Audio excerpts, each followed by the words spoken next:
The fighting fanatic's creed was simple: seek the strongest and crush them.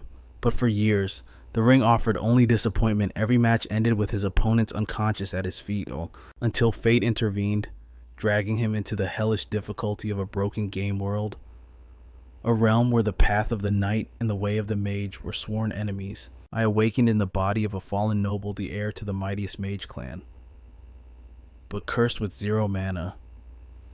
He was discarded like trash into a brutal prison ruled by knights. Yet, when the warden turned the inmates against me, I didn't need magic. I crushed every attacker with my bare fists, relying solely on raw physical might. That impact, that adrenaline, it reignited a fire I hadn't felt in years. Because in my past life, I was Jinho Kim, the undefeated legend of the martial arts world. Even in my 40s, facing champions in their prime, fear was a foreign concept. My dominance was absolute. In recent bouts, I fought with my hands tied, metaphorically speaking. I refused to use kicks, sparking whispers that my legs were shattered. Smelling blood, my challenger feigned a grapple at the opening bell, but his true aim was vicious to cripple me permanently. He thought he had me, but in a split second, a spinning kick sent him crashing into oblivion. The referee rushed in, waving it off. Another instant victory. The silence in the arena said it all. They finally realized I didn't hold back because I was weak. I held back to keep them alive. Match over. I threw on my street clothes, leaving the media circus to my coach. Call me when you find a real opponent. I tossed over my shoulder. My coach could only sigh at my arrogance. Take a car, Jinho, he pleaded. It's a storm out there. Perfect, I grinned. Traffic will be hell, so I'll run. Before he could process my insanity, the door clicked shut. I was gone. He scrambled to warn me it was 30 kilometers to my penthouse, but the hungry press pack swallowed him whole the moment he stepped outside. Is the injury fake? Where is the champ? The questions flew like daggers. But my coach? He just felt a heavy weight in his chest. He knew the truth. Since my debut, I had never known the struggle of a close fight. A 100% knockout rate, a perfect lonely record. Addressing the cameras, he spoke the truth. There is no leg injury. Jinho Kim simply handicaps himself to make it fair. Being a god of the arena meant unimaginable wealth. I lived in the clouds, occupying the penthouse of the nation's most exclusive tower. 30 kilometers vanished under my feet. The elevator chimed, revealing a hallway overflowing with tribute gifts I didn't care for. I ignored them, scrubbed off the sweat, and sat before my true altar. The screen flickered to life, and for the first time that night, my eyes burned with excitement. Last Saber, a 10-year-old server, a game so sadistically difficult that every other player in the country had rage quit long ago. But for a decade, I ground my teeth and played daily, honing my skills, desperate for a digital foe that could push me past my limits. The real world bored me, but here, I was a challenger again. Today was the day. The final boss stood on the brink of death. His health bar was microscopic.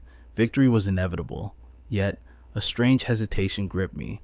I didn't want the dance to end. Fight back, I silently screamed at the Demon King. But my fingers moved on instinct, parrying every strike. Why was the ultimate evil so predictable? My avatar shredded his defenses. My heart cried for a challenge, but my hands executed perfection, refusing to make a mistake. I saw the opening. My ultimate charged up, a majestic blue Lion King aura erupted from my character. Strike, the Demon King fell. Ding, the system proclaimed my triumph. At that moment, I was the undisputed king of both the physical and digital realms. Game over. I leaned back, darkness reclaiming the room. The silence was deafening. Crash. I hurled the mouse at the screen. Who's left? I roared. Do I have to wrestle a brown bear next? Suddenly, the sky outside ripped open with golden lightning. It wasn't random. It was hunting me. The bolt slammed directly into my chest. When I blinked, the penthouse was gone. Cold rain hammered my face. Chaos erupted everywhere. Mud, shouting, panic. A rough hand grabbed my shoulder. Hey, 218. Stop zoning out. We have to move. Now, the stranger yelled. My mind spun. Who was this? Where the hell was I? The number 172 was stamped on his prisoner uniform. Beyond him, a sea of identical gray uniforms charged toward the main gate. That flag on the wall? I knew that crest. Number 172 shook me violently. Wake up. Do you want to rot here? This is our only shot at freedom. We're escaping Carrion. Carrion. My eyes snapped wide. The name struck me like a physical blow. He dragged me by the collar, but I was frozen in shock. Is this a dream? No. The rain was too cold. The fear was too thick. This was reality. I had been pulled inside Last Saber, and I was a prisoner on the bottom rung. As 172 hauled me forward, a terrifying fact surfaced in my memory. I planted my feet, jerking him to a halt. Wait, I hissed. Think this is Carrion, the most secure hellhole on Earth. Why is the gate unguarded? Warden Clark is gone. 172 panted, desperate. He rushed out just now, that's why we have to run. I tightened my grip on his uniform, ignoring his frantic struggles. If my memory of the lore was right, this wasn't an escape.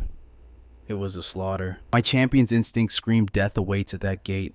And this guy, number 172, he risked his life to wake me up. I didn't know who he was to my host body, but I pay my debts. I wouldn't let him die. Creak. The massive iron gates groaned open. Roaring with hope, the mob surged into the moonlight. Swish. A shadow flickered. Blood sprayed the air, followed by a severed arm spinning in the rain. The lead runner collapsed, screaming, clutching a stump where his hand used to be, stepping from the shadows. Warden Clark. He smiled cruelly. Exterminate these vermin. Every last one. The executioners struck without mercy. A bloodbath erupted, targeting every soul foolish enough to dream of freedom. Number 172 stood frozen, unable to comprehend the warden's sudden arrival. I warned him it was a trap. Silence finally fell over the slaughterhouse. The warden barked orders to corral the survivors. Only my champion's instinct kept us alive in that chaos. But number 172, he couldn't tear his eyes away from the carnage. Bile rose in his throat, choking him. The horror was too much. He collapsed, retching violently onto the cold stone. A guard descended upon him instantly. A heavy boot smashed into the boy's ribs. I told you, filth, to stay still. Children or adults, it mattered not to them. Death hung heavy in the air. If I wanted to survive this hell, I had to be ready to fight. The warden loomed over me, his shadow cold. You have the devil's own luck, he sneered. Or perhaps, you simply lack the spine to run. Mages. Pathetic cowards. The lot of you. He leaned in, his voice a venomous whisper. You will regret surviving this day, Aran. He turned his back on me, leaving me with the truth. I stared into a muddy puddle. So, this body's name is Aran. A week of purgatory passed in the blink of an eye. Our existence was reduced to one task: moving stones. Pointless labor designed to break our spirits. Yet, it gave me time to analyze this vessel. First, the weakness. 15 years old and frail as a twig, lifting a single rock felt like carrying a mountain. Second, the magic. I tried to channel mana at night, but felt nothing. Impossible. The Aryan bloodline is royalty among mages. Then, the realization struck like lightning. A mage unable to cast spells. That is why they discarded him here. The family cleaned up their own shame. Move it. The guard's whip cracked the air. I dragged the stones under his watchful gaze. How long must I endure this nightmare? Dinner time arrived. I pushed this weak body to its limit daily, but the fuel was garbage. Gruel fit for pigs. Number 172 approached. Eyeing my untouched ration, not eating the bread again, I tossed it to him. Useless carbs would only slow me down. He devoured it while the others kept their distance. They feared me. Or rather, they feared the mark of the Oran family. The crimson eyes. Rumors whispered that these eyes were a curse born from slaughter. To meet my gaze was to invite death. We were cellmates, boys of the same age. Though my memories were lost to the possession, a strange bond formed between us. But what crime sends a child to Karen prison? Suddenly, 172's voice dropped. Watch your back, Aran. What is it? It's your work ethic, he whispered. You move too many stones. The guards expect more from everyone now, and the inmates are furious. Number 589 has marked you. He was a butcher in the underground arena before coming here. If I'm a target, aren't you in danger standing here? The boy shook his head. We are brothers in this hell. I won't abandon you. A chill ran down my spine. I stood up slowly. Get back. You'll only get hurt. Heavy footsteps echoed in the mess hall. A shadow fell over us. It seems your fears were justified. 172. Blood drained from the boy's face. The number on the leader's chest confirmed the nightmare. Number 589 and his pack of hyenas. Hey, Aran, he growled. I hear our muscles ache because of your enthusiasm. I scoffed. I call it training. You call it whining. A fist the size of a boulder filled my vision. Darkness flashed as I hit the floor. Aran. Before he could gloat, my hand shot up. I gripped his collar with a death vice. Surprise flickered in his eyes. I yanked his head down and launched myself into the air. A knee strike, straight to the nose. The cafeteria went silent, but my heart sank. It was like hitting a brick wall. This cursed, frail body. It lacks the power to even scratch him. He didn't even flinch. He hoisted me up like a rag doll and hurled me across the room. It looked like the end. But then, a voice rang in my soul. Synchronization complete. Power restored. A cold smile touched my lips. I rose from the dust. Blue aura erupted around me. My muscles swelled. Knitting together with explosive strength, the champion has returned. As well, I tested the grip of my new fists. Perfect. I beckoned him with a grin. Come on, let's play. Number 589 roared with laughter. His knuckles cracked like gunshots. Even your daddy threw you away. You think you can act tough now, young master? Shut your mouth. My eyes narrowed. Are you scared? I'll crush your skull. He charged like a raging bull. I aimed a low kick, but he caught it. Got you, he sneered. Fool. I used the leverage to spin midair and drove my heel into his temple. He stumbled, eyes rolling back, no mercy. Before he could recover, my foot snapped up under his chin. His consciousness faded instantly. But I wasn't done. One final axe kick smashed into his face. The giant crashed to the earth. I preferred fists, but physics is cruel. Against a beast that size, legs are the only equalizer. The hyenas panicked, seeing their alpha fall. They drew shanks and makeshift blades. Kill him. I didn't even look at them. I walked calmly to the fallen giant. I planted my foot on his throat and twisted his wrist to the breaking point. Take one step closer, and he eats through a straw for life. I glared at them. Now, fetch the guards. Silence reigned as their gazes bore into me with venom. Unfazed, I let my killing intent wash over them. Do I look like a jester to you if you doubt my resolve? Perhaps I should snap his arm right now as a demonstration. Terror finally spurred action, and one of the lackeys scrambled away, desperate to alert the guards. The remaining lackeys dragged number 589 away, spitting weak threats over their shoulders. You're dead next time. They cried lines that rightfully belonged to me. Back in the safety of our cell, number 172 stared at me with newfound awe. Where did you learn to fight like that? But confusion quickly replaced admiration. And were you always this tall? I could have sworn we stood eye to eye. I waved him off with a smirk. Hauling rocks effectively does wonders for your posture. But the truth was far stranger. Data synchronization had occurred. My real-world stats were bleeding into this game avatar. Though compared to my true body, this vessel was still a child. Suddenly, the air shimmered, and the system window manifested before my eyes. I had been itching to see this. Name Zed Arahan, class Mage, status growth, speed reduction penalty active, magic power 0. My brow furrowed in disbelief. Is this a glitch? A mage with absolutely no magic? The irony was bitter enough to choke on. I am supposed to be the mage, a scion of the Arahan bloodline, yet fate had shackled me to a body with abysmal stats. Refusing to accept this joke, I rebooted the interface. The number glared back at me, unchanged. 0. Number 172 asked what I was staring at, and I forced a hollow laugh to hide my sheer embarrassment. Laying back on the hard cot, the puzzle pieces clicked into place. Now I understood why this defective heir was cast aside by his clan. The Arahants were cold, calculating monsters. Abandoning a magicless mage was exactly their style.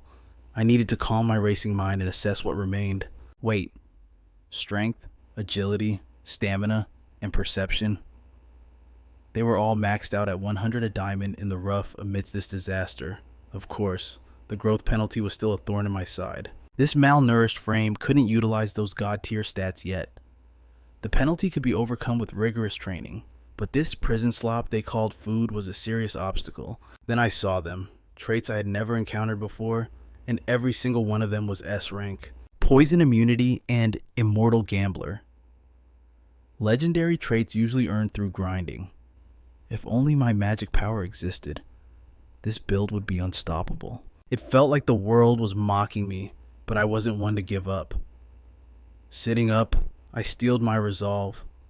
I would find a way to fix this broken mana core. Just then, the guard's voice boomed through the corridor, barking out specific numbers to assemble. Cell doors rattled open, one by one. The chosen prisoners stepped out, forming a silent, obedient line. Confused, I turned to number 172. Where are they going? His expression darkened. Death row inmates. They are heading for their final meal. Before the execution, they get to eat whatever their hearts desire. Hearing those words, a spark ignited in my mind. A plan dangerous and bold began to take shape. What is your name? I asked abruptly. He crossed his arms, defensive. In here, we are just numbers. Names are a luxury we forgot. Then, he sighed, his guard dropping. I'm Ryu, street-born, no family to speak of. I nodded solemnly. I am Zed. Zed Arahan. Do you want to die in this hole? I asked. Ryu's eyes sharpened. Of course not. I have a reason I must survive. Good, I replied. Have you thought about how to escape? Ryu hesitated, then lowered his voice. The only way out is the main gate, and the only key hangs from the warden's belt. Simple, I mused. We take down the warden and take the key. Ryu looked at me like I was insane. Are you joking? The warden is a retired veteran, a 5-circle knight. Warden Clark. A typical knight with a deep-seated hatred for spellcasters. In the world of Last Saber, the feud between knights and mages was legendary. Even with my stats, facing a 5-circle knight in this body was a gamble I couldn't guarantee winning. Is there no other way? I asked. A sly grin touched Ryu's lips. Well, there is stealing. He flexed his fingers. Where I come from, you learn to pick a pocket before you learn to speak. The problem is getting close enough, Ryu admitted. He is always guarded. A confident smile curled on my face. Leave the opportunity to me. I know exactly how to create one. The next morning, the assembly yard buzzed with tension. The guard announced a brutal increase in our daily quota, effective immediately. Outrage erupted among the inmates. But the guard sneered. Are you daring to defy the warden's direct command? One prisoner stepped forward to argue, only to freeze as cold steel pressed against his jugular. I am just the messenger, the guard hissed. If you have complaints, take them up with the warden. Trembling, the inmate stammered. This is tyranny. Why are we being punished like this? The guard's eyes slid over the crowd and locked onto me. Don't you know who is responsible for your suffering? Instantly, hundreds of heads turned, their gazes burned into me. The guard gave a theatrical cough. I'm going for a smoke, he announced loudly, turning his back. Behave yourselves.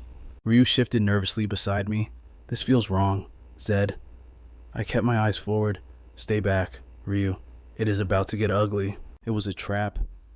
The warden couldn't kill me directly, so he was inciting a riot to let the prisoners do his dirty work. Yesterday's attack was likely his opening move. So much for an honorable knight, resorting to such underhanded tactics. But today, with the guards complicit, talk wouldn't save me. Ryu watched in horror, praying for a miracle. The mob, united by misplaced rage, began to close in like a pack of wolves. I sighed, standing my ground.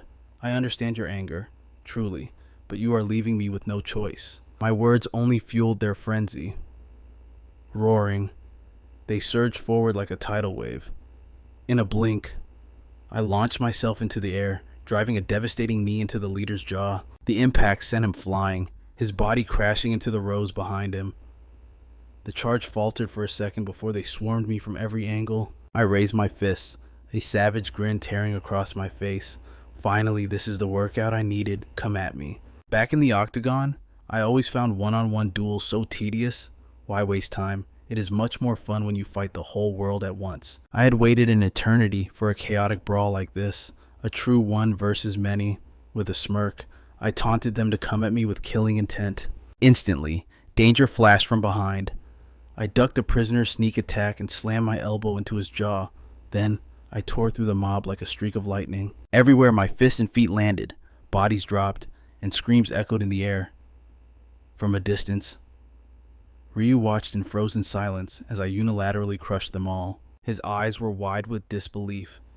He never imagined that I, his cellmate, possessed such terrifying power. Suddenly, prisoner 589 materialized behind Ryu. Grabbing him, I was too lost in the rhythm of battle to notice the danger brewing on his side. Seeing my ferocity, the remaining prisoners drew their shivs in desperation, but fear I felt none. The thrill of weaving through steel, the impact of flesh on bone, I was addicted to the adrenaline, pushing me to fight harder, faster, stronger. But then, a cold voice pierced the air. "Arain, drop the arrogance. Unless you want your friend to die, you'd best stand down." Behind the speaker, 589 had a blade to Ryu's throat. Rage flared in my chest, but I forced a dark smile and replied, "Hey, trash. You just made a fatal calculation." The man beside 589 laughed scornfully. "You should be honored. I am a two-circle knight. You and Iran have no magic. Your only path is death." He launched into the air, bringing his sword down in a lethal arc.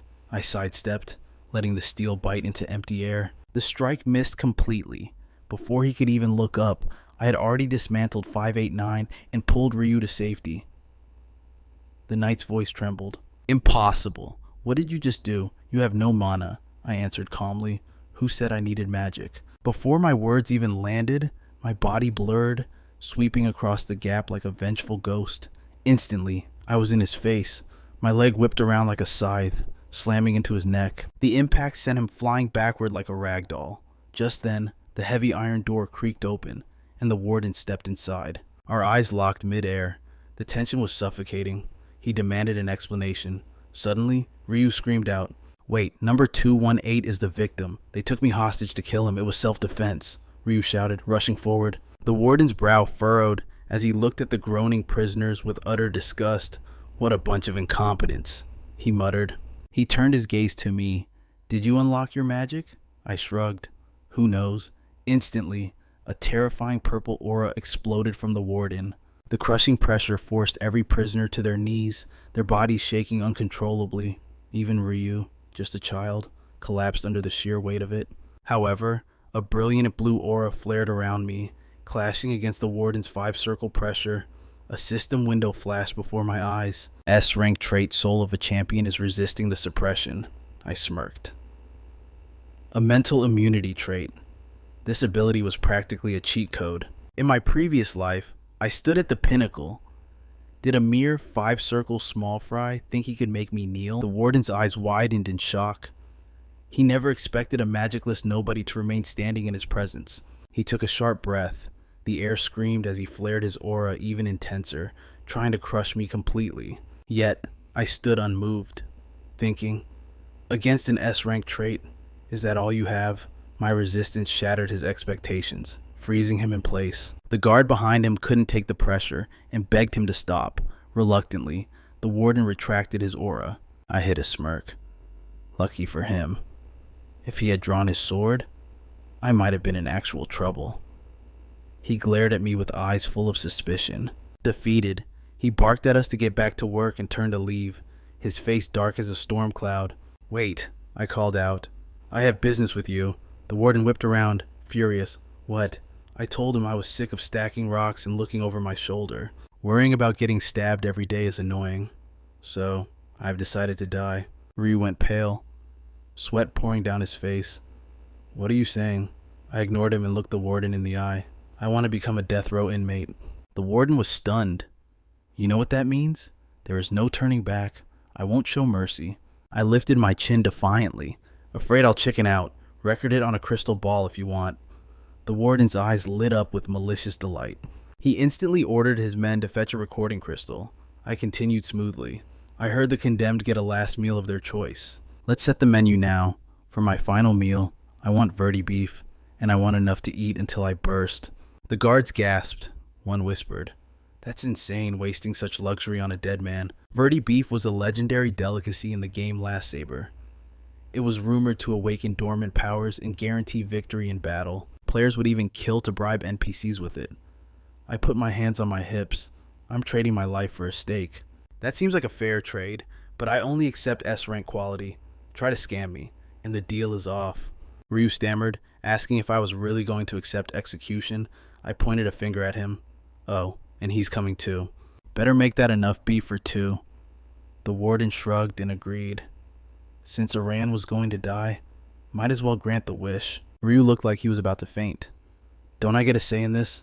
It was truly a world where only Ryu suffered. Sourcing the precious Verdi beef would take a week. I spent those days skipping work, eating guard rations, and training my body to the limit. Ryu watched from the corner, completely baffled as to why a man about to die was working out so hard. He had no idea. I planned this from the start. The Last Saber system had a hidden mechanic attribute overflow. Once a stat hits the cap of 100, the excess XP flows into the others. My physical attributes were already maxed out. Every single point of experience I gained here was flooding directly into my dormant magic power. The heavy footsteps of the guards echoed. It was time. A surge of anticipation coursed through me while beside me, Ryu clutched his head, wailing in despair. The table groaned under the weight of the very feast, a sizzling grilled steak, dripping with divine juices and glistening under the light. Absolute perfection. I've never tasted anything this heavenly. Ryu devoured the meat, tears of gratitude streaming down his face. I reminded him sharply, never forget who gave you this meal. But for me, taste was secondary. The very beef was a high-tier consumable. System alerts flashed before my eyes. The penalty on my body was shattering piece by piece. It felt like a dam breaking. All the blocked experience points from my confinement surged in at once. Phase 1 complete. Now for the real prize. Outside, a guard reported the start of dinner to the warden. Clark ordered total isolation. Silence fell, and the old knight sank into deep thought. He couldn't wrap his head around it. My expression earlier wasn't one of endurance. It was an impenetrable mask of absolute calm. Clark was a retired 5-circle knight. He refused to believe a manaless brat could withstand his aura without crumbling. It defied all logic. He glared at the artifact on his wrist, swearing to make me pay double for the humiliation. Meanwhile, back in the cell, Ryu and I licked the plates clean. Ryu belched loudly. I can die without regrets now. I laughed, a cold glint in my eye. Dying isn't on the schedule. My fists clenched with newfound power. With my belly full and stats boosted, energy crackled through my veins. I needed to test this strength. Suddenly, the iron door creaked open. He was here. We turned in unison. Warden Clark stepped into the light. I smirked. A little late. Warden, we didn't leave any leftovers. Prisoner 218. Wait, it's Ahan. I corrected instantly. I chuckled darkly. What's wrong? Furious we didn't save a bite for you. His face darkened with malice. He despised my confidence, the arrogance of the Arahan bloodline. He seized my shoulder, his grip like a vice. I'm gonna wipe that smirk off your face permanently. The Arahan family stood at the apex of the magical dynasties. That prestige was exactly why Clark had a target on my back. It wasn't just because I was a mage. He wanted the family's secrets. He wanted to squeeze the legacy of Arahan out of me drop by drop. A secret of that magnitude would be his golden ticket out of this hellhole. But that's when I spotted it. A glimmer on his wrist. A mana amplification artifact. In a split second, Clark unleashed his aura, the pressure in the room skyrocketing to crush me. He expected me to beg. He expected fear. Instead, he found me standing tall, the corners of my mouth curling into a mocking smile, unscathed. Ryu tried to intervene, staggering forward. Smack. Clark swatted him aside like a fly. My companion hit the floor hard, retching up his last meal. Know your place, I warned, my voice dropping an octave. Clark ignored me, pressing down with both hands, intensifying the aura storm. I'd had enough of his games. I brushed his hands off my shoulders as if they were nothing but dust. I said, "Stop. If you want to kill me, follow protocol and execute me." "Quit acting like a child." Clark froze, his mind blanking out. He stared at his hands, unable to comprehend why the artifact failed. I hadn't even released a drop of mana. In his eyes, that meant only one thing: I was a monster, perhaps a circle higher than him, but his pride refused to accept it. He blamed the Arahan bloodline. Reaching the 5-circle realm took a lifetime. How could a kid surpass him? Yet, he couldn't force me to my knees. "Done with your cheap tricks?" I asked coldly. He lowered his head, calculating his next move. Defeated, he turned his back. Execution is at dawn. Arahan or not, the Emperor's law is absolute. No one escapes. Enjoy your final night. Much later, in his office, Clark frantically scribbled notes in his logbook. The anomaly was too dangerous to ignore. He thought this intel would be his ticket back to the Knights. But suddenly, his vision blurred. A wave of exhaustion hit him like a truck. He had pushed his mana to the limit with that artifact. The backlash was severe. His body shut down, and he collapsed into a deep, coma-like sleep. Back in the cell, Ryu groaned, finally opening his eyes. The pressure from Clark's amplified aura had nearly crushed his organs.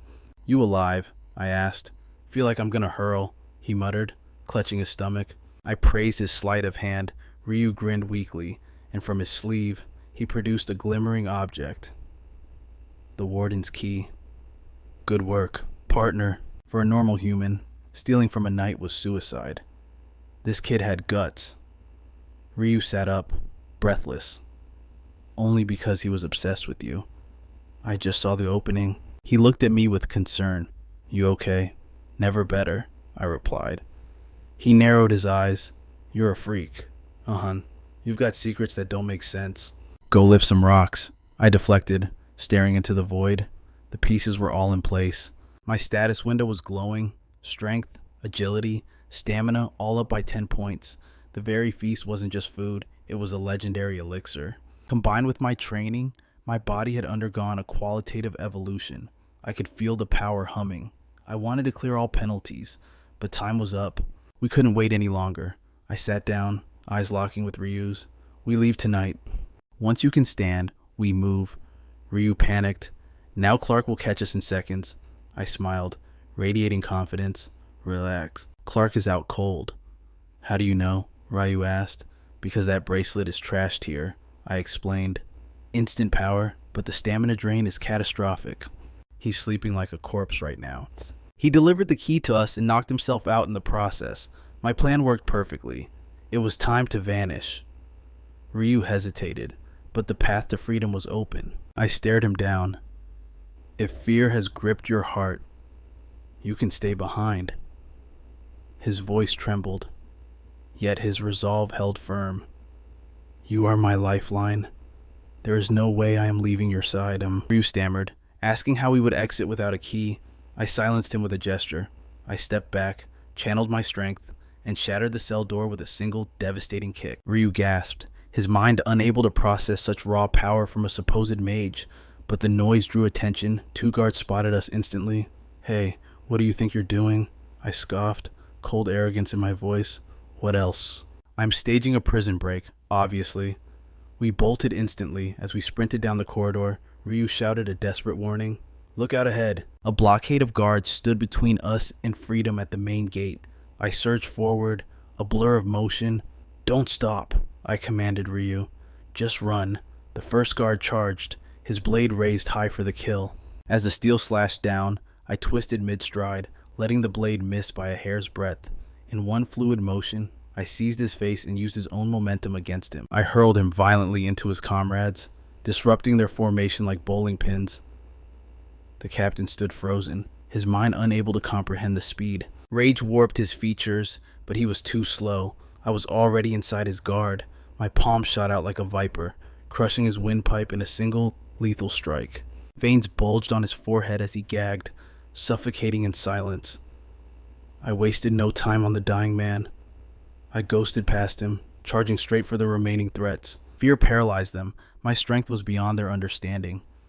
I launched myself into the air, a human projectile, and slammed my foot into the guard I had thrown moments ago. I touched down, but danger was immediate. I ducked low, evading a sweeping blade, and countered with a rising kick that snapped the attacker's head back.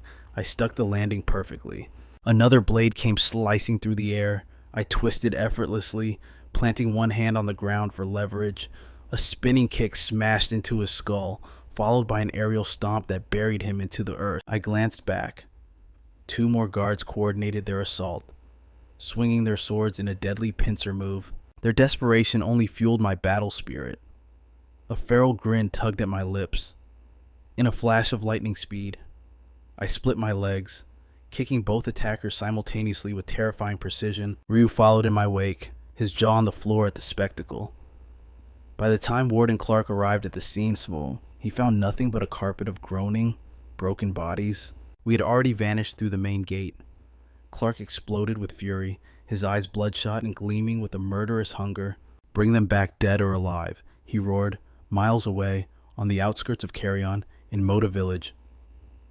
I was currently peering through the cracks of a wooden barrel, scanning for pursuers. Once I was certain we had lost the tail, we pushed the lid aside. Ryu and I emerged from our hiding spot, gasping for fresh air. "Where exactly are we?" I demanded. Ryu explained that this was Mat, a humble hamlet and the only settlement within range of the prison. "Won't this be the first place they scour?" I asked. Ryu shook his head. "We have no choice. The cities are too far. If we blend into the shadows here, we survive." "Fine. You lead," I conceded. "But what are you searching for?" Ryu produced a ragged bundle of fabric. "Here, put this on. It is perfect for you." I frowned at the filth. "Must I really dress like a destitute beggar?" Ryu insisted. "Look around. Beggars are invisible here. It is the ultimate camouflage." Once I donned the rags, Ryu told me to wait while he fetched supplies.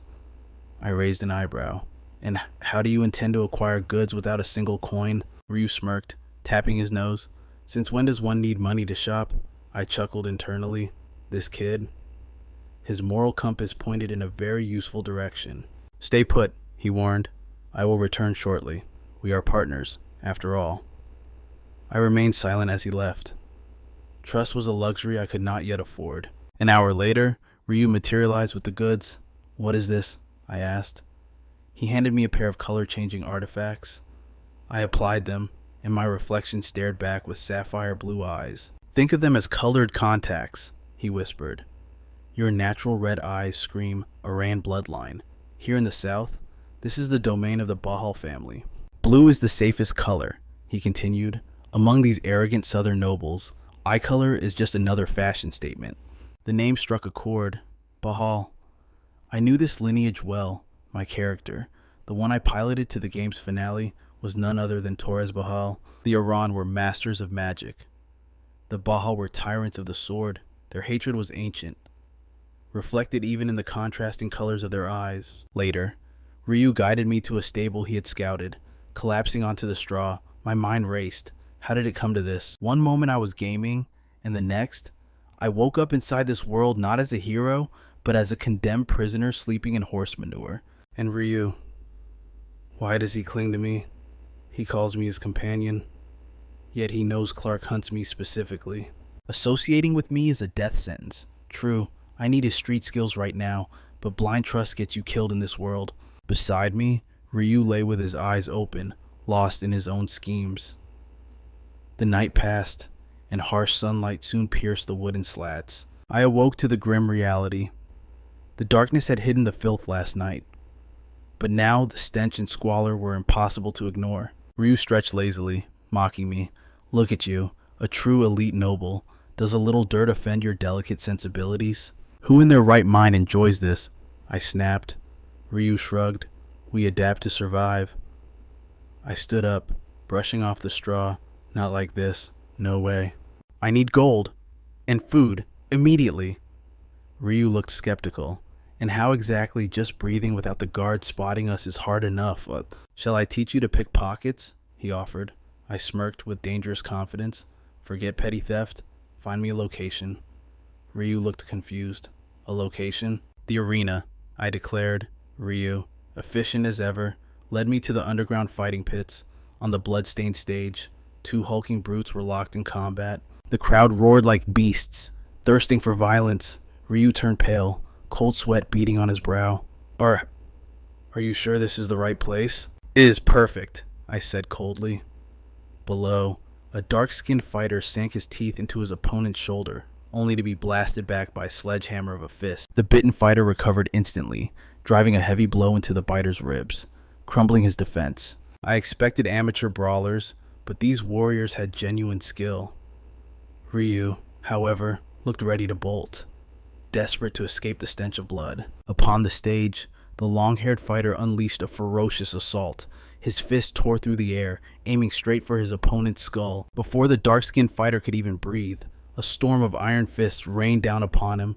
Beside me, Ryu panicked, trying to drag me away from the violence. This Akos was on a completely different level from the filth back in Carry-On Prison. Ryu turned to grab me, but his hands grasped only empty air. The entire arena froze in shock. I stood in the ring, stopping Akas's lethal punch with a single hand. The size difference between us was comical, yet he couldn't move an inch. I stared into the brute's eyes.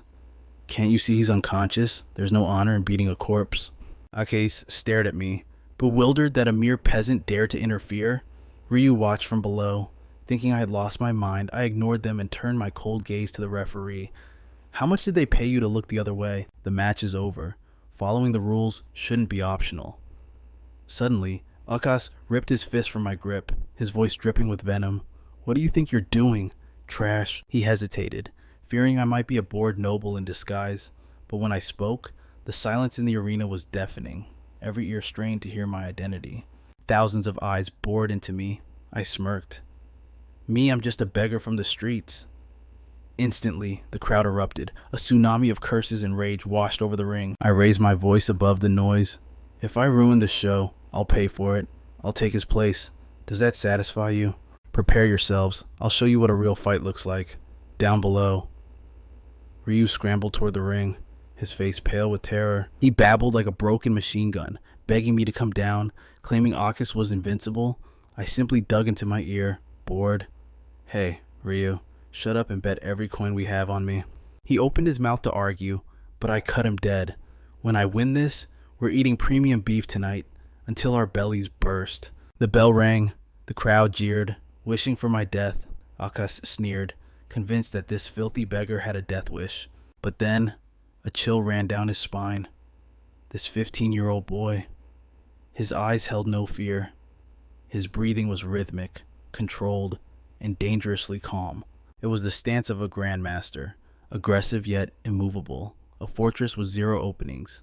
For the first time, the champion felt the cold grip of fear. Was he afraid of a street rat? Humiliation ignited his rage. Roaring, he launched himself forward to crush me. Bam! In a flash, my fist buried itself in his cheek. Blood sprayed from his nose as his eyes bulged in pure disbelief. I didn't even break my stance. You're telegraphing, I lectured calmly. A fist shouldn't wind up behind the shoulder. Strike from the guard. Linear, fast, concise. Snap the punch and shift your body weight at the moment of impact. That is how you kill. The impact sent Akas flying. A mixture of blood and broken teeth scattered across the canvas. Ryu peeked through his fingers, expecting to see my corpse. Instead, he saw the champion battered and broken. While I stood there without a single scratch, Ryu's jaw hit the floor. Akas stumbled, his vision swimming in a haze of pain. How was he being dismantled by a starving child? Desperate, he threw a haymaker with everything he had. I simply ducked. To him, my movements were ghosts. To me, his attacks were moving in slow motion. It was inevitable. We existed in different dimensions of power. My fist slammed into his chest, a cannonball strike that launched him through the air. He hit the ground and didn't move. I glared at the frozen referee. Well, are you going to call it? Or do you want me to break the rules too? The ref nervously glanced at the VIP box for permission. A nod came from the shadows. Finally, he raised my hand. Winner. No joy. No thrill. Just disappointment. The fight ended before I even broke a sweat. I should have used one finger instead of a whole fist. Backstage, we went to collect our winnings. But when I weighed the coin pouch, it felt suspiciously light. I slammed the bag on the counter. Do you think because we're kids, we can't count?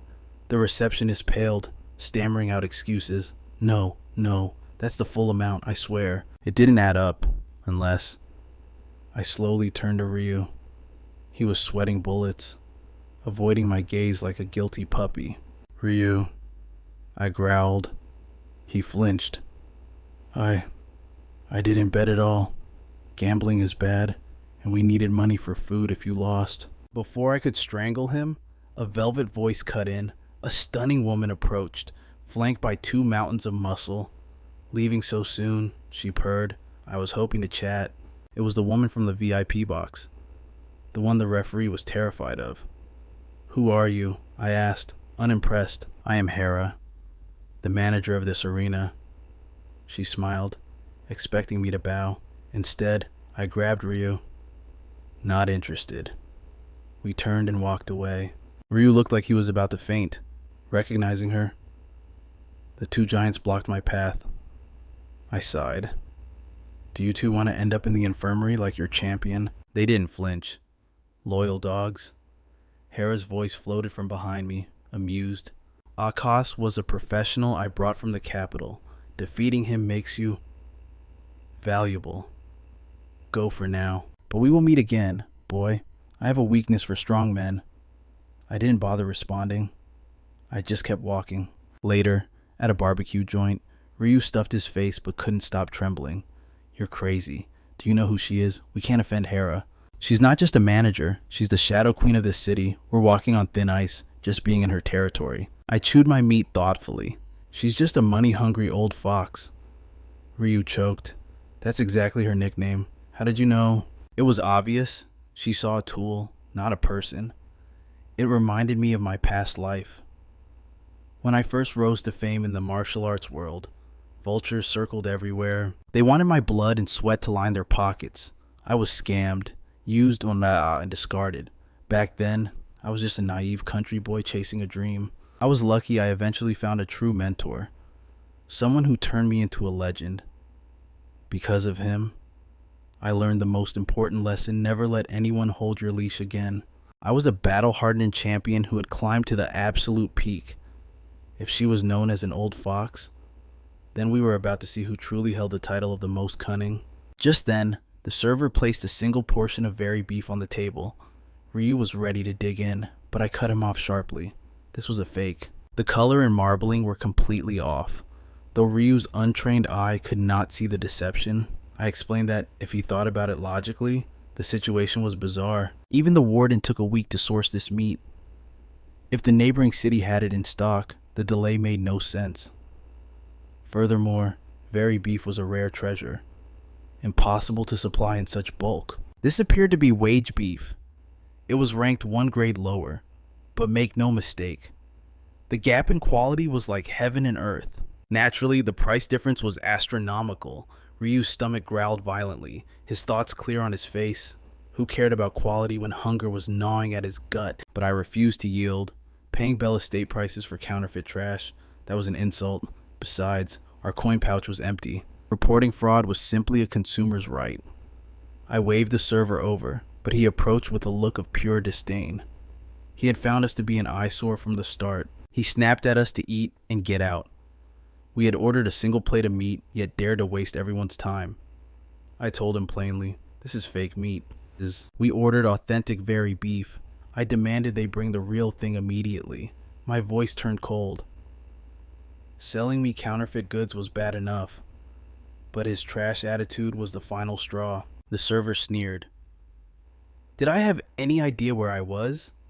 He claimed my street tricks would not work here. I had no desire to argue with a pawn and demanded to see the manager. He glared, teeth bared like a wild dog. He called me a filthy beggar and asked if I'd lost my mind. I scoffed.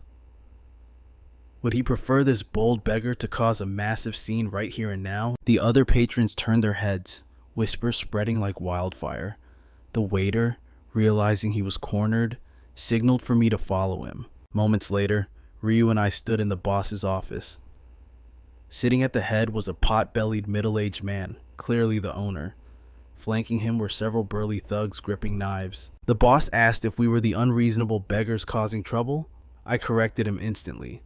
The unreasonable one was him for selling fake goods. The boss let out a hearty laugh, calling me a spirited young punk, but then his expression darkened. He told me to learn to read the room, pointing a finger to signal his dogs to attack. I raised my fist and chuckled darkly. I did not care about reading the room. It seemed they were the ones unable to read the situation. If we fought now, who did they think would end up dead? His subordinates thought I was bluffing and swung their swords in a synchronized strike. However, I dismantled them one by one without even breaking a sweat. In seconds, the last burly man hit the floor. The boss went from arrogant composure to sweating profusely. He stared in disbelief at the devastation before him. Ryu spoke up with pride. Serves him right. Did he have any idea who I was? Even Ikis had been defeated by my hand. The boss had heard rumors of Ikis losing to a beggar, but he had laughed it off as a joke. He never expected the nightmare to be real. Stammering, he asked what we wanted. I spoke calmly. Finally, we could communicate. I simply wanted the compensation I deserved. As I spoke, I raised 2 fingers. There were 2 conditions for my mercy. First, he would hand over our money. Second, from this day forward, whenever we dined here, the bill would be on him. The boss was stunned by my bandit-like demands, but he had no power to refuse. Soon, evening fell. We had secured a handsome sum of money, so we decided to upgrade to a higher-class inn. Ryu collapsed onto the plush mattress, flailing his limbs in excitement. He claimed it was the first time he had felt such luxury. He turned to me, eyes shining. I had been amazing back there. My defense of consumer rights was truly worthy of a noble. I laid back and explained the truth. If word got out, his restaurant would be ruined. I added that negotiating without leverage was hell. It was the first time I'd seen a man's face turn that shade of red. Ryu laughed, thanking me repeatedly. I told him to sleep. Much later, when the room fell into dead silence, Ryu slowly opened his eyes. He sat up, whispering to check if I was asleep. When I did not respond, he confirmed my state. He tiptoed from the bed, dressed in silence, and crept toward the door, preparing to slip away into the night. Only then did I open my eyes, though I did not pursue him. A few days later at noon, Ryu woke up complaining of hunger. I, however, had been awake for hours, training my body relentlessly. He asked a strange question. Did mages not usually despise sweating? Was I training my physical body because I lacked magic power? I gave a vague reply, confirming his suspicions. I looked forward and summoned the system. No matter how many times I checked, the status bar remained unchanged. I began to doubt if I was cursed. Going from 0 to 1 was truly like creating something from nothing. Once that single digit appeared, the path would smooth out. Of course, that was merely my hope. Seeing me lost in thought, Ryu asked with a worried look what was wrong. I stood up, declaring the morning training complete. It was time to eat. Ryu asked delightfully what was on the menu. We were having beef today. It had been a while. I laughed lightly, and Ryu's face instantly lit up with joy. The reason we had avoided the beef restaurant for 3 days was simple. Even extortion had its limits if we wanted to avoid trouble. More importantly, on the first day, we had devoured 10 portions, so our funds should have been ample. I asked Ryu how many gold coins remained. He replied, not much. He claimed the city's prices were exorbitant. I fell silent. I had played this game for 10 years. Did he think I did not know the market economy? Spending 50 gold coins in a few days was equivalent to throwing them into the ocean. This guy seemed to think that because of my noble birth, I was naive to the ways of the world. Although I did not know what he was hiding, he showed no signs of betrayal yet. It was better to play the fool for now. Moments later, a subordinate burst into the barbecue restaurant owner's office. The 2 targets had arrived. The owner's pride was as massive as his belly. He could not tolerate the humiliation of bowing to a young punk. His expression turned vicious as he confirmed the trap. By the time Ryu and I entered the private room, the table was already groaning under the weight of a beef feast. The hospitality was unnerving. Even the servers bowed with trembling respect. Once they left, I couldn't help but ask, why the sudden change in attitude? Ryu laughed it off. claiming our fine new clothes demanded respect. But my instincts screamed otherwise. I scanned the room. No hidden assassins. No changes to the interior.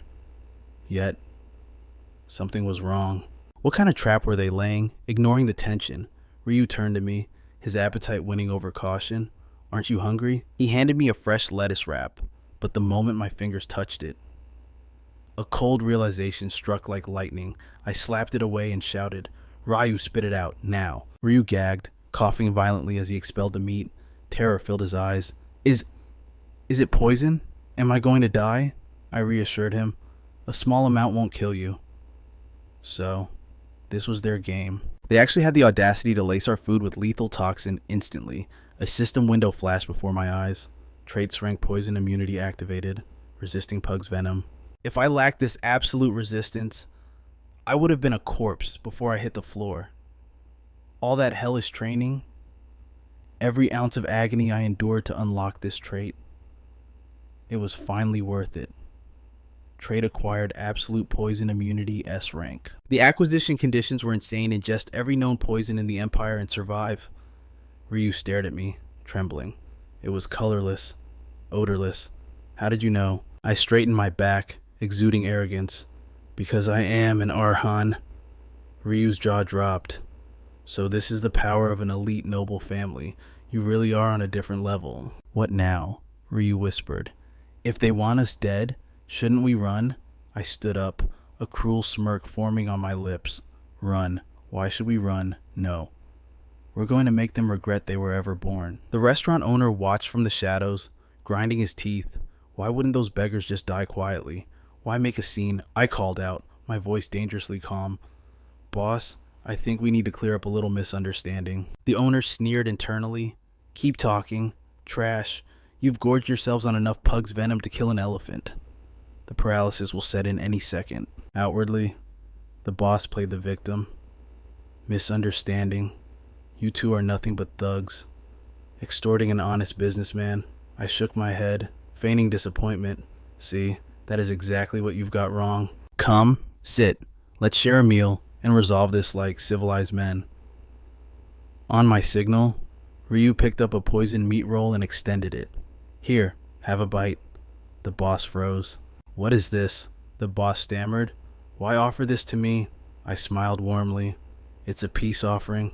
Eat this, and I'll consider our previous debts canceled. A fresh start. The boss hesitated.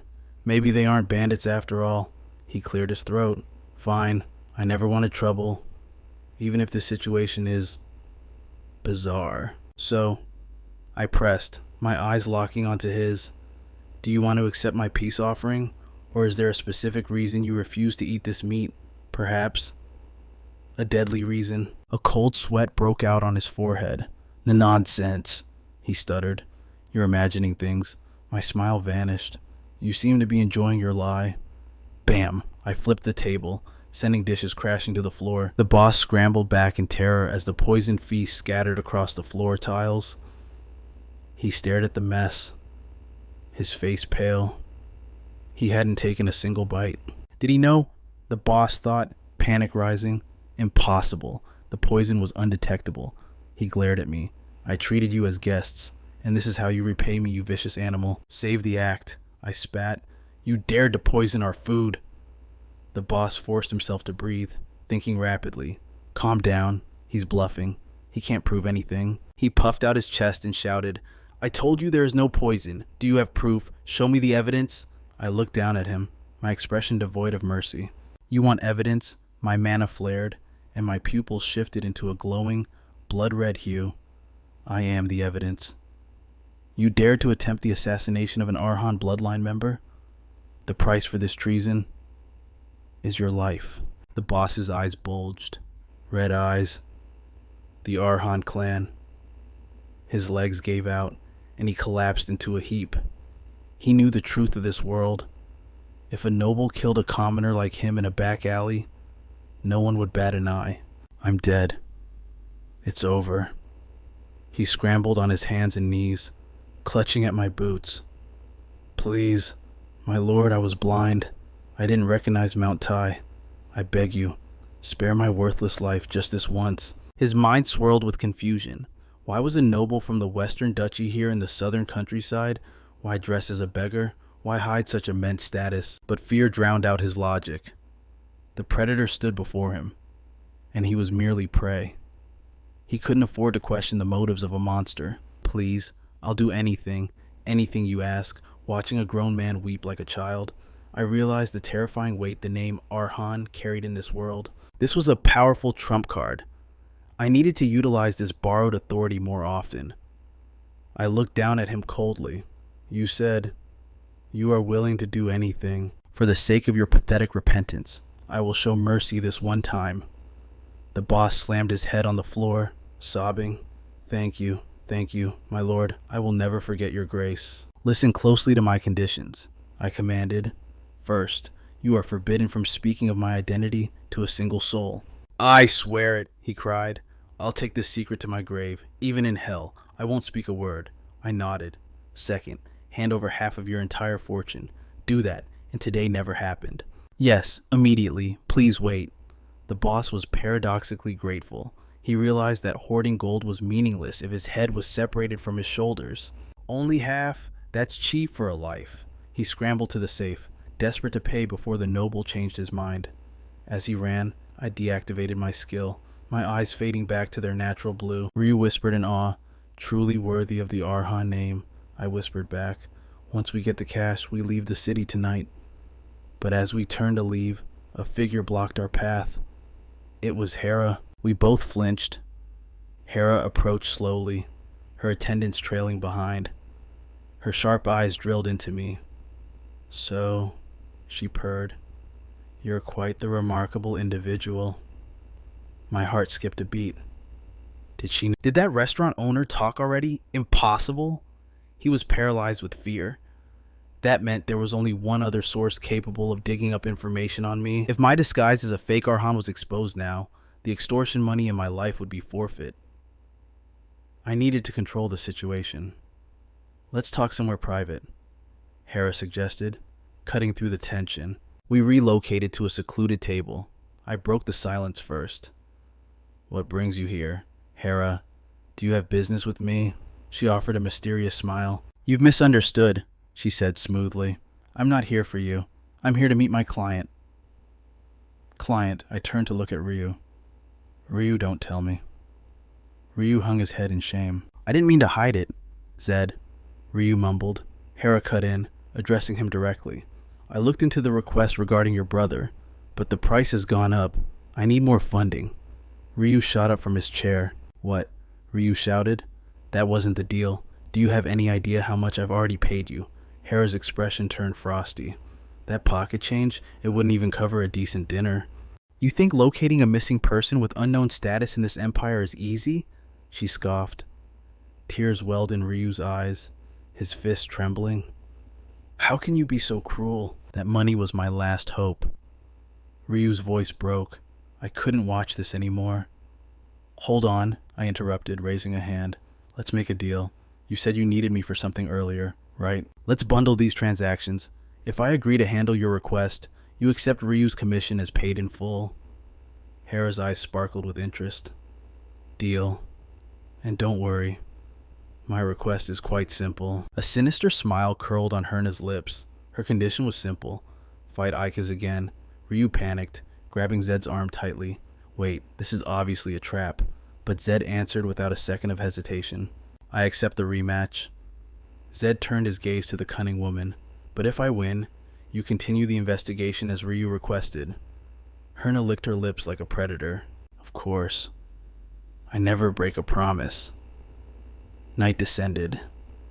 As they walked through the dimly lit alley, Ryu dragged the heavy money box. His shoulders slumped in defeat. Zed broke the silence. Why the long face? We made a fortune, didn't we? Ryu remained silent, then stopped dead in his tracks. I'm sorry. I never meant to deceive you from the start, Zed. His voice trembled. I know. Ryu continued. I went to her behind your back. I know it was foolish, but I was desperate. Zed replied calmly. I know. I also knew you were skimming from our earnings. Ryu looked up, shock written all over his face. You knew, Zed nodded. Yes, though I only realized today that you went to Herna. Then why? Why didn't you say anything? Because I didn't mind. Your assistance was worth the price. Ryu's eyes widened in disbelief. Zed turned back, his expression serious. However, this cannot continue. From this moment on, no more secrets. The most wretched thing in this world is betraying the trust of those close to you. No matter your background, never allow yourself to become human trash. Ryu lowered his head, guilt washing over him. I understand. I swear it will never happen again. Suddenly, Zed stopped walking. Ryu pleaded. Zed, don't go through with the rematch. Let's just take the money and run, Zed asked. And abandon your brother. You know exactly what kind of woman she is. She will betray us the moment we turn our backs. Ryu wasn't a fool. He knew Herna's nature, but his desperation had clouded his judgment. In his darkest hour, he had grasped at a rotting rope, fully aware it could snap and send him plummeting into the abyss. And Herna was exactly the type of monster who preyed on desperate children. Zed declared. I planned to leave, but I've changed my mind. Ryu gasped. You're really going to fight? I believe in your strength, but Herna is definitely plotting something sinister. Zed smirked. That is precisely why I must participate. When I see trash, I have a compulsion to clean it up. Besides, defeating an opponent who goes all out. Isn't that thrilling? Meanwhile, deep within Carrion Prison. Warden, all forces are assembled. Clark issued the command. We depart immediately. The vanguard takes point. His fist clenched until his knuckles turned white. Those filthy rats were hiding right under our noses. Fury ignited in his eyes like a blazing inferno. Zed arraign. 3 days later, the arena roared as Zed and Ikis faced off. Why is that beggar so confident? After everything, he looks completely unfazed. Something doesn't feel right. Ryu shouted from the stands, his voice trembling with concern. Zed, if it gets dangerous, surrender immediately. Zed didn't even glance back. The announcer's voice boomed. The ultimate revenge match, Ikis versus the beggar. The bell rang. Suddenly, a wave of confusion swept through the crowd. The spectators gasped.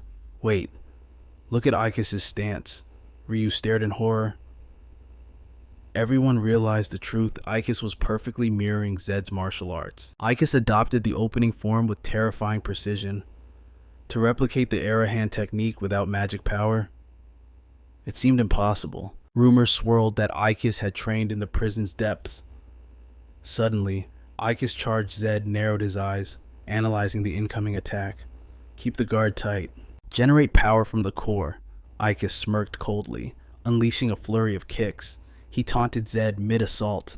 Did you think these moves belonged only to you after practicing them? I realized how lethal they are. Zed took a solid hit. This was unexpected. Then, Zed's eyes locked onto Ikis' belt. A faint glint came from the buckle. Zed launched a counter-strike, landing a heavy fist squarely on Ikis' face, but Ikis didn't budge an inch. Instead, Zed was forced back. Zed flexed his smoking hand. Ikis rubbed his chin, a look of pure contempt on his face. What was that? Was that a serious attack? He burst into maniacal laughter. That didn't hurt at all. You really are nothing but a magicless piece of trash. Zed's expression remained terrifyingly calm. The crowd erupted in amazement. Ikis has become a monster, a true champion. Meanwhile, Zed's gaze sharpened. That confirms it. He's wearing an ogre's belt, an artifact that negates 90% of all physical damage.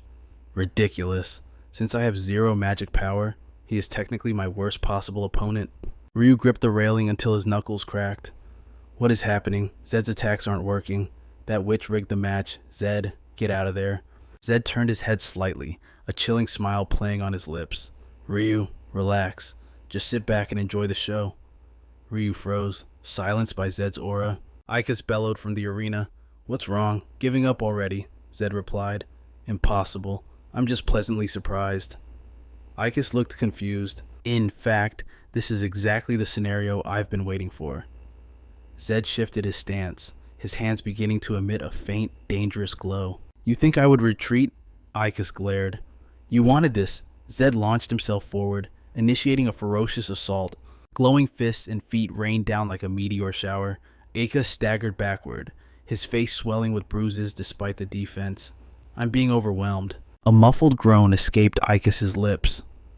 For the first time, Jinho Kim, the strongest fighter from Earth, felt the thrill of battle. In his past life, opponents crumbled too easily. No one had ever lasted a single minute against him. He never had the chance to unleash his full power. But this opponent, he could take a beating and keep standing. This was a first for Zed. Pure ecstasy filled his eyes. He reset his stance. Icus raised his arms to block a high kick, or so he thought. That's not just a kick. Zed vanished. He became a blur of violence. Countless strikes landed instantly. Icus stood frozen, his body ravaged by unseen blows. Spiderweb cracks appeared on the ogre's belt. Damn it, I can't even see his attacks, let alone block them. How is this guy a mage? Zed's eyes glowed crimson. He smiled cruelly. Don't dare collapse yet. You said it didn't hurt, right? Icus's voice trembled with terror. Please, stop. I surrender. Zed's kick tore through the air, stopping millimeters from Icus's nose. The crowd gasped, but then Zed drove his foot forward, striking the belt directly. The ogre's belt shattered into dust. Icus screamed in agony, collapsing to his knees, his body convulsing. Zed looked down at the broken man. What's the matter? Stand up. Icus looked up, eyes wide with pure horror. You maniac! He shrieked frantically. The belt is gone. Referee, end the match. Zed's fist crashes into Icus with the force of a sledgehammer. The impact is solid. But as he gazes down at his fallen opponent, his eyes are cold as ice. No, this isn't nearly enough. Ending it now would be a waste of a perfect awakening. Pure terror floods Icus's contracting pupils. Meanwhile, a crimson abyss begins to swirl within Zed's gaze. A sudden flash of azure light erupts. His aura sharpens like a blade. Icus tries to beg, but his voice fails him, eyelids trembling in shock. His body betrays him. Icus collapses, limp and unconscious upon the cold ground. Zed watches him fall. Is he out cold? Suddenly, a brilliant sphere of cerulean mana coalesces within Zed's chest. Raw energy surges through his veins like a river breaking a dam. What is this sensation? It's alien yet intoxicating, writhing deep within his soul. Ding. A crisp notification chimes in his mind. Zed's eyes snap wide. The translucent blue system interface materializes before him. Magic attribute increased. Magic power 1. The impossible has happened. Euphoria explodes through his nervous system. Zed basks in the radiating blue aura, drinking in the power. This sensation, it transcends imagination. Yes, this is exactly what true power feels like. A mage without mana is nothing but a jester. As Zed's satisfied smirk fades, he senses the shift. The roar of the crowd has died. He turns to the stands. The arena has fallen into a deathly, suffocating silence. Ryu scrambles toward him, screaming in pure panic. Zed, are you insane? Why did you remove your lenses? Zed touches his face, bewildered. I didn't touch them. Wait, is his true visage exposed? Ryu points frantically at Zed's face. Realization strikes Zed like a hammer. He didn't feel them fall. Did the surge of awakening mana dissolve the magical disguise? Ryu stares into the abyss. They're redder than blood. And they're glowing. A trembling finger from the crowd points out the monster in their midst. A scream tears through the quiet. Arhan, those are the eyes of the Arhan. There's no mistake, run for your lives. One look will kill you. The curse of the Arhan. Chaos erupts instantly. The spectators trample over each other in a desperate stampede to escape the gaze of death. Ryu surveys the madness. Damn it! The guards will swarm us any second. Zed grabs his wrist, dragging him into motion. Move, Ryu. Ryu screams back in frustration. I told you we should have fled sooner. Zed roars back over the noise. Listen to me. If we get separated, find your brother. Meanwhile, in a shadowy VIP room, Herna sits alone, her fingers twitching with suppressed rage. I should have heeded the warden's warning. She bites her lip until it bleeds. Those arrogant bastards. She leaps to her feet, face twisted into a demonic mask of fury. I will rip you apart, Zed Arhan. She paces frantically, tallying the disastrous costs. Isis was an A-rank asset. I dropped 600 gold coins on that contract, ruined the ogre's belt was another 200, and I still owe the warden 1,200. A total loss of 2,000 gold coins. A shrill scream escapes her throat as she tears at her own hair. Damn it all, why didn't I listen? My precious fortune. Gone. Her face contorts with venomous malice. That brat. I will shred him into pieces myself. Back in the streets, Zed assesses the situation. He needs new lenses and funds, fast. But the moment they step out, the city crawls with enforcement. This is bad. We're trapped. Zed spots an alley. Into the barrels, now. After a tense silence, Ryu peeks out. Is the coast clear? He clambers out of the filth. Wait here. I'll secure a carriage. Suddenly, a stranger blocks their path. She sent us, the man says smoothly. Lady Herna has information. We'll take you to her. You won't find transport elsewhere. Moments later, inside the rattling carriage, Ryu whispers, trembling. Zed. This reeks of a setup. Zed's expression remains unreadable. Undoubtedly, it's a trap. An ambush squad is likely waiting at the destination. Ryu's jaw drops. Then why in the hell did we get in? Zed answers calmly. We have to face them eventually. Running is a futile delay. Ryu slumps in despair. So this is it. We're really going to die today. The carriage jerks to a halt on a secluded forest path. Steel rings out as guards emerge from the tree line. Encircling them, Warden Clark steps forward, blade drawn, wearing a smile of pure contempt. Think you could slip away? Ryu clutches Zed's sleeve. Zed, what's the plan? Herna steps out from beside Clark, eyes burning with hate. Stealing keys and scurrying like rats. Typical mage behavior. She sneers. Such a pity. If you had just bowed your head to me, you wouldn't be facing execution. Zed meets her gaze without flinching.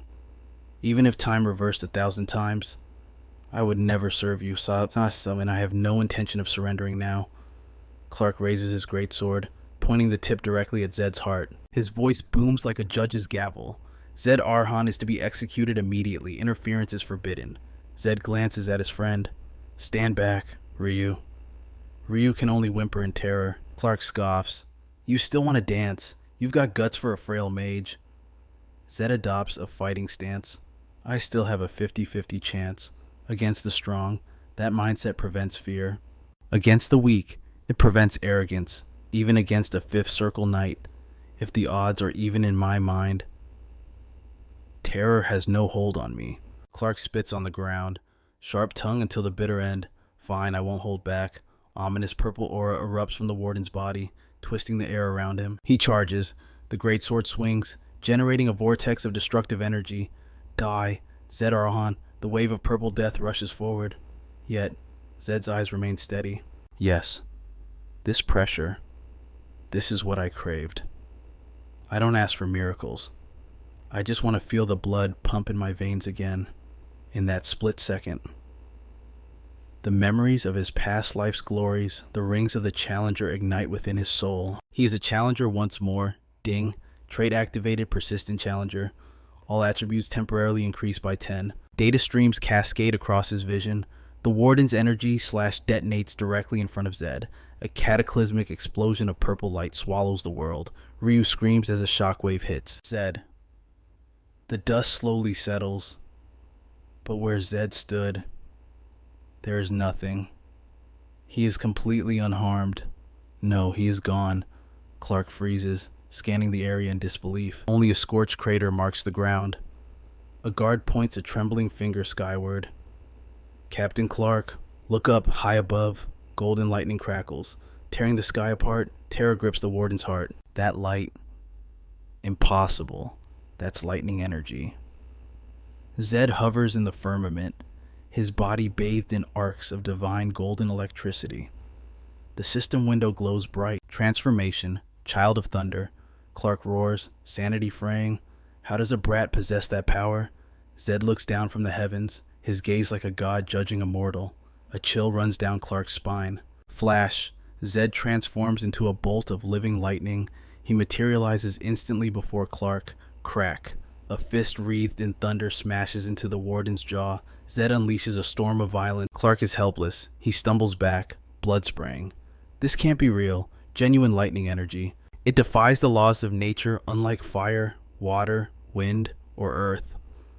Lightning ignores all elemental resistances. It is the holy grail that all mages covet.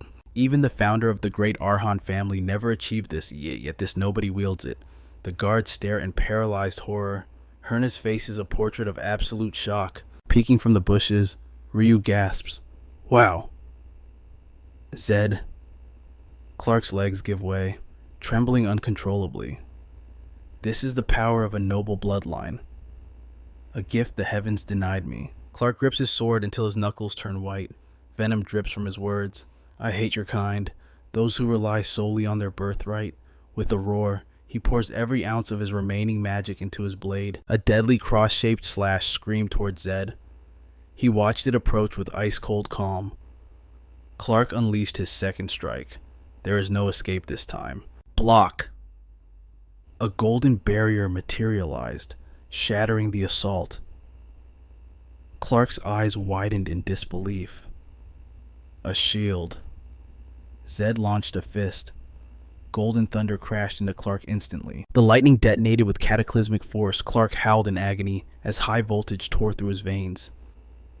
Zed watched, his face a mask of indifference. Boom! The energy exploded thunderously. Violet sword aura and golden lightning collided in a frenzy. The earth cracked under the pressure. Clark wrapped his blade in surging purple mana. Zed surged forward, a living comet of golden electricity. Clark brought his blade down with killing intent. The steel sliced the air, yet Zed stood his ground, refusing to retreat. He threw a devastating punch. Gold and purple energies erupted at the point of impact. Zed's bare fist caught the sharp blade. Clark's mind reeled. Just who is this monster? He's undeniably a mage. So why is he engaging in a brutal brawl with his fists? Mages cast from afar to bind knights. Knights charge in to slaughter mages. That is the iron law of this world, a rule written in stone. And yet, this blonde youth stands before me, his entire being erupting with lightning. A tyrannical force blasted Clark backward. He dug his feet in, mind racing in chaos. Why does he fight like this once more? Their energies slammed together. Clark locked eyes with his enemy. I cannot treat him as a mere spellcaster. His expression darkened. I want to strike, but his overwhelming pressure forces me to defend. The blade bounced off. Zed vanished, becoming a streak of golden light. Clark's pupils trembled. In a flash, Zed seized the wrist holding the sword. A heavy fist buried itself in Clark's gut. Pain exploded. Clark thought, his defense is absolute. I can't find a single opening. He gritted his teeth in desperation. Zed's fist became a blur of destruction. Golden lightning rained down like a judgment from heaven. Boom! A massive blast swept across the entire battlefield. Soldiers were tossed like rag dolls. In the mayhem, Clark's uncontrolled blade impaled his own subordinate. He looked down, eyes hollow. The survivors scrambled away in pure terror. Warden, sir, stay back. Clark lifted his head, the look of a broken man on his face. Truly worthy of the great house Iran, I accept my defeat. Kill me. Zed peered down at him coldly. Do you want to know why you lost? Clark averted his eyes. It doesn't matter. Just do it. Zed spoke with calm authority. There is only one reason. I trained harder than you. I suffered more than you. Clark let out a bitter, contemptuous laugh. Effort training. He roared in anger. Don't make me laugh. You won because you carry the blood of Iran. You were born a king. He gripped his sword, shaking with rage. Do you know the hell of the talentless? It is monsters like you who destroy people like me. Zed listened, then delivered his verdict. I am weaker than you right now, but even if you had better technique, the result would be the same. Zed's eyes were glacial. Your inferiority complex has blinded you. That is the shackle stopping your growth. Zed continued mercilessly. Stop making excuses for your weakness. The fault lies only within you. Clark turned away. How ironic. A young mage lecturing a veteran knight on the code of honor? He looked up. Fine. Strike. Zed hesitated internally. This is a headache. Killing him brings an empire bounty, but letting him go is a massive risk. A blue hologram flashed. Trait deactivated. The skill persistent challenger has ended. The golden aura around Zed faded into nothingness. It seems your luck has run out. Herna's voice pierced the rainy night. What are you waiting for? She emerged with a squad, blade drawn and aimed. Slaughter that Aryan filth. It is your duty. Zed assessed the new threat. The odds are against me. He frowned deeply. Suddenly, a gale force wind erupted. A violent tempest engulfed them. Wind magic. Zed scanned the darkness warily. There is another mage here. This is bad. Where is the caster? Damn it. I need to retreat. He fought against the crushing pressure. Then silence. The storm vanished. Zed looked around, bewildered. What happened? The wind died. Zed's pupils constricted in horror. Clark stood like a statue. In front of him, a sea of carnage. He stared at the nightmare. What is this? Herna and her troops lay in pools of their own blood, Zed thought. Instant death. No screams. Did someone save me? Clark couldn't process the reality. He shook his head. If this gets out, I will be the scapegoat. Zed scanned the area. Ryu. From the brush, Ryu popped his head out. He spotted Zed and exhaled. Thank the gods. Ryu hurried to Zed's side, then froze as he saw the carpet of corpses covering the ground. He turned pale. What was that magic, Zed? Did you do this? Zed shook his head. No, a high-ranking mage is nearby. We need to vanish. Now. Ryu halted mid-step. Wait. He pointed at the mud. Zed, look, a card. He retrieved a pristine white card from the bloody ground. It's spotless, as if it was placed here on purpose. Something feels wrong. Deep in the shadowed forest, a hooded observer watched them depart. Under the bright moonlight, the night was quiet. Zed sat alone by the campfire, inspecting the white paper. He channeled a thread of mana into it. As the magic flowed, the card hummed with a soft light. A crest materialized, the black flame of House Iran. This is a communication card used by the Shadow Guilds and the Aran Black Mirror unit. They pledge absolute loyalty to the Patriarch. They are ghosts. Their existence and missions are never recorded. They are the Empire's deadliest secret force. Zed flipped the card. On the back, a single digit was etched. 4. 4? I remember the code. 1 is agreement. 2 is sanctuary. 3 is trade. And 4, observation and protection. Is the family watching over me? They exiled me for having zero potential, yet now they stalk me. It made sense. Just then, a blue system interface unfolded in the air. Penalty active, delayed development. Strength, agility, endurance. Perception 100, penalty minus 30.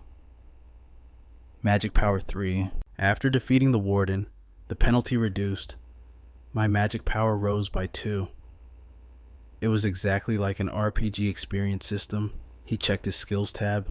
Skill lightning form, a technique that amplifies physical stats and creates a barrier. Still grayed out. My base stats are too low. Maybe I need 5 magic power, or 10. Please, let it be just 5. Ryu stirred behind him. Zed glanced back, still awake. Ryu stared into the flames. I can't sleep, Zed. What's the plan? Zed replied with resolve. What else? We keep walking. To free lad. That was the last place you saw your brother. Correct. Ryu's face darkened with worry. But you mentioned the coachman's corpse vanished. That implies the rumor is already out. The Empire has likely placed a bounty on our heads. Without a carriage, Fryad is beyond our reach. Zed's lips curled into a faint, calculating smile. Walking is impossible, so I have a plan. We detour. Our destination is the Maya village, the southern outpost. A massive stone wall loomed in the darkness. Above, a sapphire magic circle unfurled against the night sky. Pure light cascaded from the heavens. A pillar of azure mana slammed down from the magic circle, swallowing the entire village in its glow. From within the brilliance, armored knights materialized atop war horses. At their helm sat a white-haired commander with eyes of steel. I shall commence the search immediately, he vowed with grave solemnity. I, Torres Bahal, swear to track down the filth known as Zedaran. I will cleanse the stain on our family's honor with righteous judgment. Earlier, Torres had knelt, his heavy armor clattering against the stone. He raised his eyes. You summoned me, Lord Patriarch. An elder gazed down from the high throne. The head of the Bahal clan spoke. I have a mission for you. He tossed a dossier to Torres. A criminal imprisoned in Karen years ago broke free just days ago. He slaughtered the warden and butchered citizens of Moda. Now, he flees like a rat. The patriarch's eyes hardened like flint. I leave this in your hands, he commanded. As the heir to Bahal, use your own judgment to uphold our glory. Torres gripped the documents tight. Yes, I stake my life on this command. Back in the present. Zed gasped for air as he climbed. Ryu screamed from behind. Zed, this is absolute madness. Zed shot back. You have been complaining for 5 days straight. How much longer do you plan to whine? In truth, irritation bubbled within him. We must be the only lunatics crazy enough to walk into the front lines unarmed. Mist choked the forest floor, where bleached bones lay scattered like autumn leaves. Ryu explained frantically. The Empire built these defense perimeters to hold back magical beasts. He stabbed a finger at the map. The Bahal family controls the south. Ryu's finger tapped on Tamaya. We are walking straight into a village near the breach point. Beasts break through here constantly. The only reason we are risking this outpost is for the portal. Above them, a blue vortex churned, radiating raw magical energy. Zed calculated silently. It costs a fortune. Even nobles hesitate to burn that much mana, but money is not our issue. Ryu stared at the sea of bones. You will only realize how idiotic this is when a beast rips us apart, Zed smirked. You know, this is our only play. Darkness swallowed the land as the campfire roared to life. Smoke drifted toward the pale moon. Ryu tossed Zed a strip of jerky. Zed caught it. Thanks. Ryu stared into the flames. Eat up while you can. You never know when you might die, Zed replied. Same to you.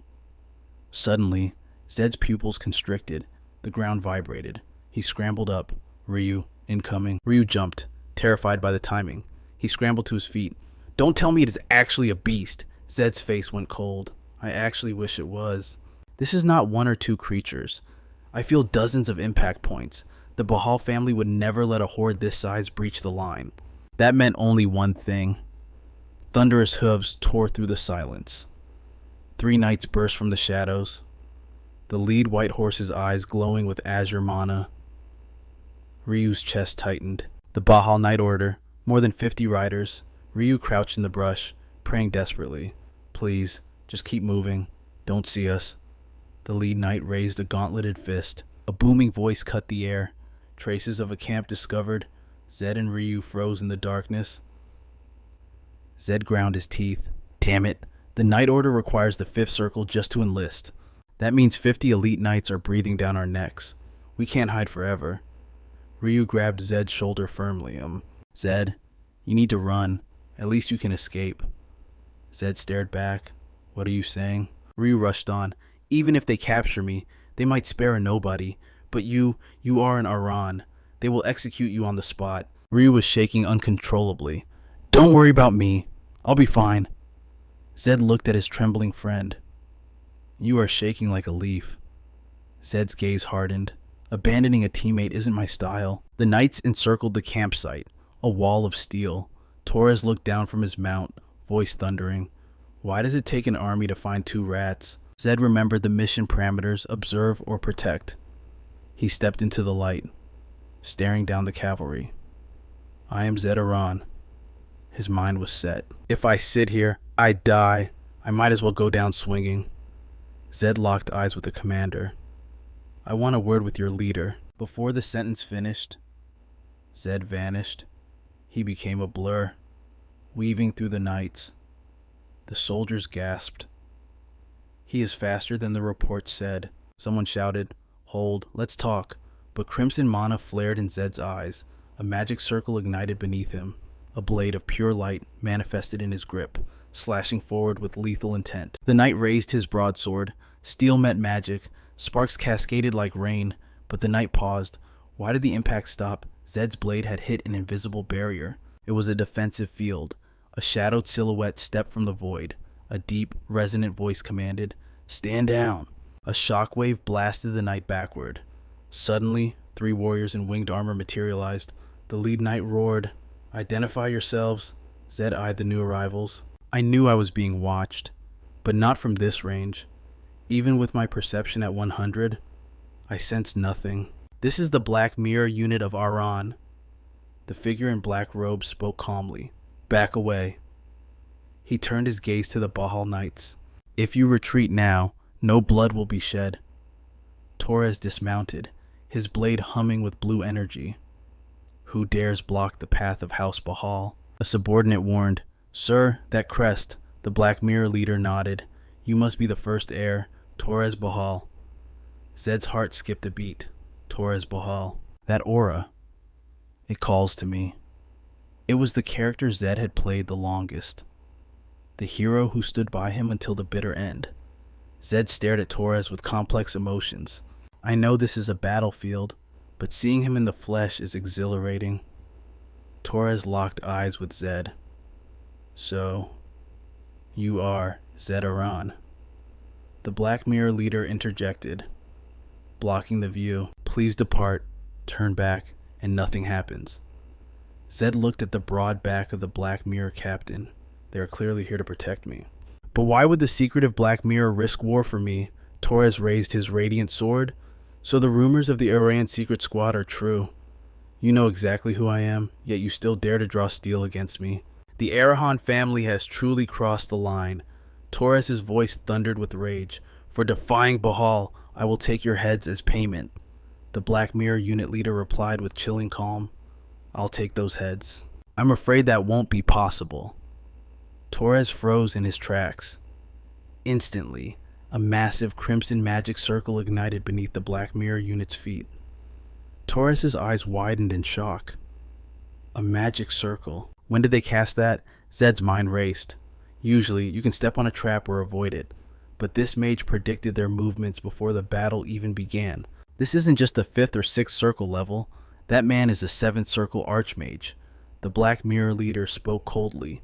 The moment you move, you will be incinerated. Torres clenched his teeth until they nearly cracked. Does Arahan truly desire a total war with the House of Bahal?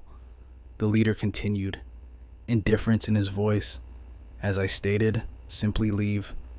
Even the Patriarch of Bahal would prefer this outcome. Torres was consumed by fury. You dare insult the name of Bahal? Blinding blue light erupted from Torres' entire body. Zed watched in horror.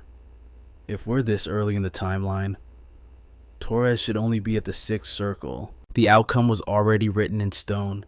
If an all-out battle erupted here, Torres and every single one of his knights would be slaughtered. Roar of the lion, Torres chanted. The raging energy around him coalesced into the form of a massive blue lion, the first secret technique of the Bahal family. That technique requires at least a 7-ring mage to control, Zed screamed internally. Stop, Torres, you'll tear your own body apart. Zed turned to the squad leader and shouted, Black Mirror, dispel the magic circle immediately. Didn't you hear me? I said take it down. The leader answered without emotion. Impossible. We only follow the orders of the previous head. My mission is solely to protect the young master. I have received no instructions to spare the enemy. Zed glared at him. Then protect me. Why kill the heir of Bahal? You're going too far with your power level. You can complete the mission without bloodshed. Zed looked between the two forces, stuck in a deadly standoff. Dispel the magic circle now, and Torres, you stop this madness too, Torres roared, his reason lost to anger. Shut your mouth, Arahan. You killed Warden Clark and the innocent citizens of the South. You will pay the price in blood. Zed tried to reason with him. It's a misunderstanding. Please, just listen. But he saw only firm killing intent burning in the knight's eyes. Zed made his choice. Fine, then I'll beat you to your knees first, and then we'll talk. The blue lion let out a deafening roar, and Zed charged straight into the path of destruction. Torres shouted, Fine, we'll talk after I crush you. The blue lion lunged at Zed with unstoppable force. Zed stood his ground, bracing for impact. No explosion, he thought. Did the Black Mirror squad actually listen? The lion crashed into an invisible wall with a thunderous boom. It was the Black Mirror's barrier. Ryu screamed. Zed. The energy blast dissipated into the air. Zed let out a breath. Damn it. If not for that barrier, I'd be dead 10 times over. Cracks spiderwebbed across the purple shield before it finally shattered into dust. Zed analyzed the scene. He actually broke through a 7th ring mage's 6-layer wind barrier. The technique possesses terrifying power even when incomplete. Torres suddenly coughed up a mouthful of blood and collapsed to his knees. It was the inevitable backlash from forcibly using a secret technique beyond his limit. It would have been my honor to witness the true roar of the lion, Zed murmured. Zed walked up to the fallen knight. Feeling better now, he looked down at the kneeling Torres. Why use a secret technique when your body wasn't ready? Torres lifted his heavy head, confusion in his eyes. How? How do you know about our family's secret technique? Before he could finish, he slumped to the ground, unconscious. The knights rushed forward in panic. Lord Torres, one knight knelt beside him, checking his vitals. It's mana reflux. If we don't treat him immediately, his life is in danger. Another knight shook Torres desperately. Lord Torres, please wake up, the medic knight said, voice trembling. It's no use, unless the healer's ring level is higher than the caster's. We can't treat this level of mana reflux. The only one here with a higher ring level than Lord Torres is... Zed turned his gaze slowly to the Black Mirror squad leader. You treat him. The leader froze. Zed continued. Torres is a friend of many years. The leader scoffed. That is absurd. Knights are enemies. They are never friends. Zed narrowed his eyes. Then let me ask you as a pragmatic mage. If Torres dies here, Arhan enters a full-scale war with Bahal. What benefit does that bring us? Don't you realize his death would actually aid our enemies? The leader replied coldly. He brought this upon himself. Healing him is not part of my mission. Zed thought. Damn it, his logic is sound, but we're running out of time. He locked eyes with the mage. You caused the situation, so now it is directly related to your mission. Zed drew a knight's sword. If you don't heal Torres right now, your mission to protect me ends here. Zed pressed the cold blade against his own neck. I always keep my promises. You've been monitoring me, so you know I am not bluffing. The leader hesitated. If the head finds out I let the young master die, his fury will be boundless. Zed's eyes burned with resolve. That's my problem. Heal him. Now. The leader finally stepped toward Torres. A Bahal knight stepped forward, blocking the way. Stop! How dare a mere mage lay filthy hands on the air? Zed glared coldly at the knight. Stand down. He is the only one who can save Torres right now, or would you rather let your lord die for the sake of pride? The knights hesitated, rendered speechless by the truth. The Black Mirror leader placed a hand over Torres. Intense green healing magic surged, and Torres' eyes snapped open in pain before relaxing. A knight breathed a sigh of relief. Lord Torres, thank goodness. His mana circuit has stabilized. Ryu looked at Zed as the mage vanished into the shadows. That guy disappeared instantly. He asked, what's wrong? Zed shook his head. Nothing. Just organizing my thoughts. A glowing object remained on the ground where the mage had stood. Outside. Night enveloped the camp near Tamaya village as Ryu approached Zed. Zed held a mysterious card in his hand with the number 9 inscribed on it. Magic card number 9, abandon or survive. Ryu looked at him with concern. Zed, were those people really the legendary Black Mirror squad? And did they give you that card? Zed stared at the object. Yes, it seems now they want me to act on my own. Zed looked thoughtful. It looks like I've lost my safety net. Ryu asked curiously. Wait, how do you know so much about the Black Mirror squad? Who doesn't? Zed replied smoothly. Even children know the name. I just don't know the specifics of their operations. Zed changed the subject. I see. Ryu, look at the knights patrolling over there. We need to keep a low profile. Look how alert they are. If anything goes wrong, we're dead. Zed's expression turned serious. If I were a knight and you were a mage, we would already be corpses. Ryu asked. What do you mean? Zed explained. Knights value honor above life itself, regardless of whether the other party is a wanted criminal, killing one's savior is an act of shame they would never commit. Zed smiled internally. Knights live for honor, while mages would betray a friend for profit. He felt both sides were too extreme, but fortunately, that meant he had mastered the trick of manipulating them both. Give knights honor, but offer mages profit. That was the rule of the world. But a knight approached Zed with a different message. The young heir is requesting your presence. Come with me. A steaming cup of tea awaited him. Torres lifted the porcelain cup with elegance. This is mana tea, grown exclusively on our estate. The aroma was rich and earthy, even Zed had to admit. The scent was exquisite. How is your body holding up? Torres asked, genuine concern in his voice. Much better, thank you. Zed stared into the dark liquid, taking a cautious sip. He glanced up at the night. I hate formal occasions. Can we just drop the act and chat casually? Torres looked surprised, then flattered, and Zed continued, his gaze sharp. You're 17, right? Let's relax. Torres cleared his throat, a smile tugging at his lips. And what about you? I'm about 15. Zed replied calmly.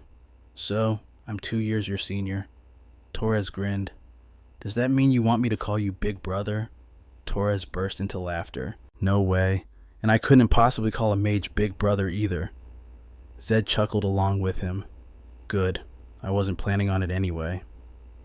As he drank, a thought crossed his mind. An Arain and a Bahal. Having a friendly chat, the world has truly gone mad. Suddenly, Torres' expression hardened. Before we get to the main topic, I must say this. He looked Zed dead in the eye. Thank you for saving my life.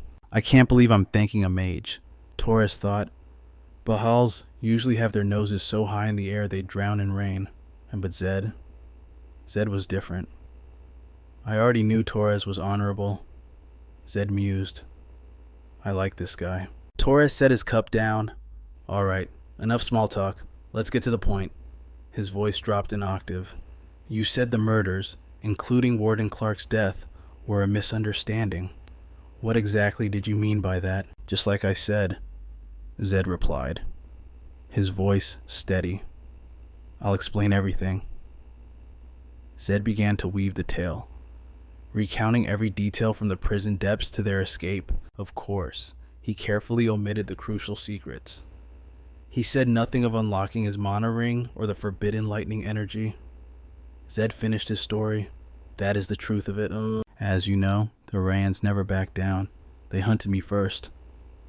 So I fought back. Torres listened intently, weighing every word. If that's true, it's clear self-defense, but it all hinges on your honesty. Zed didn't flinch.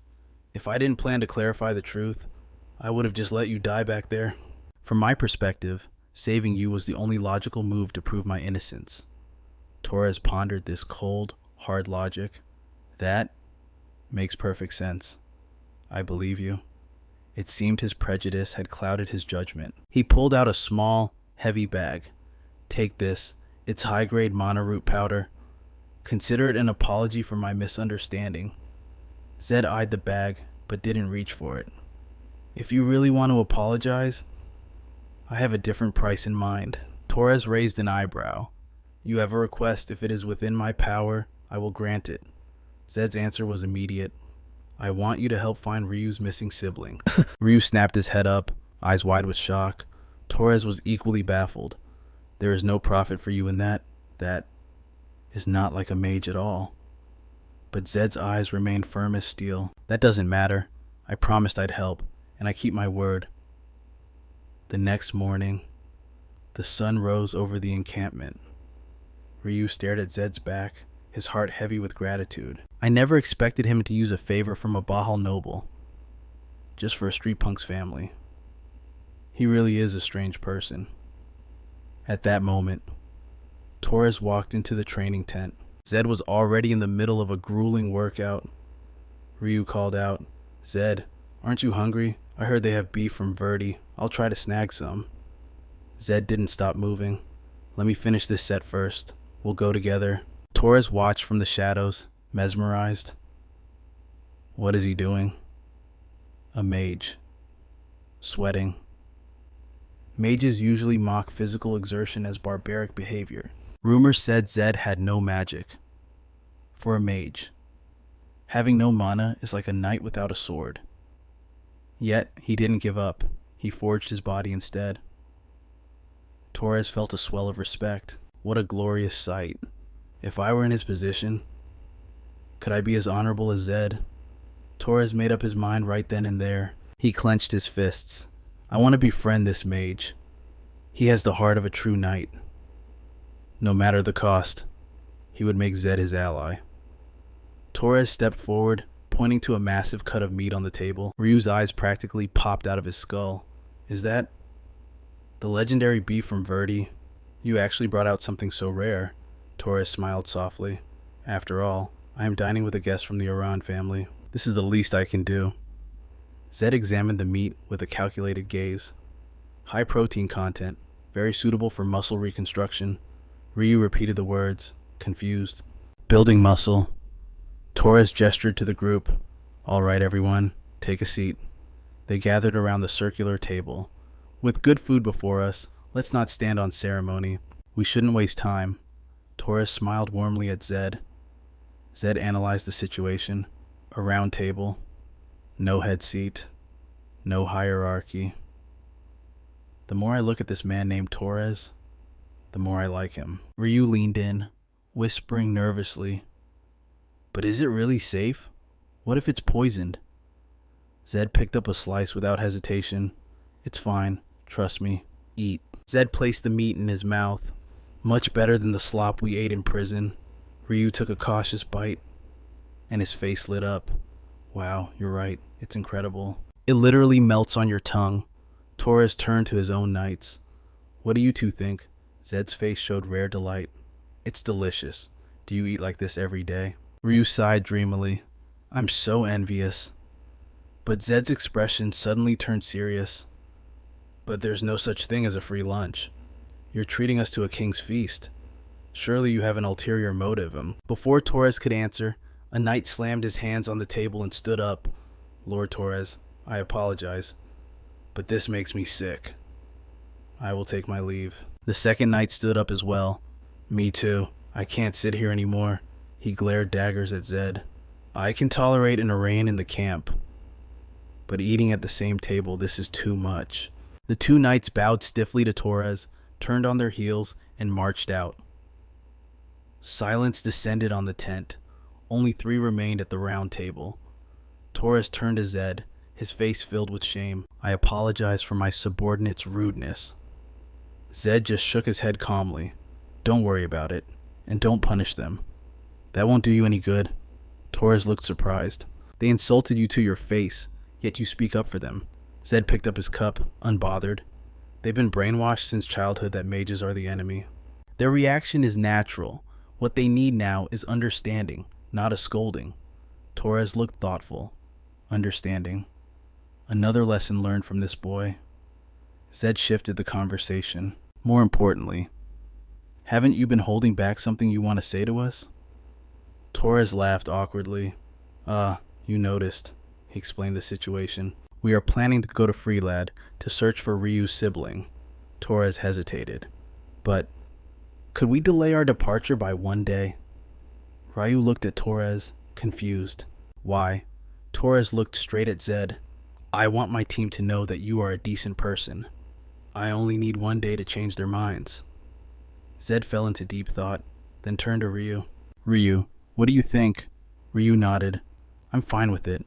Besides, even if we went to Freelad now, the authorities would only pretend to help. Zed nodded. Then it's settled. Let's do it. Later, outside the southern frontline walls of Tamaya, 2 massive beasts roared, shaking the earth. 1 beast crashed to the ground. Silence forever. A knight reported to Torres, breathless. It's a low-level beast, Lord Torres. Torres nodded sharply. Well done. He addressed the group. We continue sweeping forward. The knights responded with a thunderous shout. Yes, sir. Zed followed silently behind the group, observing everything. What is Torres planning? Dragging me out to this distant wasteland? Just so we can get along. Torres led a vanguard of 20 elite knights to the front lines. The southern and western fronts were chaos, overrun by a rampaging tide of beasts. This search mission was nightmare difficulty. Zed watched the marching formation from the rear. Were they planning a parade? The Bahal family was famous for their survival banquets, partying hard after every mission. Zed fixed his gaze on Torres's back. Perhaps he wants me there to witness his moment of glory, a 17-year-old clinging to sentimentality. Suddenly, a knight's voice broke the silence. Lord Torres, we found unidentified tracks. Torres dropped to a crouch. He had never seen footprints like these. Torres stood tall, his voice grave. Does anyone recognize the beast that made these? The knights exchanged nervous glances. One finally spoke up. It appears to be a new species not recorded in the bestiary, Lord Torres. Protocol dictates we return to headquarters immediately, Torres muttered, weighing his options, but retreating now felt wrong. He turned to his men. We are only in Zone 1, correct? Even an undiscovered beast shouldn't exceed a manageable level here. But a veteran knight raised a sharp objection. The unknown is the deadliest trap of all, Torres sighed, conceding. You're right, we fall back, unless someone here holds the answer. Zed's calm voice cut through the air. Need a hand. Torres spun around, eyes wide. You recognize this? Zed studied the scarred earth. These are the tracks of a basilisk, a mid-tier beast. A mid-tier? You're a 6-ring mage with 25 ring knights. That shouldn't pose a threat. Torres looked incredulous. Are you serious right now? A knight sneered. Lord Torres, surely you don't trust the word of a mage. He's from the west. How could he possibly know about southern beasts we've never encountered? Zed remained unfazed. Is there proof they are exclusive to the south? Perhaps the Aaron archives are simply more comprehensive than the Bahals? The knight exploded in rage. You insolent half-wit. A cripple without magic dares to lecture us. How dare an Iran mock the House of Bahal? Zed's red eyes flashed with a freezing cold light. You are the ones mocking me. A mere knight dares to show disrespect to a direct descendant of Aaron. Torres stepped in, his aura flaring. Enough. He glared sternly at his men. Knights, silence in the ranks unless ordered otherwise. He turned to the mage. Zed, I apologize for my squad's conduct. Torres sighed heavily. I had good intentions, but chaos seems to follow us. Suddenly, a terrifying roar shook the earth from behind. A colossal nightmare emerged from the shadows. Torres drew his blade in a flash. Battle position spread out now. The basilisk's tail whipped across the field like a siege weapon, blasting a massive crater in the earth. Torres caught the strike with his blade, but was skidded back by the overwhelming force. He looked frantically for Zed. Zed, report. Zed screamed a warning. Torres, 6 o'clock. Get down. Massive jaws snapped shut exactly where Torres had stood a second ago. He barely rolled to safety. Torres regained his footing, eyes locking onto the threat. 2 basilisks hissed menacingly. Azure energy erupted around Torres, his sword and armor blazed with a blinding spiritual glow. Bathed in blue light, Torres barked orders.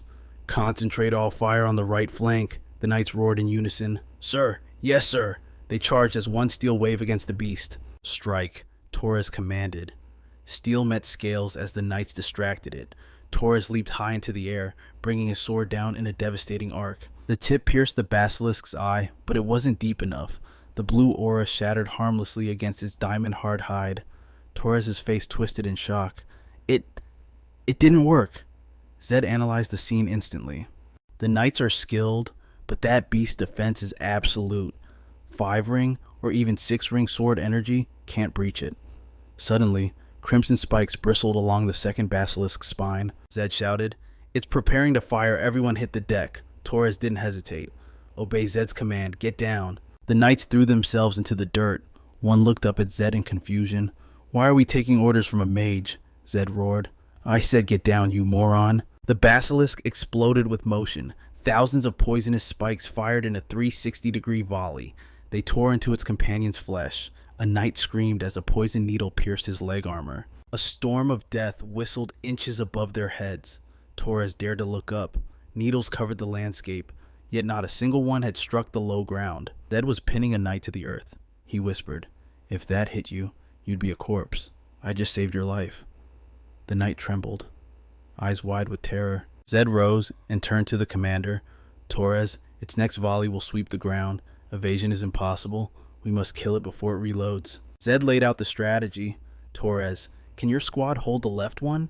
Torres gaped at him. What you intend to face a basilisk alone? Do you have a death wish? Zed's voice was razor sharp. There is no time. Can you hold it or not? Torres gritted his teeth. Fine, we'll make it quick. Just don't die on me. A faint smirk touched Zed's lips. Now, who's worried about whom? Zed mused. He really is a decent guy. He shouted, Leave the right one to me. Torres turned, rallying his men. Everyone on me, we take the left. Meanwhile, a holographic window flashed before Zed. Trait activated persistent challenger. My favorite character is finally going all out. I can't just remain a spectator. Zed clenched his fists. Golden arcs of electricity crackled around his knuckles. System all attributes temporarily increased by 10 points. Skill lightning form activated. Blinding golden thunder engulfed Zed's entire frame. He glared at the beast on the right. Where are your eyes wandering? Crackling with raw power, Zed vanished and reappeared in front of the beast. Your opponent is right here. His fist slammed into the basilisk's jaw. He grinned. A basilisk for my first hunt. Talk about beginner's luck. He weaved effortlessly past the snapping jaws. He unleashed a lightning speed combination, forcing the massive creature to retreat. Zed concentrated all his mana into his right fist. This monstrosity has one fatal flaw. It was the crown of its skull. Zed launched himself skyward. Time to crack it open. Zed's lightning-infused fist crashed down like a hammer of God. He landed softly, electricity still dancing off his shoulders. The basilisk's head collapsed, smoke rising from the charred flesh. Zed glanced back. A crimson orb floated above the corpse. Zed whispered a silent prayer. Please, let it be the one. Item acquired, Breath of the Demon. The core ingredient for legendary elixirs with holy water. This could grant a permanent stat boost. Zed snatched the orb from the air. Usually, elixirs give random stats, but since I only possess magic attributes... Zed grinned. Excellent. Thank you for the guaranteed magic bonus. Zed pocketed the loot and walked toward the second battle. Alright, round 2. But Torres was in trouble. His sword swung wide as the basilisk's tail smashed the knight aside. Lord Torres. The knight screamed. Torres skidded backward, gasping. I'm losing ground. I can't keep up. The basilisk opened its bloody maw, lunging for the kill. Torres looked up at death. Boom! A bolt of yellow lightning obliterated the beast's momentum. Torres watched in awe. There stood Zed, a god of thunder amidst the battlefield. Are you all right? Torres called out, his voice trembling with disbelief. He stared up at the impossible sight before him. Zed stood triumphant atop the basilisk's massive head, raw power crackling around him. What? What is that overwhelming energy? The knights froze, their eyes wide with confusion and awe. How did he even get up there? One whispered. Wait, that light. It is the power of lightning itself. Torres could not tear his gaze away from Zed. Zed, he shouted over the wind. Is that truly lightning magic? Zed smirked, his demeanor calm. Yeah, what else would it be? Torres felt his reality shattering. How is this possible? Rumors said you possessed 0 magic. Zed answered casually, as if discussing the weather. I just recently unlocked it.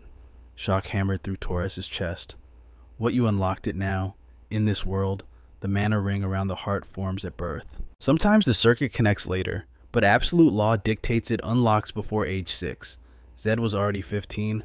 By all logic, he was confirmed to be born without a mana ring, a cripple in the world of magic. It was like being born with 9 fingers and suddenly growing a 10th one day. A complete defiance of nature. Such a miracle had never occurred in the continent's 1,000 years of recorded history. Torres' mind raced. Perhaps Zed's sheer willpower moved the heavens themselves. Zed held up the glowing red orb. Torres, I assume this drop is mine. Torres nodded slowly. Of course, you slew the beast. The spoils belong to the victor. Zed effortlessly hoisted the basilisk's hide. This is plenty, he thought. Selling this hide should at least secure me some beef money. A satisfied smile touched his lips. I have played this game for 10 years, yet I have never seen 2 legendary drops at once. Today is absolute madness. This excitement alone is enough to fill my stomach. Meanwhile, back at the outpost, the knights whispered fervently. Did you hear about the kid from the Iran family? They say he went on patrol and crushed an unknown beast with his bare hands. And that's not all. They say he awakened the lightning attribute. So that power is not just a myth. A mage without magic suddenly wielding lightning. Could it be a mistake? Impossible. Every single knight on patrol witnessed the miracle. Even Lord Torres acknowledged his strength. It cannot be an error. That Aaron Air is built differently from other mages. He even surrendered the beast hide to the knights, keeping only his share. I heard he trains his physical body and rests like a warrior. A mage who sweats and sacrifices. The more we learn, the more genuine he seems. I want to speak with him too. I should have volunteered for patrol today. A knight approached Zed, bowing deeply. Lord Zed, thank you for saving my life earlier. Zed, sitting with Ryu, looked up. Of course, you aren't injured, are you? The knight lowered his head, his face burning with shame. No, sir, but I hesitated on the battlefield. As a knight, this is a disgrace. I will reflect deeply on my cowardice. Ryu watched in disbelief. What exactly happened out there? How did public opinion flip so completely in a single day? Zed offered a faint, knowing smile. Looks like I made a decent first impression. I think they will genuinely help you find your sibling tomorrow. Just then, Torres walked over, his expression serious. Zed, Ryu, can you spare a moment outside? Torres looked at Zed with newfound respect. You worked hard today. Everyone's opinion of you has shifted dramatically. The patrol squad has unanimously agreed to help search for Lisa tomorrow. Zed nodded in appreciation. Everyone is tired. Please, thank them for me. Torres continued, his voice solemn. As knights, we owe you a life. This is only right. However, I must return to the main house tomorrow. The family head was shocked by today's report. Zed looked at Torres, reading the situation. Are you in trouble because you associated with someone from Aran? Torres smiled, unbothered. I expected some backlash. He turned to Ryu. After reporting to the head, I will head directly to Freelad. Ryu, on my honor, I will do everything to find your sibling. Zed patted Ryu's shoulder gently. This is good news, Ryu. The air of Bahal personally assisting you, that should put your mind at ease. Ryu's cheeks flushed with emotion. He whispered, voice trembling. Thank you. Thank you both. Zed replied warmly. No need for formalities between friends. The next morning arrived at the Southern Trade Hub, Port City Frill. Ryu described his sister to the gathered group. Her name is Lisa. She turns 13 this year. She has waist-length blonde hair. Ryu gestured to a certain height. Maybe she grew taller. Zed pressed for details. Is that all? Ryu added helplessly. She is pretty cute. Ryu slumped slightly. That is all I know, but she should be somewhere in Freelad. Zed turned to the knights, his command absolute. Go check the slave records of every small family in the city.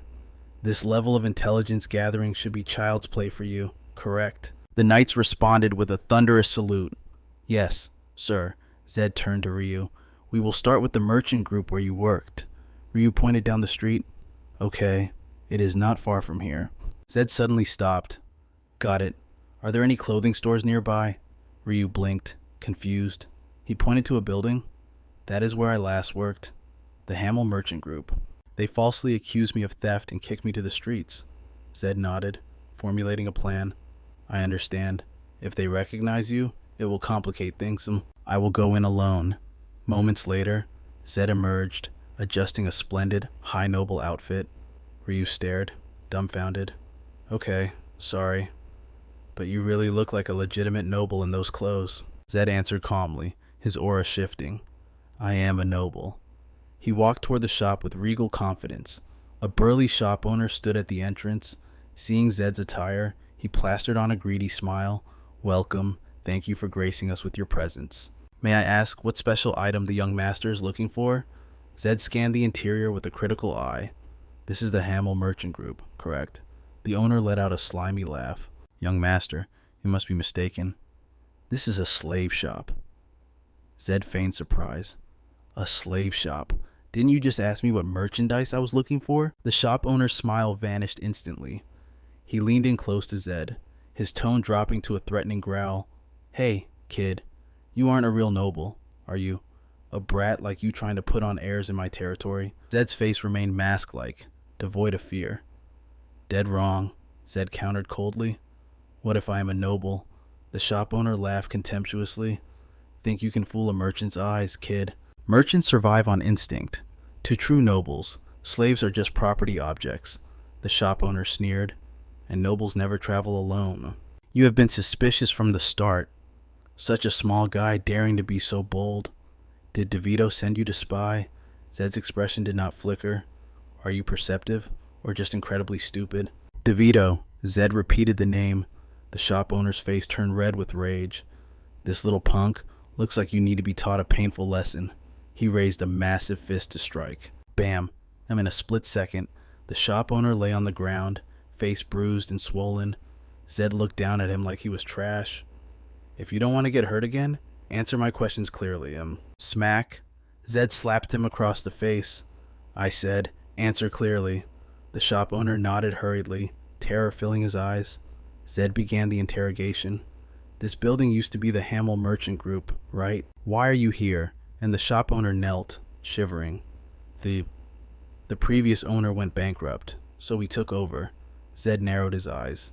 Then who is DeVito? Is he also a slave trader? The shop owner stammered hastily. Yes, he is the biggest slave trader in the entire South. Then he is our next target. Zed noted internally. He asked one final question. Where are all the people here? The shop owner answered hesitantly, confused. Every person, you. You mean the displayed inventory? Zed's eyes turned icy cold. Inventory. Smack. A sharp slap echoed through the room. Watch your words, you bastard. The shop owner cowered, frightened out of his wits. Zed raised his hand again. Say it again. The shop owner trembled uncontrollably. Inven and smack. Zed swung his hand without mercy. Say it again. Inventory, smack. The blow landed with bone-rattling force. Zed finally withdrew his hand, his voice dripping with disgust. Slaves are people, too. Do you honestly see them as mere objects? Zed asked, watching the shop owner clutch his swollen face. Live with some dignity, man. Surely that isn't too difficult. Terror seized the owner as he shook his head violently. No, sir, absolutely not. Zed's command cut through the air. Lead the way, now. Scrambling to his feet, the owner pulled back a heavy curtain. Right this way, young master. As the curtain parted, Zed stared into the abyss behind the iron bars. Dozens of people were crammed into the dark, suffocating warehouse, witnessing human beings treated like livestock. Fury began to boil in Zed's chest all over again. He turned his cold gaze to the owner. Are there others locked away elsewhere? No, I swear. This is everyone, the owner stammered. There are no blonde slaves, no young ones left. The young fetch a high price. If you're looking for the girl named Lisa, she's likely already been sold. Then our next target is the broker, DeVito, Zed murmured. But before that, he pinned the owner with a glare. I am giving you one final chance. Start acting like a human being. The owner blinked in confusion. Hand over the keys to the vault in the cells, Zed ordered. Moments later, the iron door slammed shut, locking the owner inside his own prison. Stay here for a while. You need to taste the hell you created. As the prisoners were freed, they wept with gratitude. Bless you, sir. Zed didn't stop there. He emptied the slaver's vault and distributed every coin to the victims. The knights escorted the freed slaves to safety. To receive such kindness, an old man trembled as Zed placed a comforting hand on his shoulder. There is no need for thanks. Just rest now. Later, sharing a meal with them. Zed listened to their stories. In a world like this, listening to survivors often yielded unexpected gold. The old man introduced himself. My name is Gordon. In my past life, I served as an assistant to the noble Sherville family. After the family fell, I drifted until I ended up here. Zed's eyes widened. You served the Shervilles. I thought their entire line was wiped out. It is a miracle you survived. Pure luck, nothing more. The Sherville family.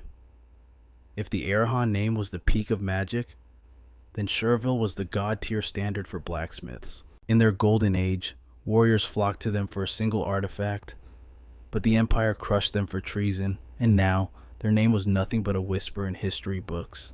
It wasn't just history. Even in the game Zed knew, their fall was a tragedy. With no heir to carry on their legendary techniques, the Empire had lost a vital weapon against the beasts. Gordon sighed heavily. The days of glory are long gone. Zed nodded solemnly. A tragedy indeed. If the Sherville craftsmanship had survived, imagine the miraculous items we would have today. It is a loss for the world. Suddenly, Gordon leaned in, his voice dropping to a whisper. Actually, there is something I must tell you. Sir, can you swear this never leaves this table? Zed nodded instantly. You have my word. Gordon glanced around nervously. Can we speak in the woods, away from prying ears? Once they were alone, Gordon dropped the bombshell. The true heir of Sherville, Lord Lacto. He is still alive. Zed froze. What? Gordon panicked, shushing him. Quietly, please. Zed lowered his voice, his heart racing. Where is he? Gordon explained. His chief assistant died in his place. They swapped clothes and burned the body beyond recognition. If the plan worked, he is hiding in Myers right now. Zed's mind reeled. My God. This wasn't just a secret. This was information that could shake the Empire's foundations. But as a fugitive, finding him would be like searching for a ghost. Zed bowed his head. Thank you, Gordon. I hope to meet him one day. Gordon gripped Zed's arm. I told you because your eyes, they hold honor. Please, do not let harm come to him. Zed's expression turned solemn. I swear it. I understand the gravity of this. Let us head back. We cannot stay gone too long. Back at the table, Ryu sat slumped over, poking at his food. Not hungry, Zed asked gently. Don't let it eat at you. Zed comforted him. Today was just a small fry. Tomorrow, we take the fight to DeVito. Ryu nodded weakly, but Gordon's face went pale. Wait. Sir, did you say DeVito? Zed looked at the old man. Yes. Is there a problem? Gordon's voice trembled. You absolutely cannot go there. His operation is a monster compared to this place. Do you know who backs him? Zed remained calm. I don't care how high his backing goes. I have the Knights of Baja with me. Sir, listen to me. DeVito's web covers the Empire. Rumor has it his biggest client is the House of Arhan. The atmosphere instantly shattered. Arahan. Zed's pupils contracted to pinpoints. Arhan impossible. But as Gordon explained, the terrible logic began to click into place. Stripping slaves hurts the southern nobles, specifically the Baja faction. If Arhan is behind DeVito, then the Black Mirror Squad wouldn't just protect him. They would be expecting us. This could trigger a shadow war between the two great families, Bahal and Arhan. Ryu looked at Zed with fear, worried his friend was walking into a death trap. Zed turned to Ryu. Don't look at me like that. This isn't just for you. It's the right thing to do. Ryu blinked, confused. The right thing? Zed's gaze hardened into steel. I follow my own code. No matter who backs him, DeVito goes down today.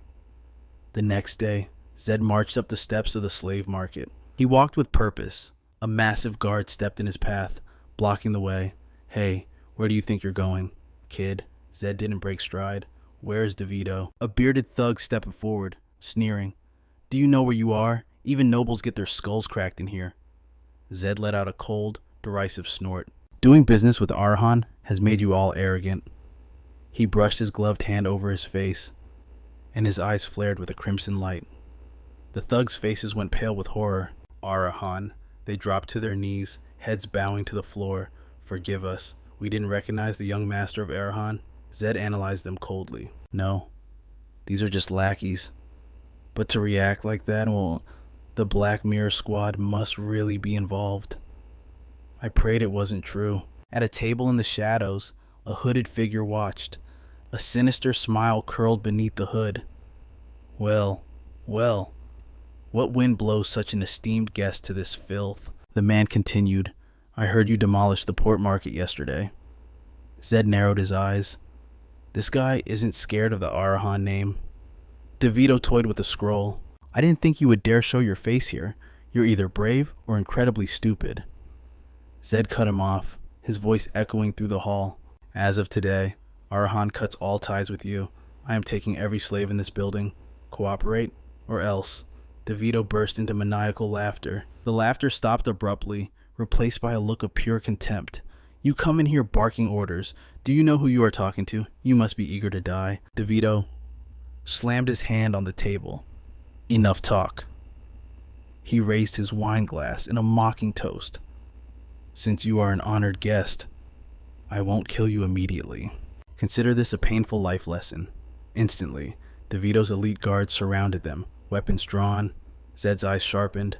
Diplomacy was over. It was time for blood. Luck is on my side. Only one member of the Black Mirror squad stands guard.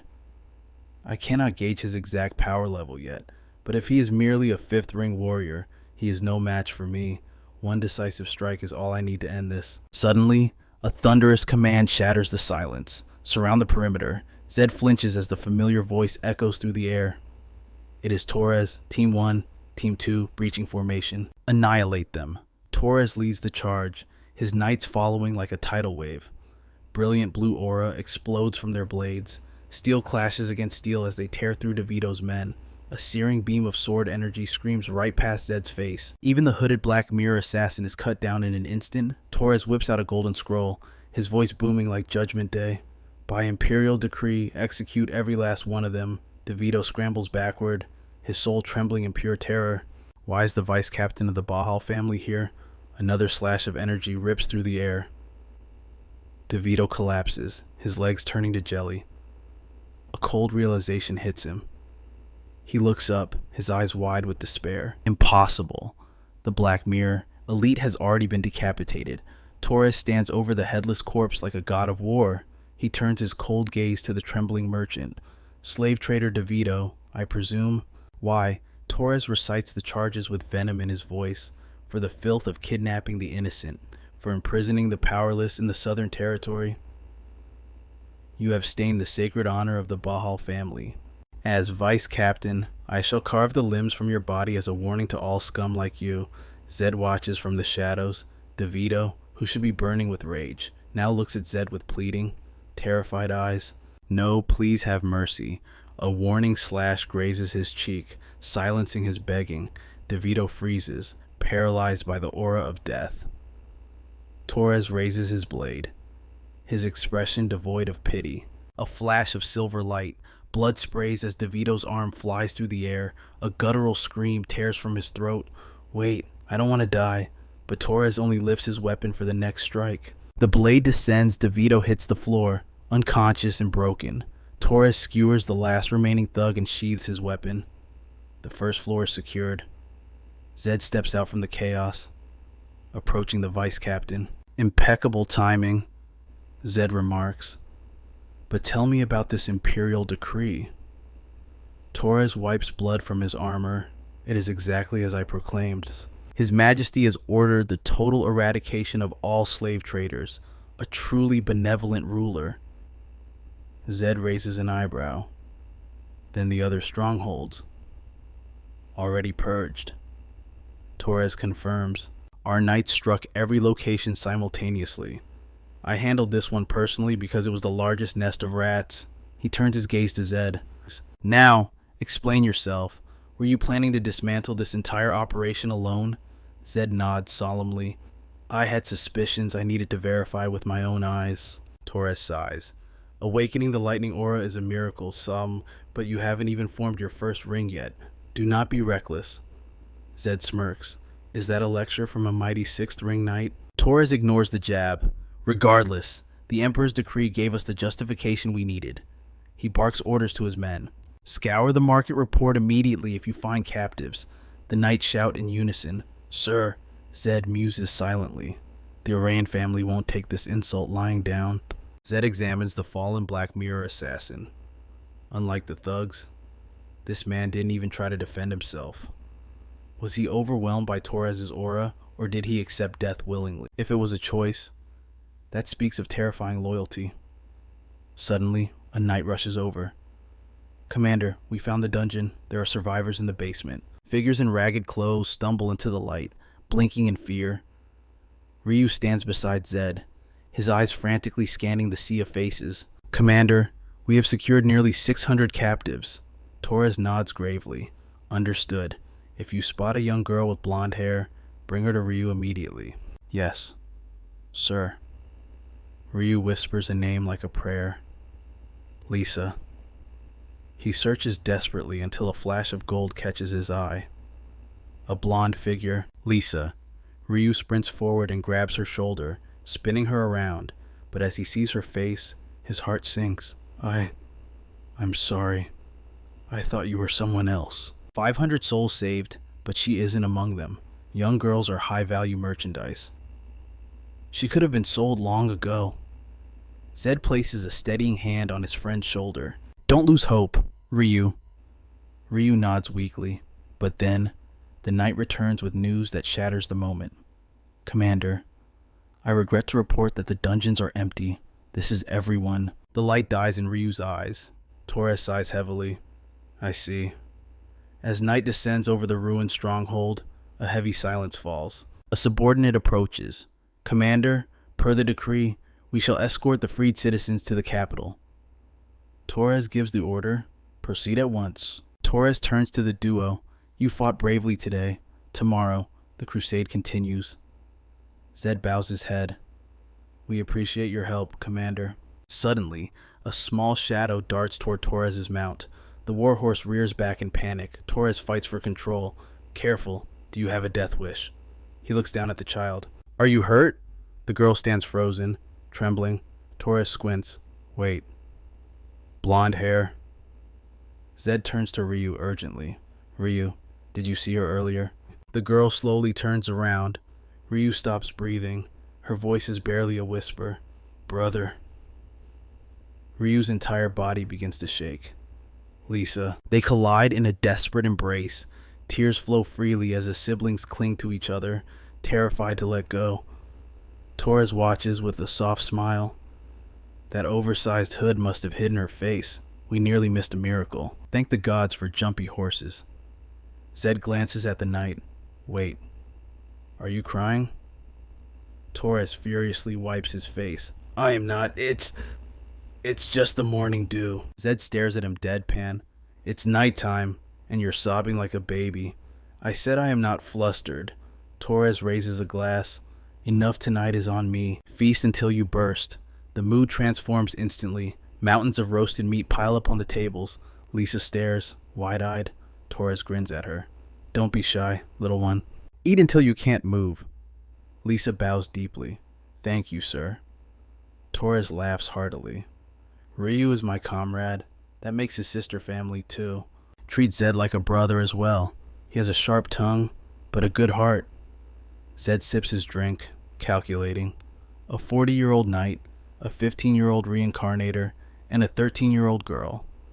What a strange party. It feels oddly peaceful. Torres leans in, whispering to Lisa. If you need anything, just ask. My friends have deep pockets, you know. Lisa's eyes sparkle with wonder. Ryu puffs out his chest. Who else but me could befriend the houses of Bahal and Aran? Zed smiles. This might be the first truly perfect day since I arrived in this world. Crash. A knight bursts through the tavern doors. Lord Torres. Torres looks up, annoyed. Zed's eyes narrow instantly. He recognizes that aura. That man. It is Bahal's vice captain, Philip Robert. Torres stands. Vice Captain Philip. What is the meaning of this? Philip Robert steps forward, his face grim. I am here on urgent orders from the Lord himself. Torres frowns. Orders? I received no such missive. What are the instructions? Shing. Philip Robert draws his blade. The cold steel points directly at Zed's throat. Zed sighs internally. I should have known a perfect day was too much to ask for. Philip Robert glares down at him. The Lord demands this boy be brought to him. Immediately. Moments later, a carriage rumbles through the ominous dark forest, flanked by elite knights. Inside, Zed sits with arms crossed, his mind racing as he heads toward an uncertain fate. Philip Robert, the Knight of Bahal, bored his gaze into the prisoner. Philip Robert's voice dripped with disdain. Let me explain the rules of your existence here. First rule, never dare to meet the Lord's gaze. Second, you will drag your knees across the floor before him. Third, absolute silence. Do not quest. Zed's voice cut through the air like a blade. Philip Robert frowned, his authority challenged. Zed looked up, his eyes burning with defiance. Who do you think you are, daring to bark orders at me? Philip Robert's expression darkened into a scowl. Do not forget where you stand, boy. This is Bahal territory, the land of steel. Philip Robert clenched his teeth, his hand inching toward his sword. Show some respect, or I will mount your head on a pike. Zed's scarlet pupils flickered with dangerous light. You are the one who needs to learn his place. Zed stared directly into the Knight's soul. Do not forget, I am of the bloodline of Aaron. Philip Robert averted his gaze, cowed by the pressure. This is Bahal territory, he muttered, trying to salvage his pride. The Bahal banner snapped violently in the wind. The silent contest for dominance had begun. Philip Robert spurred his horse forward, retreating from the mental clash. Zed's mind raced. I wonder what schemes Fernando, the Iron Lord of Bahal, is weaving. But as the heir of Aran, I must maintain the dignity of my household. Instinct tells me this is the only path to survival. Zed sat in the carriage, drowning in calculation. Just as I suspected. If I bow too low, they will trample me like a bug. Two titanic forces are about to collide. But if I stand too tall, I will provoke their wrath. It is like dancing on the edge of a blade. I can only hope my judgment strikes true. The carriage ground to a halt before a mansion that pierced the sky. Philip Robert barked at Zed. Wait here. Zed stepped into the grand foyer. A guard stood like a statue. The guard bowed with practiced discipline. This is the reception room on the 5th floor. Zed gazed toward the empty throne hall, his memories surfacing. It is exactly like the game described. Not the interrogation office on the 7th floor, but the formal reception room. This means he acknowledges me as a guest, a surprisingly favorable start. Suddenly, the air grew heavy. A suffocating presence materialized from the void. A voice rumbled like distant thunder. You are the first of the Aaron bloodline to step foot in the Bahal sanctuary. Zed's pupils contracted to pinpoints. What is this pressure? He is already here. Right behind me. The Lord of the Bahal family. Merely sharing this space is enough to shatter my focus. Zed's hands trembled, his body betraying his will. I cannot even force myself to turn around. He is not even projecting battle aura. If he were, my unique trait would be screaming. No, this is pure, unadulterated existence. This is the realm of a swordsman who has surpassed the 10th stage. A true sword saint. A towering figure swept past Zed like a gale. Fernando descended onto the throne. He peered down at Zed like a god viewing a mortal. A terrifying blue battle aura wreathed his form. Fernando's gaze was sharper than any blade. Zed stood alone in the vast, empty hall, a solitary figure against a titan. Cold sweat traced a path down Zed's forehead. Zed clenched his teeth, fighting the urge to collapse. Fernando studied him. He spoke, his voice echoing. I will grant you this much. You possess a spine, man of Aran. But his tone dropped an octave. However, this is the Bahal mansion. Your conduct must reflect your station. Zed's muscles locked up. I cannot kneel here. To kneel before strength is the ultimate disgrace. The moment I show a sliver of submission, I become nothing more than prey in his eyes. Zed offered a shallow, dignified bow. Thank you for your invitation. Fernando's eyebrow rose. Invitation. Zed met the challenge. Yes. I arrived by carriage and was escorted to the VIP reception room. Is that not how the Bahal family treats an honored guest? I came as a guest, Zed continued, his voice steadying.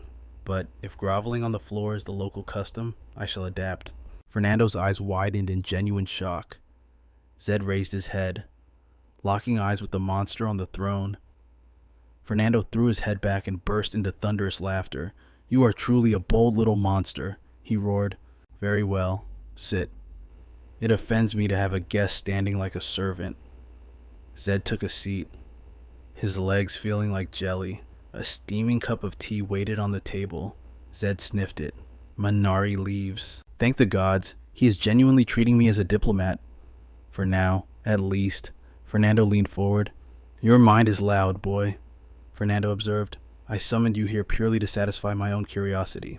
Do not overcomplicate it. Zed flinched at the perceptiveness. Fernando continued. I heard you dismantled the slave trader DeVito's operation.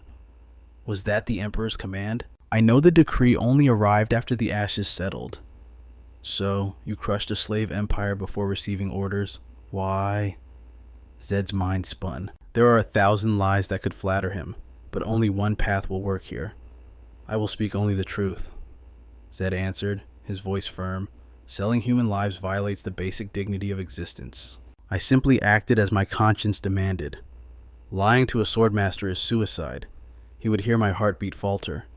Fernando snorted derisively.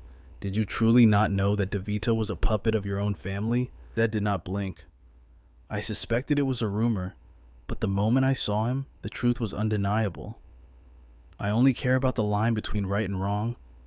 Blood ties mean nothing in the face of justice. Fernando paused.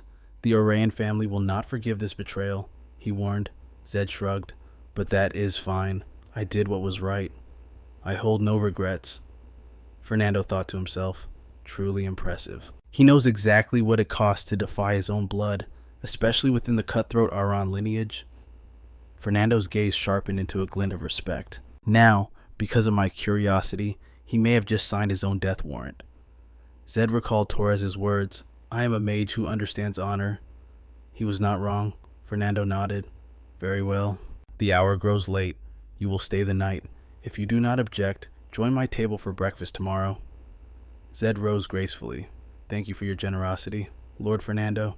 He placed his right fist over his heart. It was the knight's salute. Fernando's mask of composure cracked. I never expected to receive a knight's salute from a spellcaster. Today is a day of endless surprises. The mansion fell silent under the moonlight. Inside the guest room, Zed collapsed into a chair. He exhaled a breath he had been holding for hours. Thank God, I survived. He drained every ounce of my spiritual energy. If Fernando's personality had deviated even slightly from the game lore, my head would be rolling on the floor. It seems honesty cuts deeper than bravado. Now that I've climbed that mountain, the hunger hits me. A feast materialized on the table. A servant bowed silently. The servant whispered, Please enjoy. Zed eyed the food. They certainly spared no expense. Suddenly, his gaze froze. A black card protruded from a bloody rare steak. No, it cannot be. The servant had vanished into thin air. Zed shot to his feet. He scanned the empty room frantically. He was just here, yet he disappeared like smoke. How did the shadow guard track me all the way into the Bahal stronghold? The door slammed shut with a boom. Zed sank back down. He plucked the card from the meat. A black number 0 shimmered on the surface. Magic card number 0. The command is absolute return immediately, or be terminated. Zed's gaze hardened into steel. His crimson pupils burned with renewed fury. A silhouette peeled itself from the darkness. A single red eye glowed in the corner. Now it is the Lord of Arayan's turn to make a move. A menacing shadow loomed over Zed. The card heavy in his hand. The Bahal estate bathed in the morning light. The sun illuminated the high tower. Zed sat on the edge of the bed, head in his hands. I cannot believe it. I actually held a magic card from the Aran Shadow Guard. Just how far do the tentacles of the Aran family reach? A sharp knock broke the silence. A familiar voice called out, Zed, are you in there? Zed threw open the door. Torres stood there, a beacon of normalcy. Torres smiled warmly. What happened with Ryu and Lisa? Did you travel here alone? Zed nodded. They are taken care of. I did not know if you were safe, so I could not sit idly by. I heard scattered rumors. I am just relieved to see you in one piece. I also heard the Lord invited you to breakfast. Zed offered a grim smile. The word safe does not quite fit my reality right now. Torres offered a warm smile, breaking the silence. The Lord has recognized your true worth. He is even planning to revoke the bounty on your head. Zed's brow furrowed instantly. A bounty. That was a variable he hadn't calculated. If only that cursed magic card hadn't manifested, his life would be simple. He recalled the vision vividly, a card engulfed in crimson flames, and a hooded figure reaching out from the abyss. No matter where I run, the shadows follow me. Aran, Zed thought grimly. The only choice left is to face destiny head-on. After their meal, Torres guided him through the estate, displaying the grandeur of the grounds. These are the knight's quarters, Torres explained, gesturing toward the horizon, and beyond that lies the training ground. Zed studied the landscape, deep in thought. Perhaps my mind is too clouded. Zed mused internally. Seeing this reality versus the game world, it doesn't spark the awe I expected. Suddenly, his gaze locked onto a specific enclosure. "What is that?" Zed asked. Torres followed his line of sight. That place is sacred. You know the legend? The white horses of Bahal choose their own masters. Steeds that haven't found a worthy soul are kept there. Zed stared at the solitary beast in the stable. "Only one." Torres nodded solemnly. The magnificent creature let out a long, resonant neigh, turning its head specifically to avoid Torres's gaze. "Usually, they choose within 3 months," Torres noted, "but this one has waited 2 long years. Its pride is immeasurable. It is the only beast that dared to reject even the Lord himself." Zed's eyes widened. "Rejecting the Lord? I thought they simply followed the strongest." Zed murmured. "Not always," Torres replied, watching the beast. "It seems they judge by the content of one's soul." "This is getting interesting," Torres observed, a knowing look in his eye. "You only have eyes for that white horse now. Nothing else in the world exists, does it?" A faint smile touched Zed's lips. "Bahal's steeds are truly magnificent," Torres added. "There is a reason they are revered as divine beasts." He looked at the creature with respect. "They are not mere property or pets. They are brothers in arms, soulmates." The horse let out a low, vibrating whinny. "That is why we honor its rejection." Zed stepped forward, locking eyes with the beast. The horse's sapphire eyes gleamed with intelligence. Slowly, it lowered its majestic head, resting it gently against Zed's palm. Just then, a sharp voice cut the air. "Is this the heir of Aran?" The speaker was Philip Robert. He approached with 2 other knights, an arrogant stride in his step. "I saw Lord Torres and came to pay respects, but I didn't expect to see an outsider." Torres immediately stepped between them, shielding Zed. "He is an honored guest of the Lord." "Watch your tone." Philip placed a hand on his chest, offering a mock bow. "My apologies. Lord Torres, would the guest care to train with us?" Torres scoffed. "Train?" Philip smiled thinly. "We lack a meditation room for mages here." "That would be boring anyway. How about a spar? Show us what you can do." Torres frowned deeply. "Have you lost your mind? Have you forgotten his status?" Philip didn't back down. "Lord Torres, a friendly exchange of pointers isn't disrespectful. It would be valuable experience for my squad." "And for Zed as well," Philip added slyly. Torres shook his head. "Zed is not prepared. We will decline." But Philip pressed on. "Just a light match. If he fears the gap in skill, we have a raw recruit who joined mere days ago. If that is still too frightening, the recruit can fight with one hand tied." Zed stepped forward, his voice cold. "Forget the excuses. I'll do it." He whispered to Philip, "This is the humiliation you wanted, isn't it?" Zed pointed at the recruit. "Let's begin." The white horse snorted, sensing the rising tension. The recruit stepped onto the training ground, wielding a wooden practice sword. "It's just a spar," the knight muttered. "I'll stick to wood." Zed rotated his wrists, loosening up. "You'll regret that, Mercy. Come at me with the intent to kill. Don't be all talk." Torres watched, his knuckles white.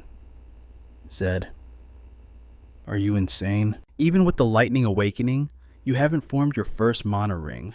A novice fighting a 5th ring knight is suicide." The knight smirked. "You think you have a prayer of winning?" Zed replied calmly.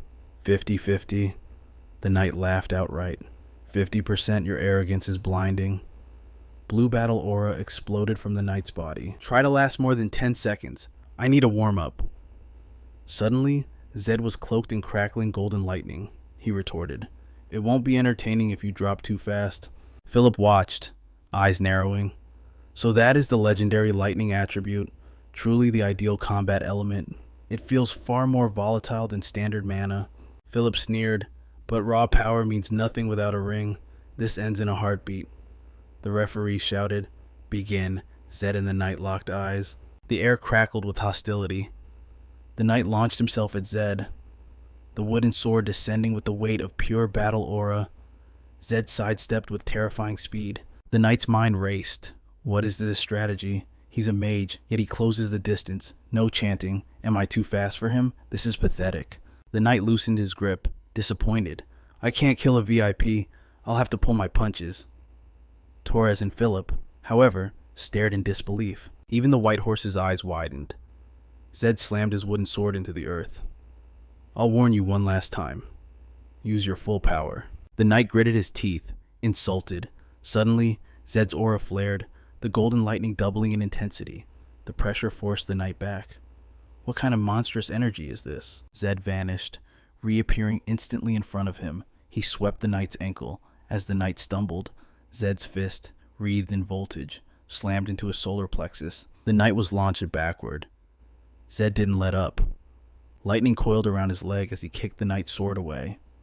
His other hand condensed pure energy. Golden lightning screamed in his palm. He released it at point-blank range, the explosion striking the recruit's chest. The knight howled in agony as his weapon spun away. Zed surged forward, burying a fist into the knight's gut, driving him into the dirt. Torres and Philip stood frozen, their mouths agape.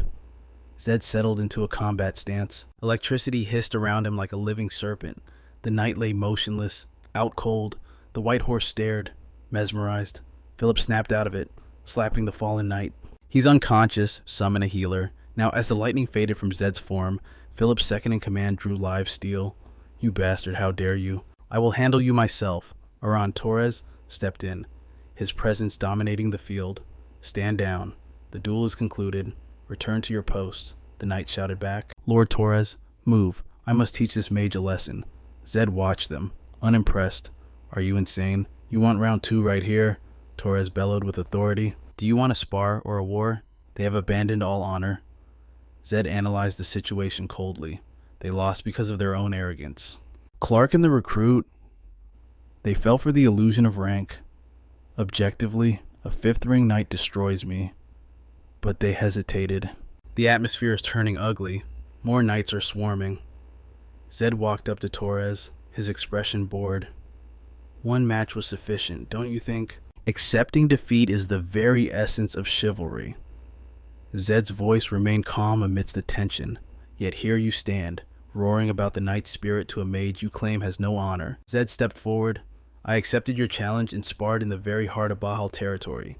Do you truly not understand the weight of my actions? Could any of you dare to spar a mage in the heart of Arhan territory?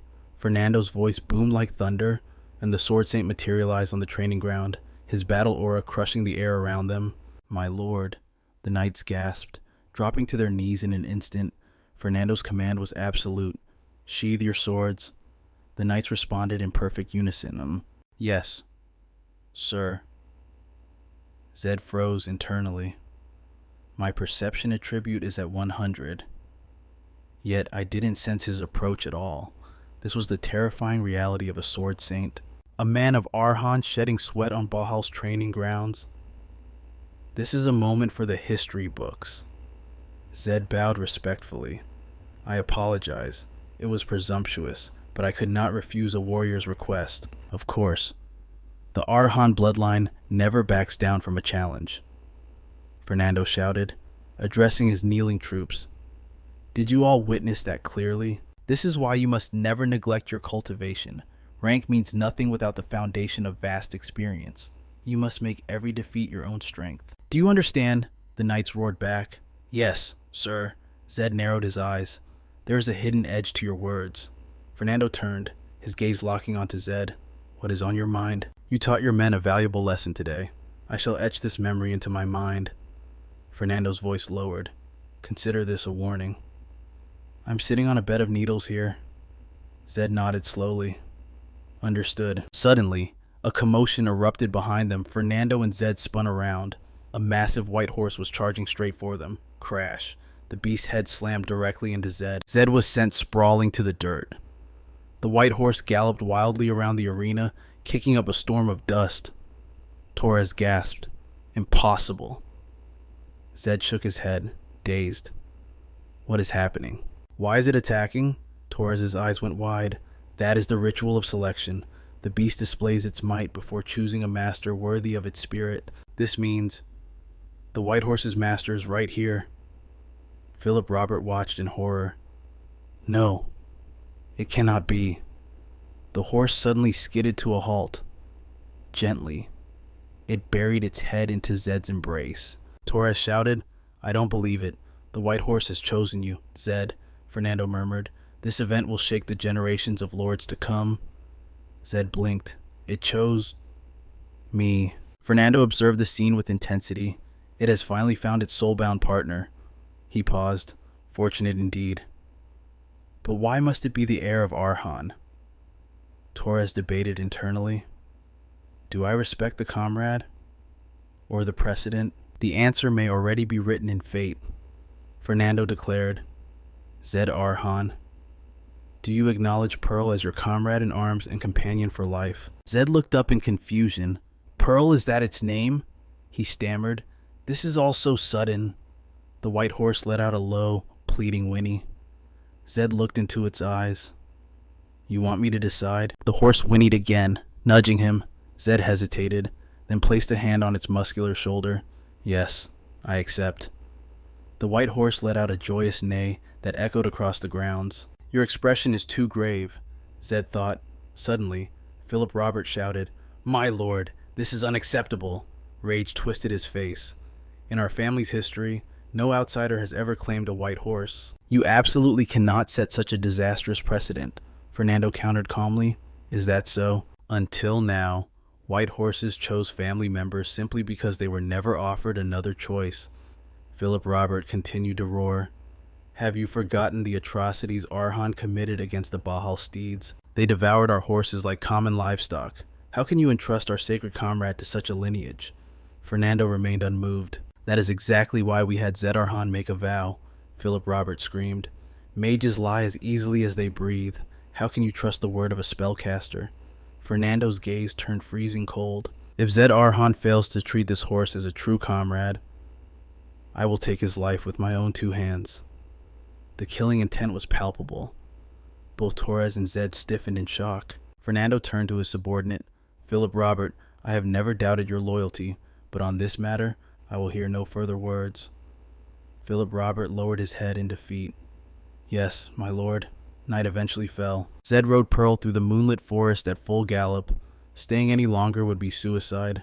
I had to leave. This is incredible speed. I really like you, Pearl. You have exceeded all my expectations. Run.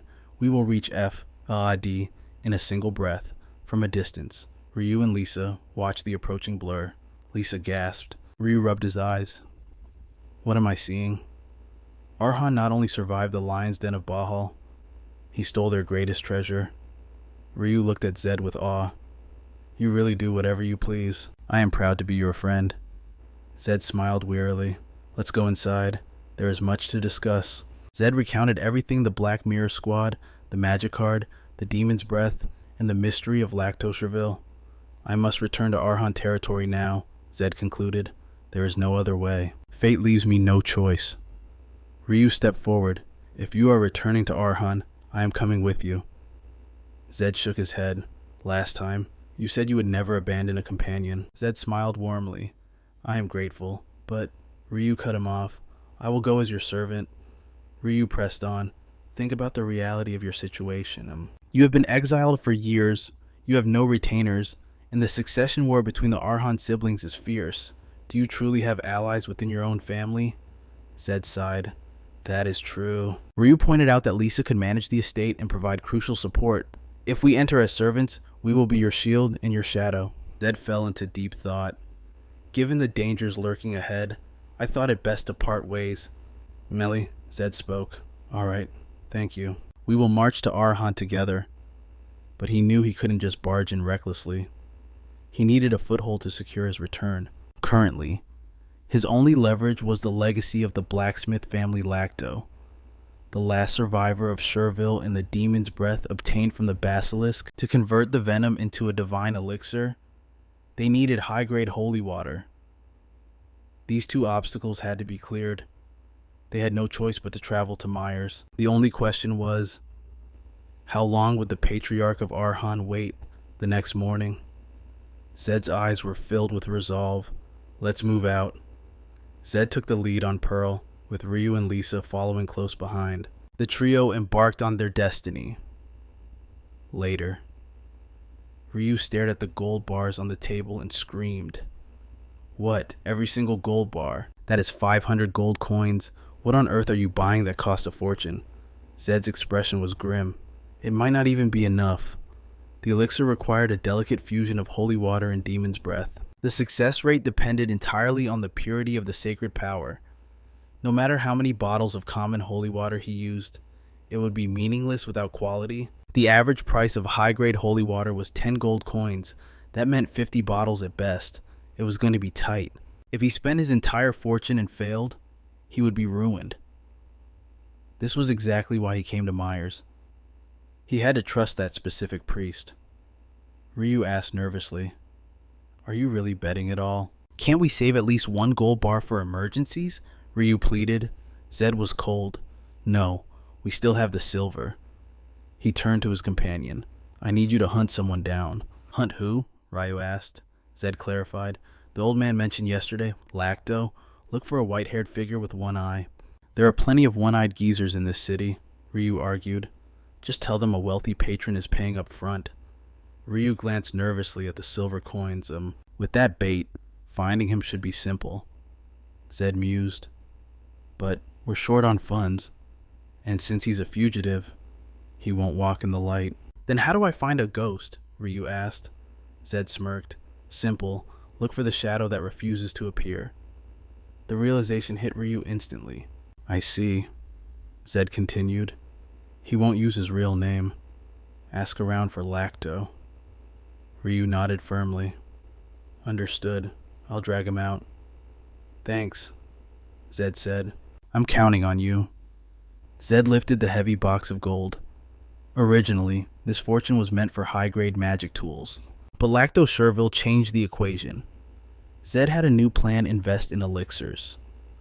Securing the artisan and commissioning custom tools was the endgame, ideally. Anyway, if this gambit worked, it would compensate for his cursed low magic affinity. Suddenly, a roar from outside broke his concentration. A guard bellowed, "Get in line. Who dares cut in front of the cathedral? Noble, commoner, peasant, I don't care, single file." "No cutting," the guard screamed. Zed watched from a distance. The cathedral. Why the frenzy? Don't tell me Yoan's fame has already exploded. It's too soon for that narrative arc. Zed tapped a bystander. "Excuse me. What is this madness?" The man replied breathlessly. "Half-price holy water. The priests are practically giving it away." Zed's eyes widened. "What half price? You look like a noble brat," the man sneered. "Why not stock up?" Zed's mind raced. This is a golden opportunity. I can combine this with Breath of the Demon. He narrowed his eyes, but the math didn't add up. Holy water requires intense sacred power. A true priest can only craft 1 vial a day. Even with Yoan's immense talent, they shouldn't have this much stock. To sell at a discount, impossible. Something reeks of a scam. Next, a priest beckoned from the entrance. "Welcome, brother." Zed studied him. "I've only seen the NPC in game. I can't judge by face alone." "Let's test the waters," Zed whispered. He approached. "Greetings, Father Johann." The priest beamed. "Yes, my child." "How many bottles?" The trap snapped shut. Zed's gaze sharpened like a blade. "You must be exhausted from acting all day." The priest's smile cracked. "Excuse me." Zed seized his wrist.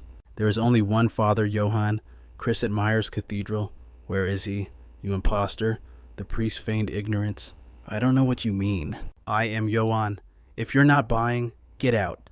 The crowd behind them erupted. "Move it. The line is miles long." "What are you doing? My child is dying. Hurry up." The mob was turning hostile.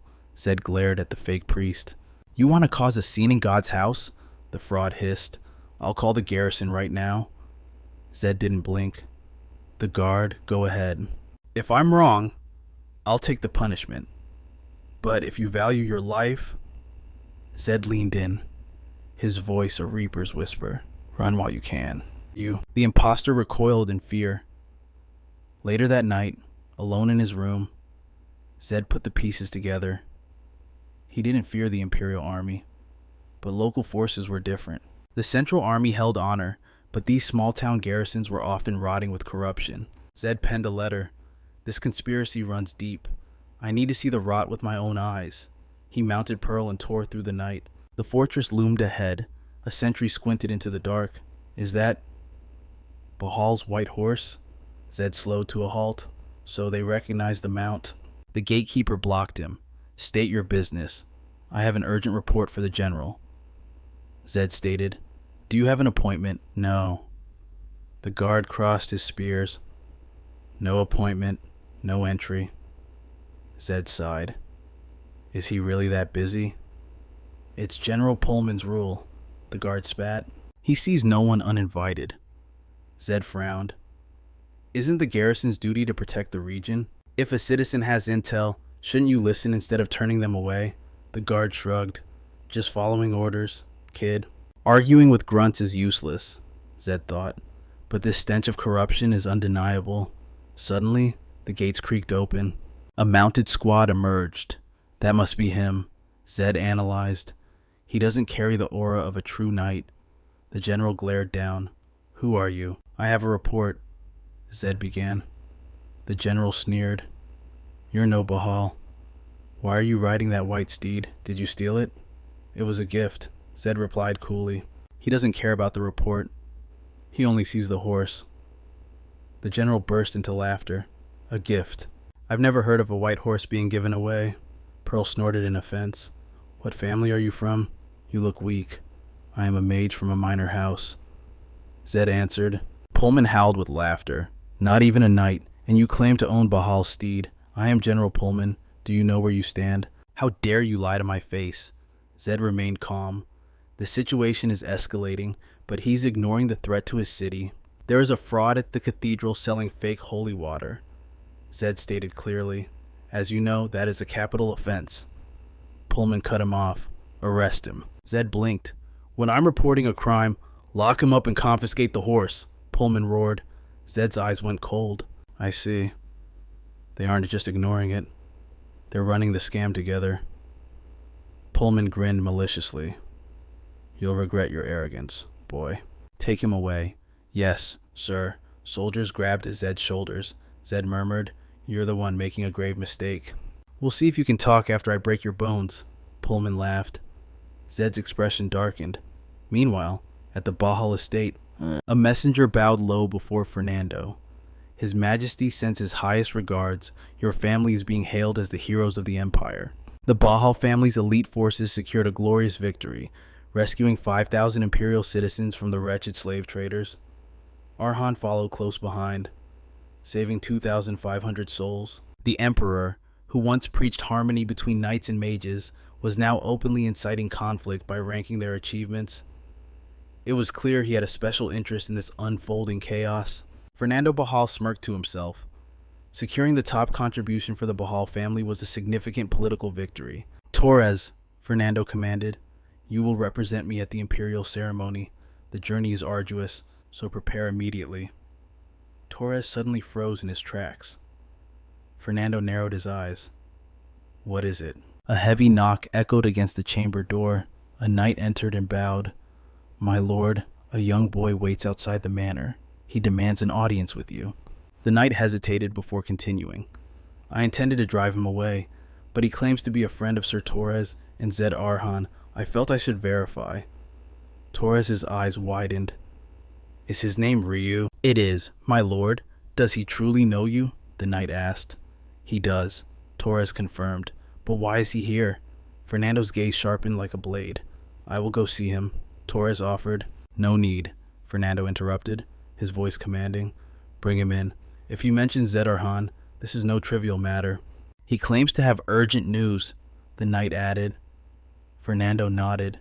Then I shall hear it. This situation reeked of intrigue. After all, the Emperor had just praised Arhan for disregarding status to save lives. All nobles should follow Arhan's example, the Emperor had declared. Moments later, Ryu was brought in, trembling as he knelt before the High Noble. How dare a lowly one like me stand before the Lord of Bahal? Fernando looked down imperiously. State your business. Ryu swallowed his fear. I thank you for your heavenly grace. Zed left me with a mission. He told me, if I do not return by nightfall, deliver this to the Lord of Bahal. Ryu presented the letter to Torres, who passed it to his master. It was an official document signed by Zed Arhan. Bahal may have won the battle of numbers, but Arhan had won the Emperor's favor. And now, a letter from that very rival lay in Fernando's hands. He had to read it himself. Fernando broke the seal. As he scanned the contents, the amusement vanished from his face, replaced by a cold, deadly seriousness. The priests at Myers Cathedral are committing heresy. The letter read, "They sell fraudulent holy water, exploiting the faith of the people. Even when threatened with the garrison, they showed no fear. I suspect collusion between the church and the local military command." Fernando's mind raced. This content was written specifically for him. Was this truly the political insight of a 15-year-old boy? The instruction was clear: deliver to Bahal if I go missing. Zed knew exactly how to use his disappearance as leverage. Fernando finally understood the boy's terrifying intellect. Ryu spoke up, his voice shaking. "That is the truth. I feared for Zed's safety, so I came despite my lowly status. Please, forgive my intrusion." Fernando's expression softened slightly. "You were terrified, yet you stood before a high lord for the sake of a friend. That is the conduct of a true noble." Ryu looked up, stunned by the praise. "Bring him food," Fernando ordered his servants. "I must draft a response immediately, but eat, boy. You have done well." Ryu bowed deeply. "Thank you, my lord." Ryu watched him leave. "He called me noble, a commoner like me." A maid set down a warm meal. "Please, eat," she said kindly. Ryu picked up the bread, his hands trembling. He devoured the food, tears streaming down his face. It tasted better than the finest beef. Meanwhile, in the darkness of the dungeon, rats skittered across the cold stone floor. Zed hung upside down from the ceiling, his chest heaving in a strange rhythm. A guard watched him with unease. That lunatic. He's been doing that for over 2 hours. We hung him up to break him, but he looks like he's training. I feel like I'm losing my mind watching him. Another guard gagged, and this smell is unbearable. Just then, General Pullman entered. "Sir." Pullman covered his nose in disgust. "What is he doing?" The guard shrugged helplessly. "I don't know, General. He hasn't moved from that position." The previous shift reported the same thing. The guard continued. "He's been repeating this breathing technique for hours." Pullman stared at the prisoner. "Stubborn rat," Pullman sneered. "Cut him down." 2 guards rushed forward, dropping Zed to the filthy floor and forcing him to his knees. Pullman loomed over him. "From this moment on, your pain depends on your answers." He leaned in. "That white horse refuses to obey anyone but you. Did you use black magic on the beast?" "Nonsense," Zed replied calmly. "A spirit steed only listens to the master it chooses." Pullman scoffed. "You expect me to believe a knight's warhorse chose a mage? Don't insult my intelligence." Zed simply smiled. "You will understand soon enough." Pullman's face turned purple with rage. "You arrogant little bastard." "It seems the torture was too gentle," Pullman growled, rolling up his sleeves. "I'll handle this personally. No one lasts 30 minutes under my blade." "Keep smiling, boy. Let's see how long that lasts." Pullman drew a serrated dagger. "I've never met a man who didn't scream when I scraped the meat from his bones."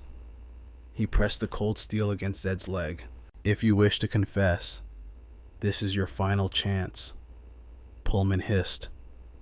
Zed's eyes remained cold. "Go to hell," Pullman roared. "Die then." He raised the dagger to strike. General emergency. A guard burst into the room. "A letter has arrived from House Bahal." The dagger slipped from Pullman's sweat-slicked hand. He gripped the prison bars. "What?" "I told you not to disturb me," Pullman screamed. The guard stammered, pale as a ghost.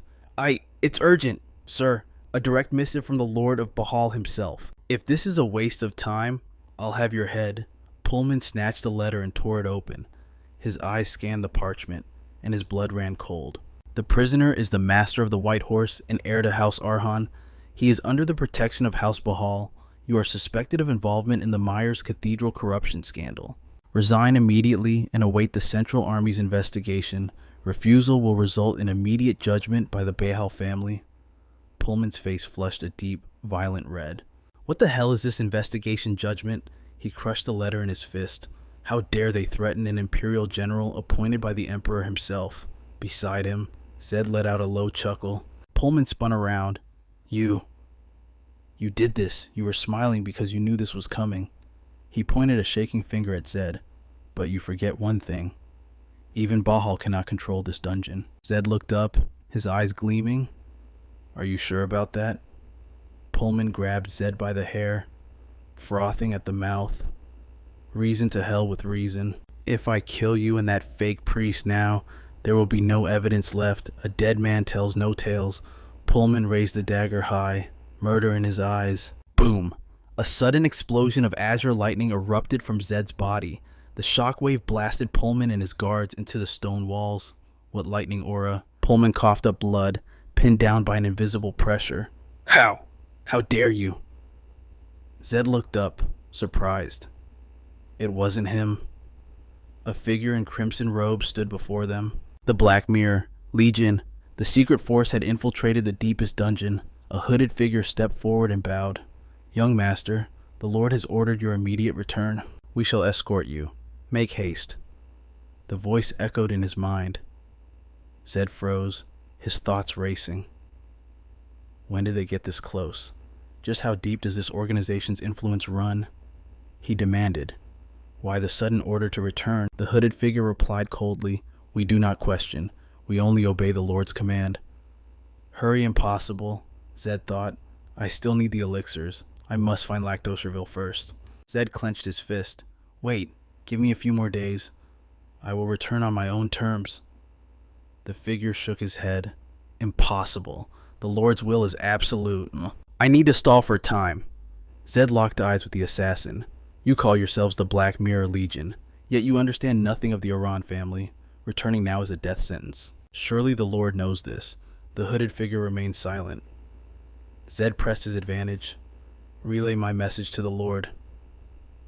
I need time to prepare, or I will not survive the family's internal strife. If he still insists I return to my death, then I will comply. The figure paused, then answered, Wait here. He turned, vanishing into the gloom. Zed analyzed the situation rapidly. The Lord of Aran watches everything through these shadows. The death of the slave trader DeVito, the conflict with the Bahal family. He knows it all. They will question my actions. I must have a defense ready. The hooded figure emerged from the darkness once more. The Lord has spoken. He grants you mercy. You must return to the family within 14 days. Zed's gaze sharpened into a glare. No extensions. 14 days. The image of a castle shrouded in red lightning flashed in his mind. The countdown had begun. A grace period, however brief. He had to move fast. The hooded figure suddenly knelt. The Lord entrusts the Myers Cathedral matter to you, young master. The investigator approaches. Hand the cleanup over to him. That is the message. Zed blinked in surprise. The investigator is already here. I expected it to take at least another day. The figure bowed his head. The Black Mirror Legion facilitated his arrival. Terrifying, Zed thought. The more I learn, the more formidable they appear. The figure spoke again. There is one final command. Zed frowned. What is it? The Lord commands that you do not hide your Iran bloodline. Zed looked at him in disbelief. What does that mean? You want me to wear the family crest openly? The figure nodded. Correct. Zed scoffed. Why? Since when have they ever cared for me? I was cast out like garbage. Why acknowledge me now? The figure offered no explanation. I have delivered the Lord's will. We take our leave. In a swirl of shadows, they vanished. Zed stared at the empty space. These people. They drop bomb after bomb and then just disappear. 2 hours later, a silver-haired elder stood before him. A young boy achieving such feats. I am Cox, Imperial Investigator. I am here to purge the corruption in the military. Which noble house do you hail from? The Emperor wishes to commend you. Zed remembered the order. Do not hide your identity. He bowed with practiced grace. Allow me to introduce myself. I am the 7th heir of the Aran family. My name is Zed Aran. Cox's eyes went wide. Zed, you are truly Zed Aran. Yes, that is correct. Cox let out a hearty laugh. What a magnificent coincidence. You are the very heir mentioned in the official records. Zed tilted his head. Official records. You have not heard. Cox held up a sealed letter. Your name is inscribed in a document written by the Emperor himself. His Majesty praised Zedaron's heroism in saving Imperial citizens. He declared that all nobles should aspire to such character. The palace is buzzing with your name. Cox smiled warmly. I have wanted to meet you. Fate has truly brought us together. Zed was stunned. But how does the Emperor know of me? Cox explained. His Majesty enjoys conversing with the common folk, regardless of their station. Those who were rescued spoke of you. Zed realized the truth. Gordon. It must be him. He said he would repay his debt, but to reach the Emperor. Cox continued. The Emperor will be pleased. This brings great honor to your family. Family, Zed murmured, then spoke up.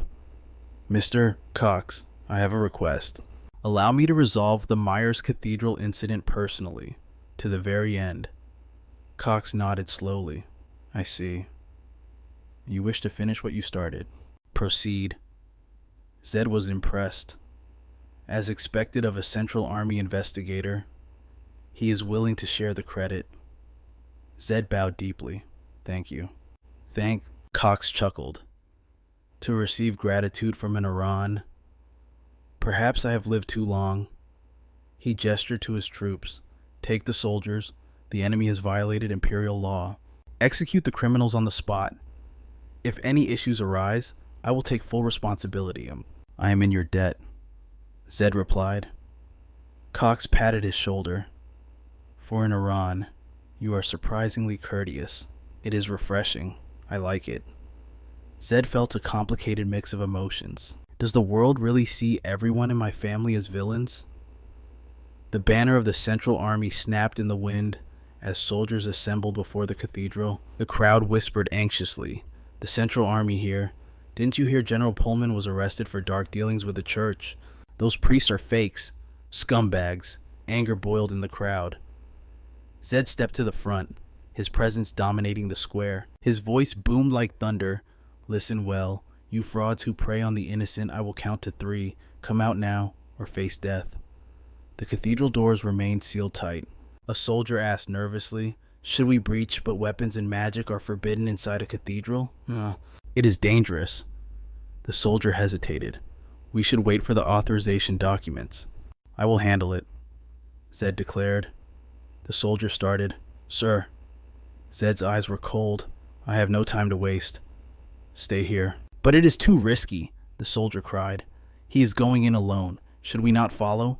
Cox held up a document, watching calmly. Mr. Cox, is that the authorization? A soldier asked eagerly.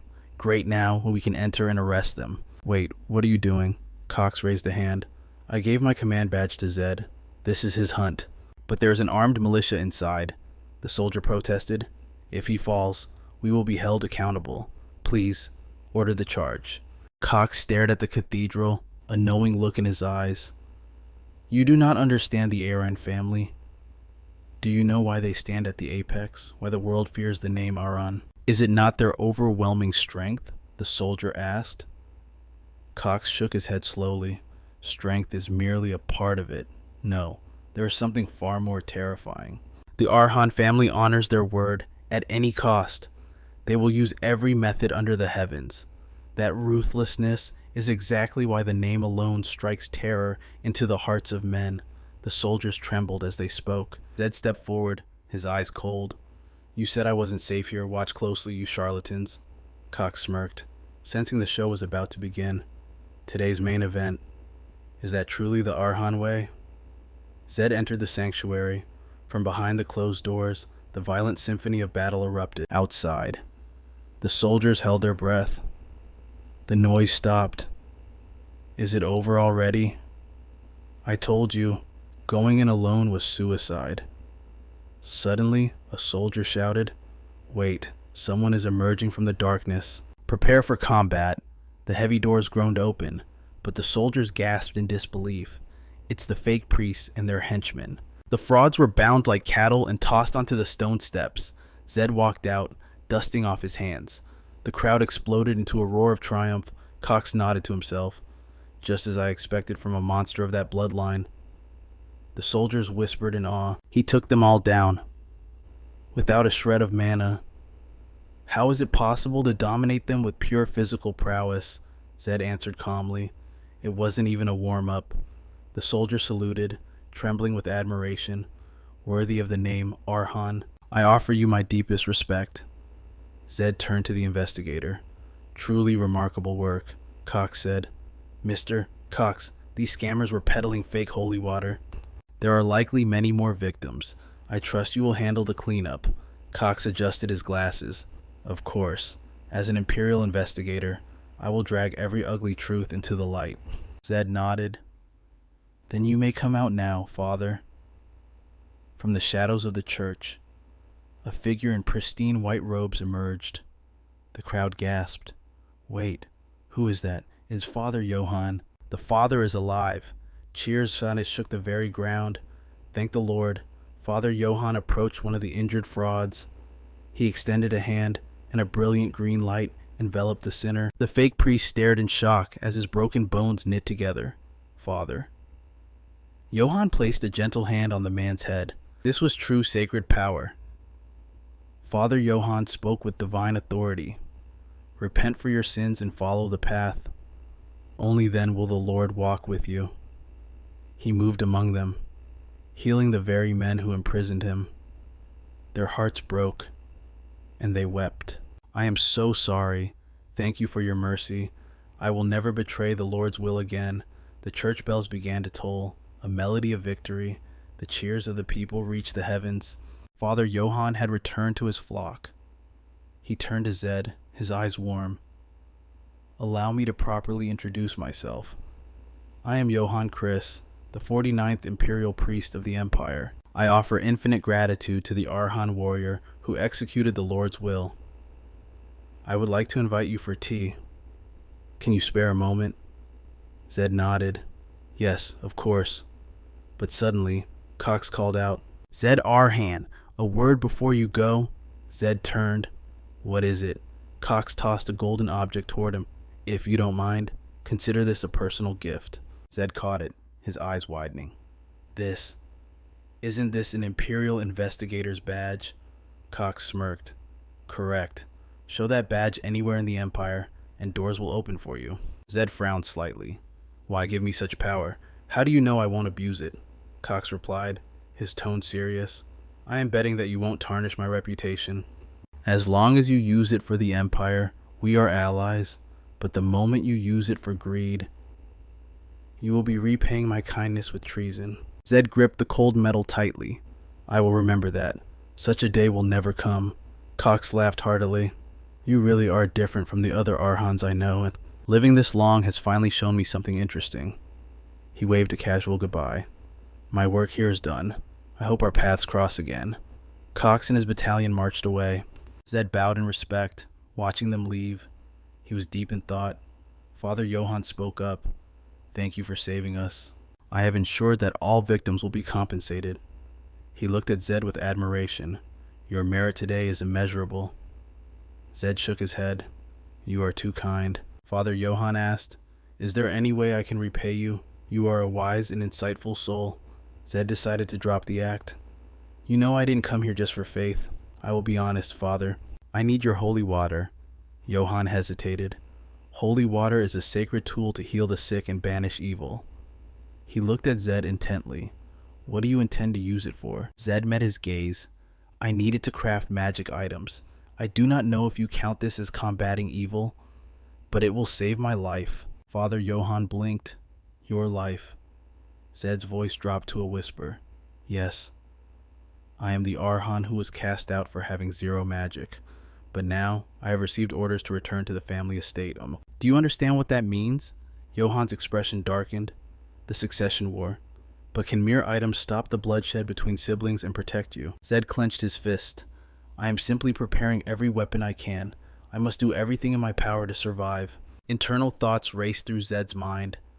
The maximum attribute boost from standard elixirs is 2 points, but some skills require 5 points in magic. For me, currently sitting at 3, This gap is the difference between life and death. There is a world of difference between a tool that needs active fighting spirit and a passive artifact that protects me at all times. Father Johann sighed, then smiled.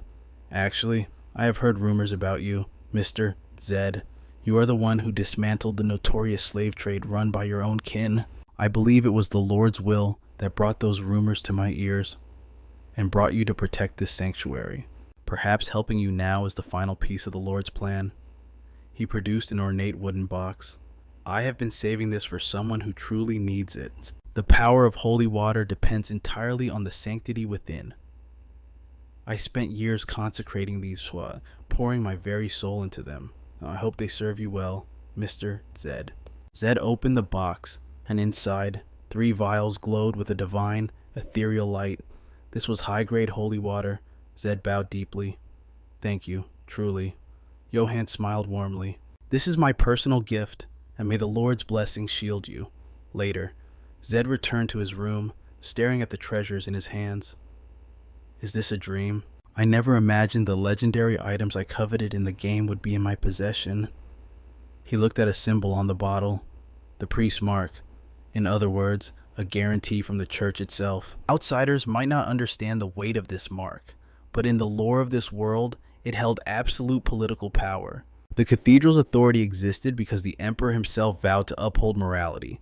A priest's guarantee was, by extension, the emperor's guarantee. With this mark, Zed was untouchable. He could not be arrested without trial, and more importantly, his enemies within the family could not easily assassinate him. This small symbol was the shield stronger than steel against the coming infighting. Johann must have known this when he handed it over. The investigator's badge and the priest's mark. This was the perfect outcome. Before stepping back into the viper's nest of his family, he had secured ultimate protection. Anyone who wanted him dead would have to declare war on the Empire itself. Wherever he went, the Imperial Army would have his back. Just the thought was reassuring. Now, for the next step in the walkthrough. Usually, Johann's holy water had a crafting success rate of 20%, but this was a masterpiece made with the soul. 3 bottles of divine holy water, 2 portions of breath of the demon. It was time to craft a legend. If only the first attempt could succeed. Zed murmured, his focus razor sharp. But if the holy water runs out, I can always procure more. With steady hands, he poured the sacred fluid onto the breath of the demon. A volatile reaction sparked instantly. The demon's crimson breath was swallowed by a brilliant green light.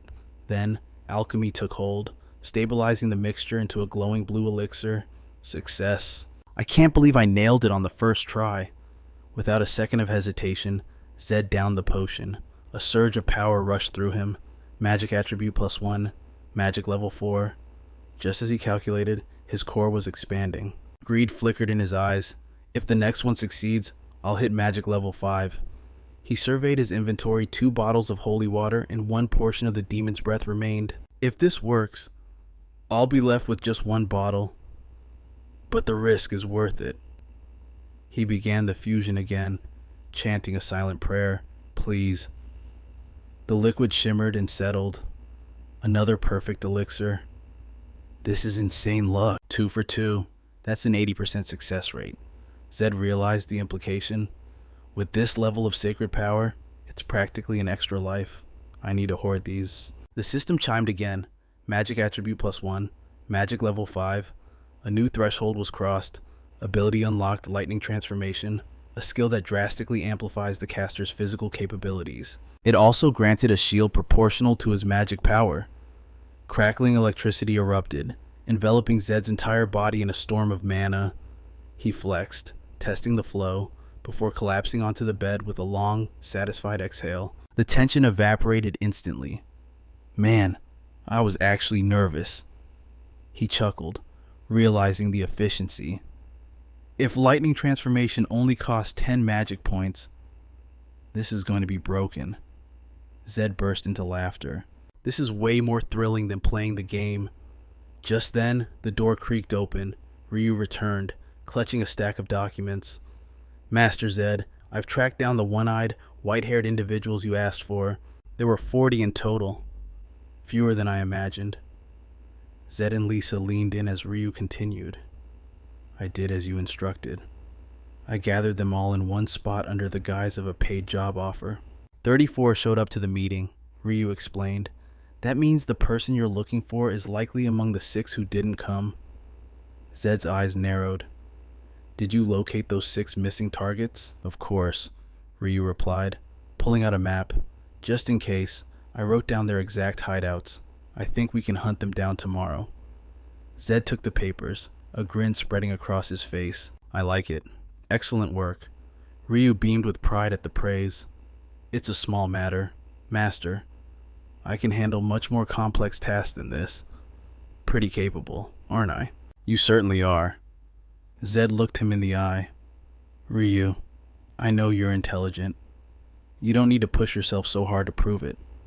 Ryu blinked, confused by the sudden warmth. I told you, Zed said firmly. I will take full responsibility for you and your sister. You are the first true companions I've made in this life. Tears welled up in both Ryu and Lisa's eyes. Zed sighed. Don't get emotional over the basics. That sentimentality is a sickness, he joked. Suddenly, a young girl approached them cautiously. Excuse me. Red eyes. Are you perhaps Lord Zedaran? Zed stiffened. How do you know my name? The girl's eyes widened. Who in Myers City doesn't know Lord Zed? Anyone who doesn't must be a spy? She pointed excitedly. The young master of Iran who punished the fraudsters and saved Father Yon in the cathedral. The whole city is buzzing about it. Zed internalized the situation. So that's why everyone was staring at me. I thought it was just the eye color. I guess it wasn't just my appearance. Whispers erupted around them. Is that really Zedaran? The gentleman of Myers? Show some respect. The rumors were spreading like wildfire. I heard if you make eye contact with an Iran, you drop dead instantly. No, they say he's the Lord's messenger, so he's benevolent.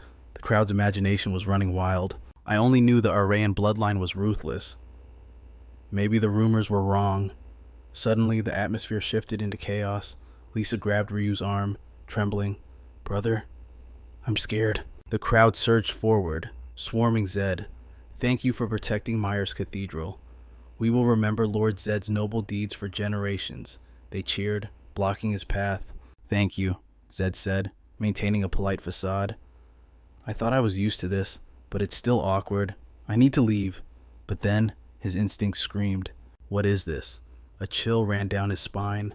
Something feels wrong. Amidst the adoring crowd, a single figure stood out. One eye, white hair. Lactosherville was staring right at him. Wait, move, Zed shouted, shoving through the mass of people. Let me through. He pushed past the fans, his eyes locked on the fleeing figure. Damn it! Ryu sprinted after him. Zed, what's wrong? What happened? Zed didn't stop. It's him, Ryu gasped. The target, the blacksmith. He was right there, but he slipped away. Zed growled. Ryu, which of the 6 locations is closest to here? Ryu checked his mental map instantly. Got it. We need to hurry. If he's planning to bolt, we lose him forever. If a guy like that decides to hide, he stays hidden. The trio broke into a run, with Ryu shouting directions from the rear. Turn left at the end of this road. That building, room 203. Zed didn't bother knocking. He smashed into the room, chest heaving. An old man screamed in terror. It's not him, the old man begged. I'll pay rent tomorrow, Mercy. Wrong target. Zed vaulted out the window without a word. Next location, Ryu shouted down from the ledge. You absolute madman. They raided spot after spot, finding nothing. Fatigue was setting in. Ryu pointed to a grim-looking structure. The next one is over there. Basement level 1, the room on the left. Crimson mana began to swirl around Zed's hands, preparing for combat. Zed, Ryu called out. Zed commanded. Ryu, stay back. Check the perimeter. But what is this ominous feeling? The opponent is the greatest blacksmith of the age, and a fugitive. If this is really Lacto's den, it's definitely a trap. Zed activated lightning transformation instantly. Boom! A massive explosion engulfed the room. Zed crossed his arms, shielding himself as the blast hit. A lightning transformation shattered. Passive activated Immortal Gambler, S rank. That was blue fire. Ryu screamed from safety. Zed, are you alive? Smoke billowed out. Zed coughed, his mind racing. Damn it. Blue fire. That's a superior flame attribute. Even with military-grade magic tools, that level of combustion is nearly impossible, but he created blue fire with a simple door trap. Zed wiped soot from his face. Is that even possible? Damn it. The entire room had been incinerated. If I didn't have Immortal Gambler, I would be Ash right now. The trait granted immunity to instant death damage, a true cheat skill. I abused this skill in the game, Swole, but feeling it in reality is terrifying. Simply put, as long as he had this trait, one-shot kills were impossible against him. I expected a standard explosion, but he tried to nuke me. The realization fueled his rage. I underestimated him. Technically, I just died once. This feeling is unpleasant. I have to catch him, Zed vowed darkly, and I will make him my ally, whether he likes it or not. Meanwhile, Ryu was pacing frantically. This is absurd. Why are we being treated as suspects? We're the victims here. It's not fair. Zed dusted himself off. We're the only survivors at the scene. Unless we prove it was a trap, the law sees us as arsonists, and the Aran family has fire affinity. Oh, it looks like an inside job. Zed scowled. I tried to find evidence in the debris, but the blue fire burned everything. Nothing is left. Ryu panicked. Then what do? We need to flee before the Imperial army arrives. Should I ask the Bahal family for help? Their lord seemed reasonable. Maybe if I explain, he'll protect us. Zed's expression turned ice cold. Ryu, never involved the Bahal family? Ryu froze. Is it because of the Black Mirror Squad? Indeed, Zed murmured, his eyes narrowing. Their nerves are stretched thin, just like last time. Suddenly, a thunderous roar pierced the air from outside. General Madden of the Myers Provincial Army has arrived. Zed Aran, show yourself this instant. The command shook the walls. Ryu peered out, his face pale. They're actually here. Lisa trembled, clutching her arms. Brother, I'm terrified. Zed's expression remained steady. Fear not. You two stay hidden. I will face this storm alone. Ryu started forward. Alone? Are you insane? Wait. But Zed had already stepped into the light. A soldier bellowed. Target confirmed. Zed Aran has emerged. General Madden raised his hand. Subdue him at once. But before the spears could strike, Zed raised his hand, revealing a glowing symbol, the priest's mark. Madden froze. What in the... Hold, stand down, all of you. The general stepped closer, eyes widening. Mr. Zed. Is that truly the holy mark? Zed's voice was calm as still water. It is granted directly by Father Johann Chris of Myers Cathedral. Madden wiped sweat from his brow. I see. Forgive my insolence. I fail to recognize the sanctuary you carry. Zed lowered his hand. It is forgotten. Misunderstandings are but shadows to be dispelled. Madden straightened his uniform. I am the general who succeeded Pullman. There was a catastrophic explosion in town earlier. His gaze sharpened. Your name surfaced in the eyewitness reports. Were you present at the epicenter? Zed didn't flinch. I was swept directly into the blast radius. Madden nodded slowly. Caught in it. So you claim the status of a victim, not a perpetrator, Zed replied. Precisely. Madden pressed on. May I inquire as to your purpose at that location? Strictly procedural. Of course. You have the right to remain silent. Zed shrugged effortlessly. I have nothing to hide. There is no reason to silence the truth. I entered searching for someone, only to trigger a concealed trap. Madden sighed, seemingly convinced. I was shocked as well. I understand. Internally, Zed's mind raced with cold calculation. The priest mark is working perfectly. No matter how suspicious I appear, he cannot treat a holy designate as a common criminal. A smirk threatened to form. This crisis has become an opportunity. With the local military might at my disposal, finding the elusive Lacta will be child's play. Zed spoke up, authority bleeding into his tone. General Madden, I require your assistance. Madden hesitated, his duty clashing with the request. Apologies, but the Imperial Army is not a private mercenary force. Without official justification, I cannot mobilize public power. Zed's eyes glinted. A reason, you say? Then perhaps this will suffice. with a metallic ring. He produced a second item, the Imperial Investigator's Badge. Madden gasped, his composure shattering. An investigator's badge, Mr. Zed. How do you possess such authority? Zed held the badge high, the metal gleaming cold in the sun. Cox, the Imperial Investigator, entrusted this to me. I was told this silver crest commands the cooperation of the army. Madden snapped to attention. Absolutely. By solemn Imperial law, we are bound to serve the badge holder's command. Madden's mind reeled. A priest's mark for immunity, and an investigator's badge for command. Just who is this boy? What kind of monster is the heir of Aran? He clenched his fist. Fine, this isn't just private work. It aligns with catching the explosion's culprit anyway. This is exactly the duty of the garrison. Madden bowed his head. Command us. From this moment, the Myers Provincial Army moves at the will of Mr. Zed. The hierarchy had shifted. If the priest's mark was his shield, the investigator's badge was his sword. Zed had seized total control. Zed wasted no time. Let us begin. I need a sketch artist. We are hunting a ghost. Madden saluted sharply. At once, sir, I will summon the best we have. And watching from the window, Ryu covered his mouth in sheer disbelief. He actually took command of the general. He shivered. Zed is a terrifying person. Zed glanced back. Why the long face? By the next dawn, the city walls were plastered with notices. Wanted 50,000 gold coins. Report to the south gate. The decree was absolute. Capture within 3 days. Total city lockdown. No one leaves. The townsfolk whispered in hushed tones.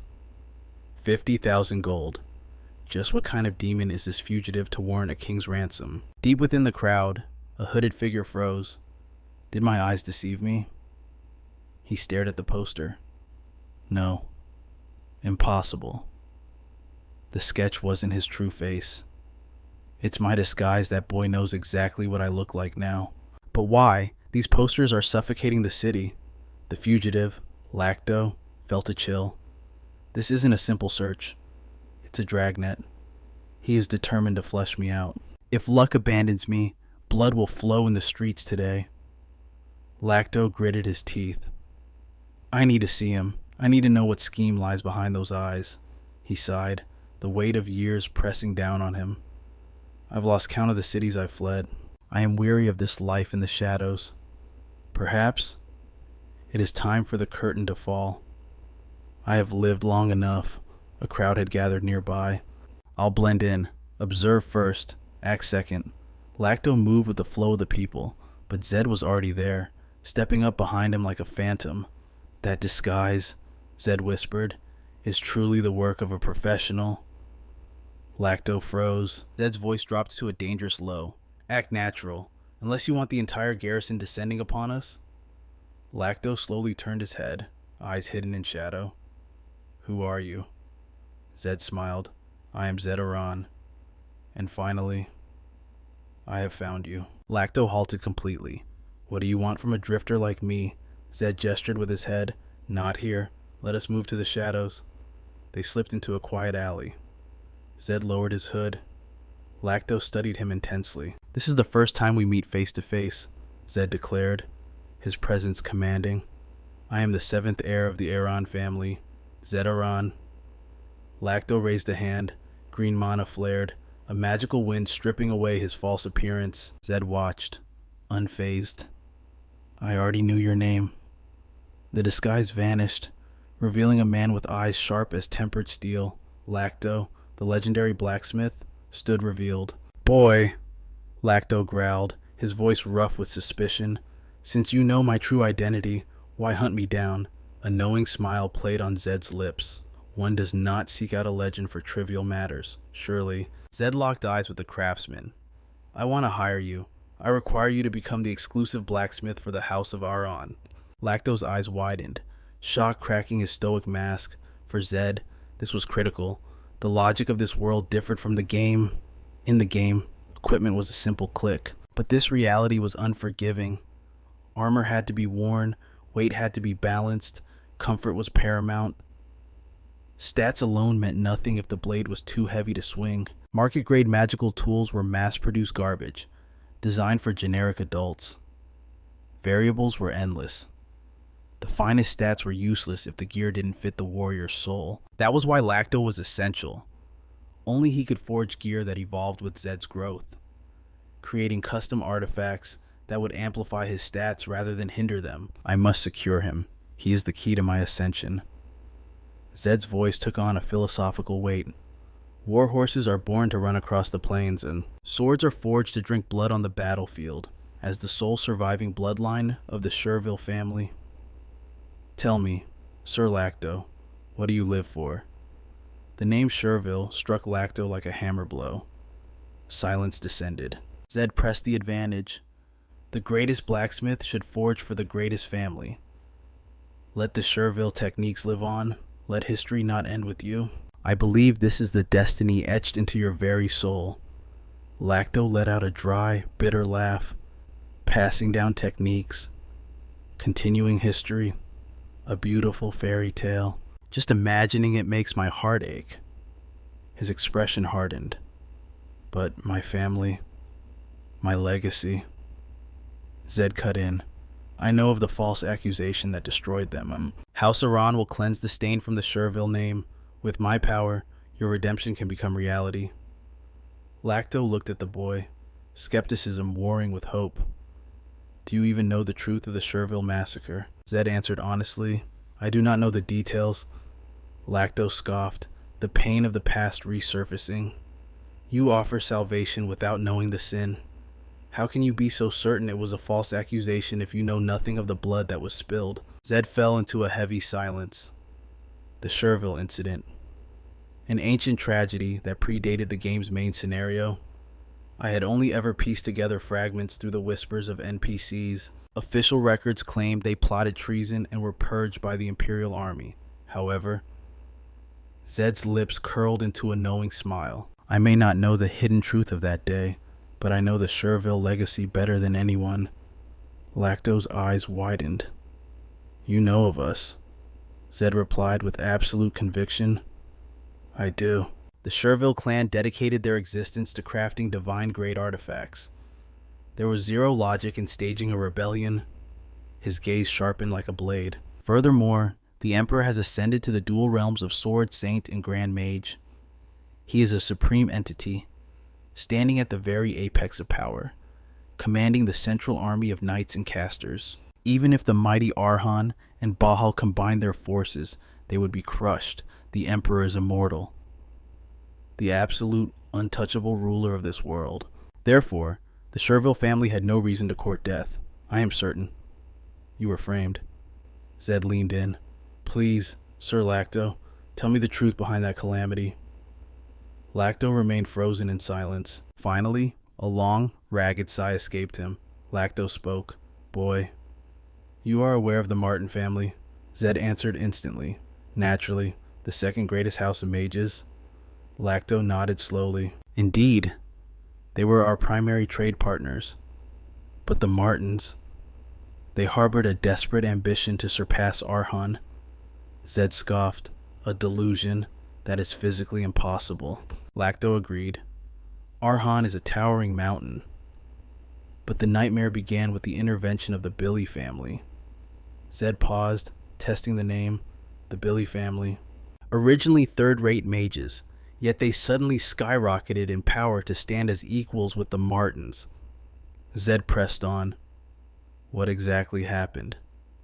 Lacto's expression darkened with the weight of the past. There was no time to explain then, and no chance to escape. Zed nodded solemnly. I understand.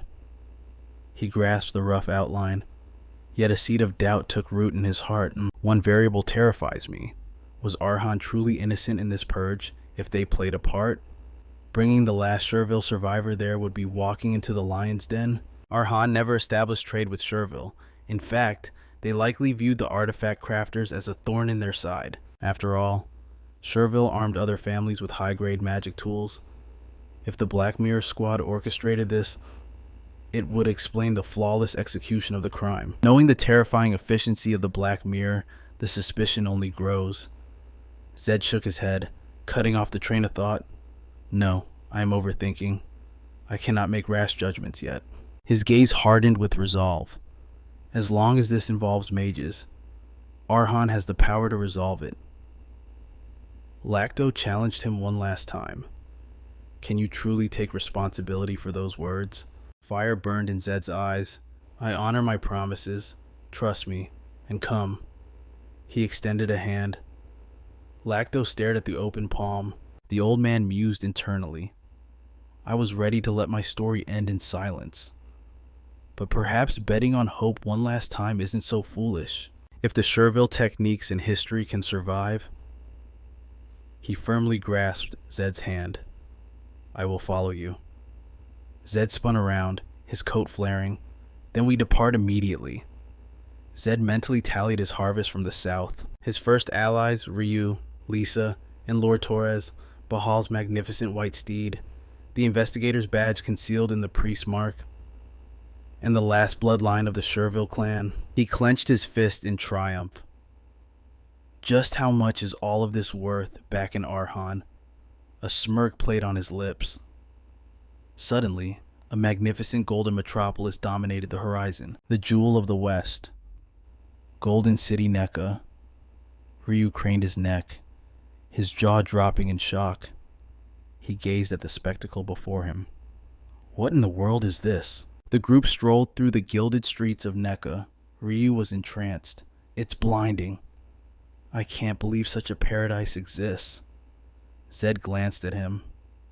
Didn't you visit Nekka when you worked for the Merchant Guild? Ryu shook his head. No. Nekka is strictly the territory of the major merchant consortiums. For a small fry guild like mine, this place was an unreachable dream. Lisa and Ryu pointed frantically. Brother, that building is solid gold, and that one too. Lacto surveyed the surroundings with nostalgic eyes. I haven't set foot in Nekka for ages. The pace of development here is truly terrifying. Zed looked at the old artisan. You've been here before, sir. Lacto smiled wistfully. I traveled here in my later years. It hasn't even been 10 years, yet it has changed beyond all recognition. Zed fell into deep thought. The atmosphere is quieter than the rowdy south. Prosperous, yes, but incredibly leisurely. It felt distinct, yet possessed the gravity of arriving at the capital. Passers-by began to whisper, Wait, isn't that Bahal's white horse impossible? Look closer, the eyes are blue. Zed noted the attention. Bahal's steed is drawing too many eyes in Nekka, Zed commanded. Let's secure lodging first. Once settled at the inn, Ryu turned to Zed. Aren't we heading directly to Arhan? Zed checked his internal clock. We have a week until the deadline. We cannot afford to waste a single second. Ryu sensed the shift in Zed's demeanor. Are you going out again? Affirmative. I have a solo mission to attend to. Zed addressed the group. It may take several days. Do not worry. Just hold the fort here. That applies to you too, Sir Lacto. Ryu blinked in surprise. You're not coming back tonight, Zed replied grimly. Even a week might not be enough time. Zed issued orders. Ryu, buy provisions nearby and tend to Pearl. Do not leave this sector. You'll get lost if you wander. Ryu pouted. I'm not a child, though. I admit, this place is a maze. Ryu watched Zed's retreating back. Be careful. Twilight draped its purple cloak over Golden City Nekka. Zed strode through the streets, where the very air seemed heavy with the metallic scent of gold coins. But his mind was elsewhere. No matter how radiant the light, the shadow always exists. His gaze shifted toward a pitch-black alleyway. Those who arrive with hope only to be chewed up and spit out. They all gather in the abyss. He stepped into a shop marked by a spectacle sign. The shopkeeper jumped, startled by the presence. The merchant panicked internally. Why would an heir of Arhan come here? Still, it's an honor. Zed spoke coldly. Give me a pair of black contact lenses. The shopkeeper was baffled. Why the cheapest? Most common color. But he dared not question him. Yes, immediately. Next, Zed entered a tailor shop. The tailor bowed. Welcome. Zed scanned the room and pointed to a heap in the corner. I want that set. The tailor frantically waved his hands. Those are dirty work rags, not for sale. Zed shrugged. It doesn't matter. I'll trade my current outfit for them. The tailor froze in shock. Later, Zed tried to buy shoes but was chased out by a furious owner. You filth, get lost, you beggar. Zed let out a long breath as he walked away. He had changed into the tattered rags, studying his reflection in a shop window. Perfect. I look like absolute trash. His eyes gleamed. Now, it is time to meet him. The king of the back streets. Night suffocated the dilapidated alleys. A rat scurried through the grime. Zed sat motionless in a corner, blending into the filth. He snapped his eyes open. It's time. He rose and plunged into the deeper darkness. While a shadow silently trailed behind him, Zed marched through the darkness. The heavy footsteps of two thugs trailed him closely. He paused. He could feel the weight of 7 pairs of eyes locked onto his back. Predators lurking in the shadows, 7 targets in total. He kept walking, his vision piercing the gloom only a few meters ahead. It was time to hunt. His stomach growled violently, a sharp reminder of his empty state. The thin fabric of his clothes offered no protection against the hunger gnawing at his ribs. If he had known this world was so unforgiving, he would have packed rations. Then again, these vultures would probably just steal that too. Finally, a massive figure stepped out to block his path. A pack of subordinates fanned out behind the leader. The brute sneered. Hey, bastard, where do you think you're coming from? Zed remained stone-faced. The silence was deafening. If you're fresh meat, you'd better learn your place. That's the only way to survive in this hell. Zed sighed internally. This dialogue is so cliché. He stared deadpan at the giant before him. Do you have food? I'm literally starving to death. The gang froze. Did this kid just ask for a meal? Where are you hiding the grub? A thug stepped forward, a twisted grin stretching across his face. Don't worry, kid. We'll kill you long before starvation does. A fist the size of a hammer swung at Zed's head. Zed sidestepped with unnatural grace. The brute stumbled, shock flashing in his eyes. He's fast. The gang roared and charged all at once. You filthy rat, one screamed, lunging through the air. Zed weaved through the chaos. A precise elbow strike, a dodge. Every punch threw at him met only empty air. Crack. A jaw shattered instantly. Agonizing screams ripped through the alley. Another thug was sent flying like a rag doll. The remaining goons froze in sheer disbelief. Zed faced the survivors, a cold, predatory smile curving his lips. The rhythm of violence echoed against the walls. Seconds later, silence returned. The ground was littered with groaning bodies. One thug gasped, You. Damn monster. Zed looked down at the wreckage he caused. My stats have definitely increased. Even a light tap causes critical damage now. Zed crouched beside a whimpering man. You okay? Does it hurt? The thug screamed in pure terror. Get away. What kind of lunatic are you? Zed replied, his voice terrifyingly calm. I told you not to pick a fight. If you had just given me a piece of bread, we wouldn't be here. Thanks to you. My hunger is even worse.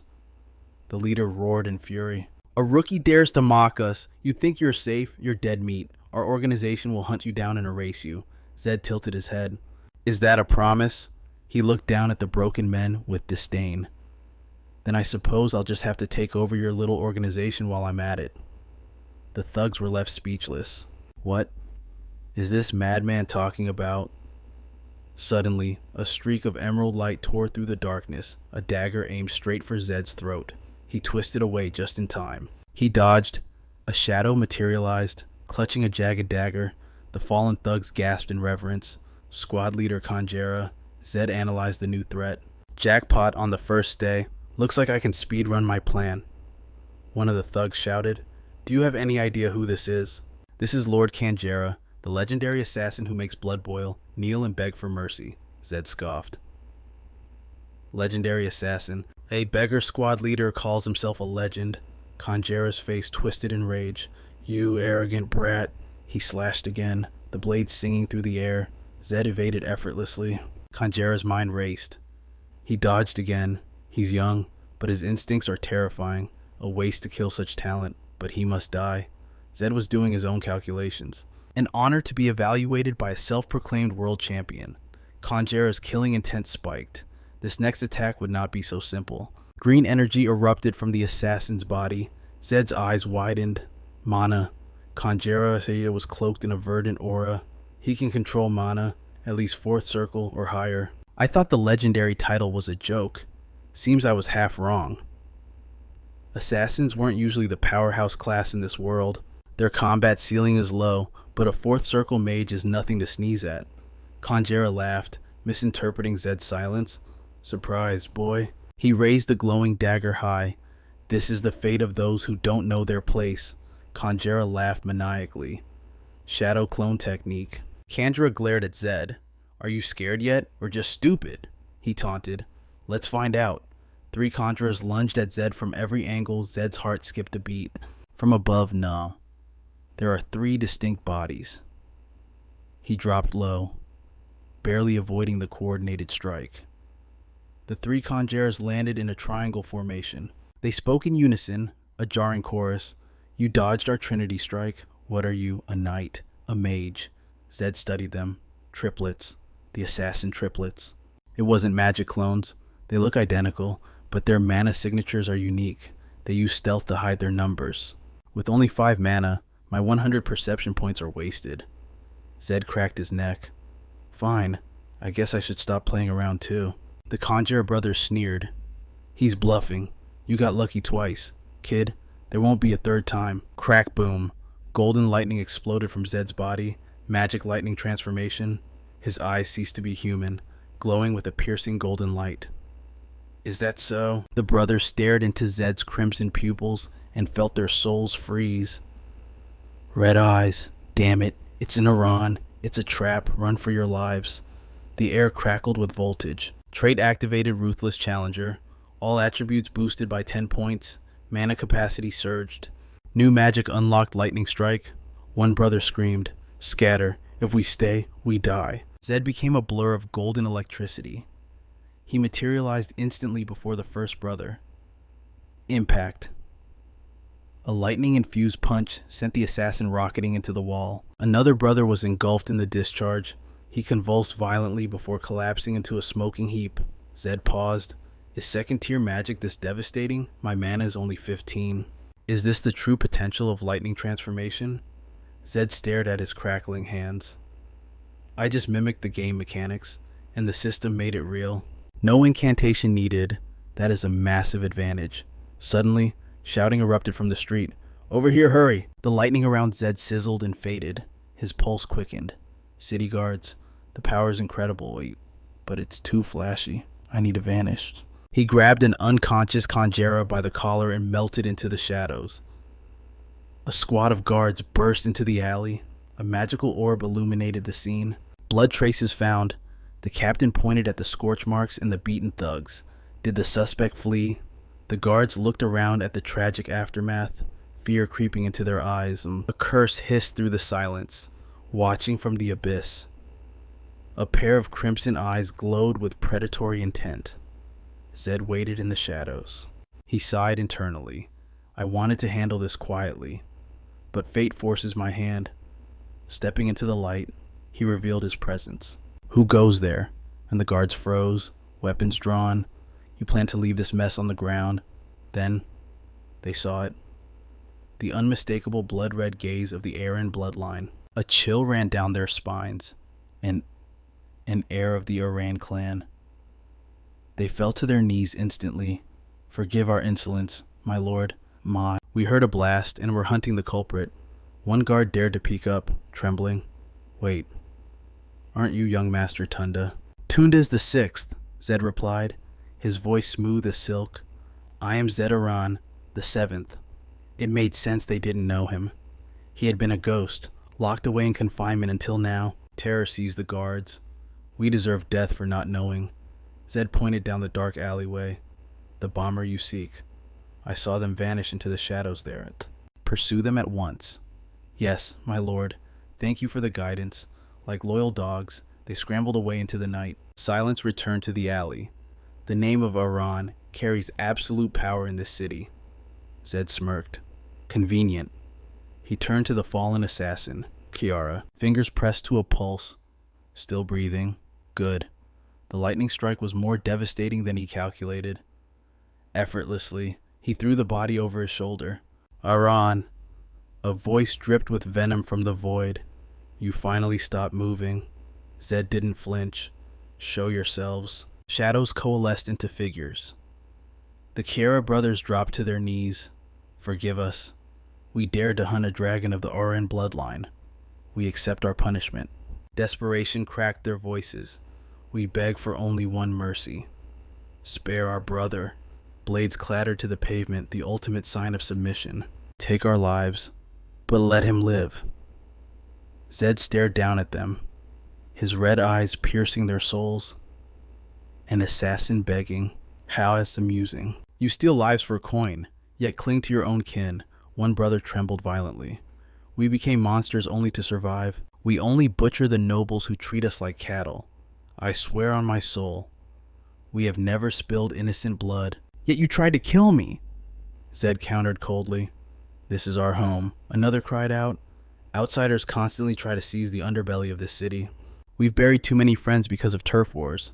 Fear made us strike first. We know it is a capital crime." Zed's mind raced. Next to the city is a viper's nest.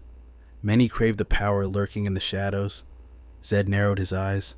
"So, you claim your hands are clean of innocent blood?" "We swear on our brother's dying breath," they shouted in unison. Zed paused. "If true, that is a rare nobility in the gutter." "Honorable kills don't pay well," Zed noted. "We don't care about gold," Kiara's brother whispered. "We just want our family to see another dawn." Our master drilled this into our skulls. A memory surfaced, a gray-haired mentor guiding young hands. "Killing is a sin, but for the downtrodden, it is the only shield against tyranny." Zed made his decision. "I have a proposal." Hope sparked in their eyes. "Take me to your leader. Do that, and I will heal your brother." The air froze. "What? That is impossible. We cannot sell out our own to save our skins, and it's a business transaction," Zed corrected. "I seek information, not blood. Trust me. Every snake says that before biting. Our boss has never sold secrets, not once." "I know," Zed cut in. "But even if the deal fails, your companions remain safe. I swear this on the name of Aran." Still, they hesitated. "My word isn't enough to rats like us. The words of a noble are poison wrapped in silk." "Fair point.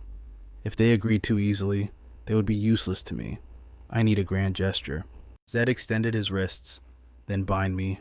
The brother stood paralyzed. "Take my sight, restrain my hands. Hold a blade to my neck if you must. It is the only way to earn your trust." He gestured to the unconscious body. "But know this. If you play games, this one dies. I offer my life as collateral. Now show me yours." Heavy silence hung in the alley. Finally, a nod. "Understood. We will take you. We will take." Darkness took his vision as the cloth tightened. Good. Time to meet the king of the backstreets. 2 hours passed. The smell of damp stone and rot didn't change. They were walking in circles to confuse me. Amateurs. "Are you dodging the Black Mirror squad?" Zed asked abruptly. He stopped walking. The brothers froze. "If so, stop wasting time. Just take me to him." "Do you honestly think the Black Mirrors don't already know where he sleeps? You think your secrets are safe?" Zed turned his blindfolded face toward them. "You underestimate the reach of House Aran. The Black Mirror squad knows your location. They know the size of your operation. They know what you ate for breakfast." The brothers went pale. "Stop stalling." Are they nearby?" one whispered in terror. "I don't know." Zed shrugged. "But be certain of this. No matter how strong you think you are, you aren't even dust beneath their boots. It is a difference of dimensions." The reality of his words sank in. "Okay, follow us." Moments later, they stopped. "We're here." The hood was ripped away. "Boss," inside, a bespectacled man read a book, uninterested in the world. "What?" he grunted. "This guy. He demanded to see you." The man pushed up his glasses. "Have you forgotten the rules?" This was Eddie, the King of Shadows. He insisted on talking, the brother stammered. Zed analyzed the room. So, this scholar-looking man holds the reins of the underworld. Throw out the trash, Eddie ordered, eyes returning to his page. Thugs moved to grab Zed. Wait. Zed's hand moved. A vial of glowing liquid shimmered in the dim light.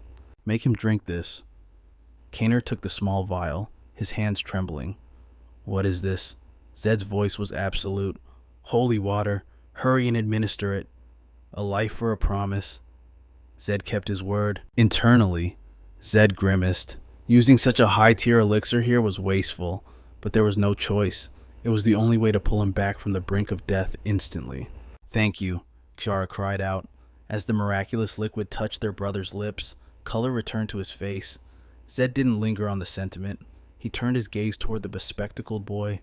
Now, I want to make a deal. Eddie slammed his book shut. Don't bother me. Get lost. In a flash, Zed snatched the tome from his hands. Eddie flew into a blind rage. You bastard, how dare you? But as he focused on Zed's face, recognition struck. Arahan, why would a noble from House Aran be in this dump? He whipped around to the triplet assassins. I trusted you. Is this how you betray me? The Kiara brothers panicked. Betray never? Absolutely not. He swore on his honor not to harm the boss or us, Eddie sneered, venom dripping from his voice. Honor. How many times have we heard that lie? Nobles are all filth. Zed stared at him, his expression unreadable. Eddie, the king of the back streets, a genius among geniuses. Eddie pushed up his glasses, analyzing the intruder. You possess a photographic memory. Eddie narrowed his eyes. You're young, not of tundra and blood? And that face, You are Aran's abandoned youngest son. The caged bird. Eddie pointed an accusing finger. Zed smirked. Correct. I'm surprised a street rat knows of me. Eddie leaned back. So, you want a deal? I have no interest in your offers. Zed countered smoothly. How would you know the value without listening? Eddie scoffed. Noble thoughts are simple. You'll offer gold coins, or perhaps offer to clear a commoner's criminal record. Am I wrong? Zed remained silent, his gaze piercing. Eddie snorted derisively. Just as expected, Zed analyzed him. Eddie had challenged the official academy exams repeatedly with his god-tier intellect, only to be crushed by the glass ceiling of his lowly birth. The rejection had twisted him. He believed every noble in the world was an incompetent fool compared to him. It was exactly as Zed had seen in the game lore. Zed spoke. The payment isn't money, nor is it your reputation. Eddie waved his hand. Bored. Zed sat down, radiating absolute confidence. What I am offering is information. I will buy your secrets. With secrets. A crimson light flashed in Zed's eyes. He leaned in. The payment I offer is knowledge you do not possess. Eddie paused. He assessed the boy in front of him. You are interesting. Trading information for information. A spark of curiosity lit his eyes. That is exactly what I crave. Zed smiled. It is the only thing you want, Eddie asked sharply. How do you know me so well? Zed thought to himself. I have no choice but to know. Meeting this hidden boss in the Meidam district was like encountering a secret event character. Zed asked. Do you remember everything you see? Eddie replied. Cautious now. I am smart, but I don't jump to conclusions. Zed gestured to the book. You love reading, yet there is only one book here. That means once you finish a text, you discard it because it is already memorized. Eddie chuckled, a dry sound. Good eye. What else do you see? Zed pressed on. You are already interested in this deal. Eddie challenged him. Is that so? Your posture gave you away. You turned your body toward me. Eddie froze. He slumped back into his chair. Defeated by logic. Fine. I will hear what you have to say. This investment seems reasonable. Zed stated his demand clearly. I want everything on House Aran, specifically information regarding my brothers. Because of the internal succession war, information is money, and sometimes a shield. Eddie nodded. But you forgot the most important rule of trade. What information will you use to pay me? Zed answered instantly. Things you don't know. Eddie retorted. I won't know the value until I hear it, and I know almost everything. You tell me about my brothers first. Eddie stood up, agitated. What kind of scam is this? Your information might be worthless trash. Zed remained calm as a mountain. The risk is the same for me. When it comes to House Iran, do you really think you know more than I do? Eddie scoffed. Absurd. You came to me because you are scared, aren't you? Zed stood up. I came because I thought there might be a blind spot in my knowledge. But if you refuse this method of trading, then forget it. Eddie's fingers twitched. Zed knew the foundation of negotiation was understanding desire. He knew Eddie inside out. But Eddie knew nothing of him. A genius obsessed with the unknown. Should I push him further? Zed turned his back. You don't seem interested. I will be going then. Zed walked away. Eddie watched him silently, sweat forming on his brow. Zed counted the steps. Even if the trade failed now, it was fine. Thanks to the Kiara triplets, he had made contact. Eddie would eventually break. No need to rush. Suddenly, a voice called out, "Excuse me, young master." It was one of the brothers. The Kiara assassin bowed deeply. Thanks to the holy water you gave us, our youngest brother has fully recovered. That was no ordinary potion. Thank you very much. He continued, voice trembling with emotion, and thank you for keeping your promise. I am ashamed I distrusted you simply because of your bloodline. Zed looked back. There are occasionally decent humans among nobles. I am not a man who breaks his word. The assassin looked up, eyes shining. I have never seen a noble like you. Any other noble would have left our brother to die like a dog, if I may be so bold. What is your honorable name? Zed answered. Zed Aran. The Kiara brothers bowed in unison, foreheads touching the floor. Thank you. We will remember this grace for the rest of our lives. Young Master Zed. Zed analyzed the scene. The bonds and loyalty of the underworld meant they would never betray a benefactor. They were better assets than he had imagined. Zed looked at the trio. They were still kneeling. You are called the Kiara brothers, correct? One answered. Yes, that is what the shadows call us. Zed calculated rapidly. For assassins, reaching the fourth ring is an elite achievement, and there are 3 of them. If I make them my subordinates, they will be the ultimate weapon in the future succession conflict. Zed made his move. Follow me. The brothers blinked, confused. Zed walked back to Eddie's table. Eddie raised an eyebrow. You came back, he thought to himself. Of course, a desperate heir needs me. Information about his rivals is his lifeline. Eddie smirked. What are you here for? Didn't you just leave, pretending not to care? Zed sat down. I want to buy the contracts of the Kiara triplet assassins. Eddie's jaw dropped. Zed continued. I will pay with information. Eddie raised a hand. Wait. You came back for them, not for the intel on your brothers. Zed replied coldly. I don't need information on my brothers anymore. No matter how I calculate it, that trade puts me at a disadvantage. Eddie looked utterly confused. Disadvantage. He clenched his fists. Eddie sighed, realizing the tables had turned. You want to buy the 3 Kiara brothers? They are the squad leaders of my organization. I am the one calling the shots. Zed declared coldly. I am prepared to pay any reasonable price. Eddie countered. The price you are imagining? Zed lowered his voice. It will be far costlier than you dare to dream. Then speak your terms, Eddie demanded. Zed stated his conditions. Everything. Every single detail from the moment you left the confinement center, how you escaped, and your movements afterward. That is the bare minimum. Eddie smirked. Money is trivial to me. If it feeds my curiosity, that is payment enough. The return of the abandoned youngest son, and a headline sure to stir the masses. But to reveal such a shameful past, even you cannot speak of it lightly. Zed scoffed. Your vessel is smaller than I thought. Eddie shot up, disbelief written on his face.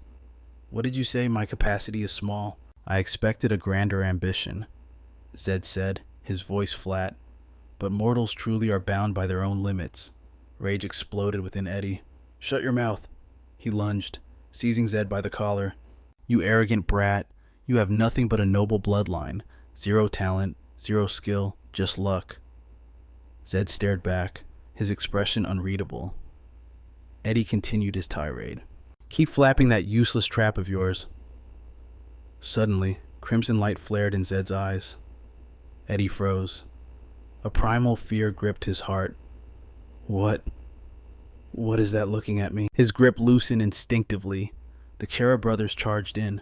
Boss, back off. He is an heir of Iran. Eddie gulped, straightening his clothes. My apologies. I lost my composure.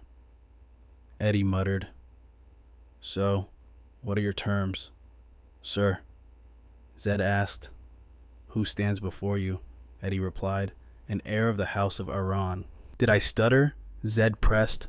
Correct, Iran. Next time, think 3 times before trying to manipulate a noble.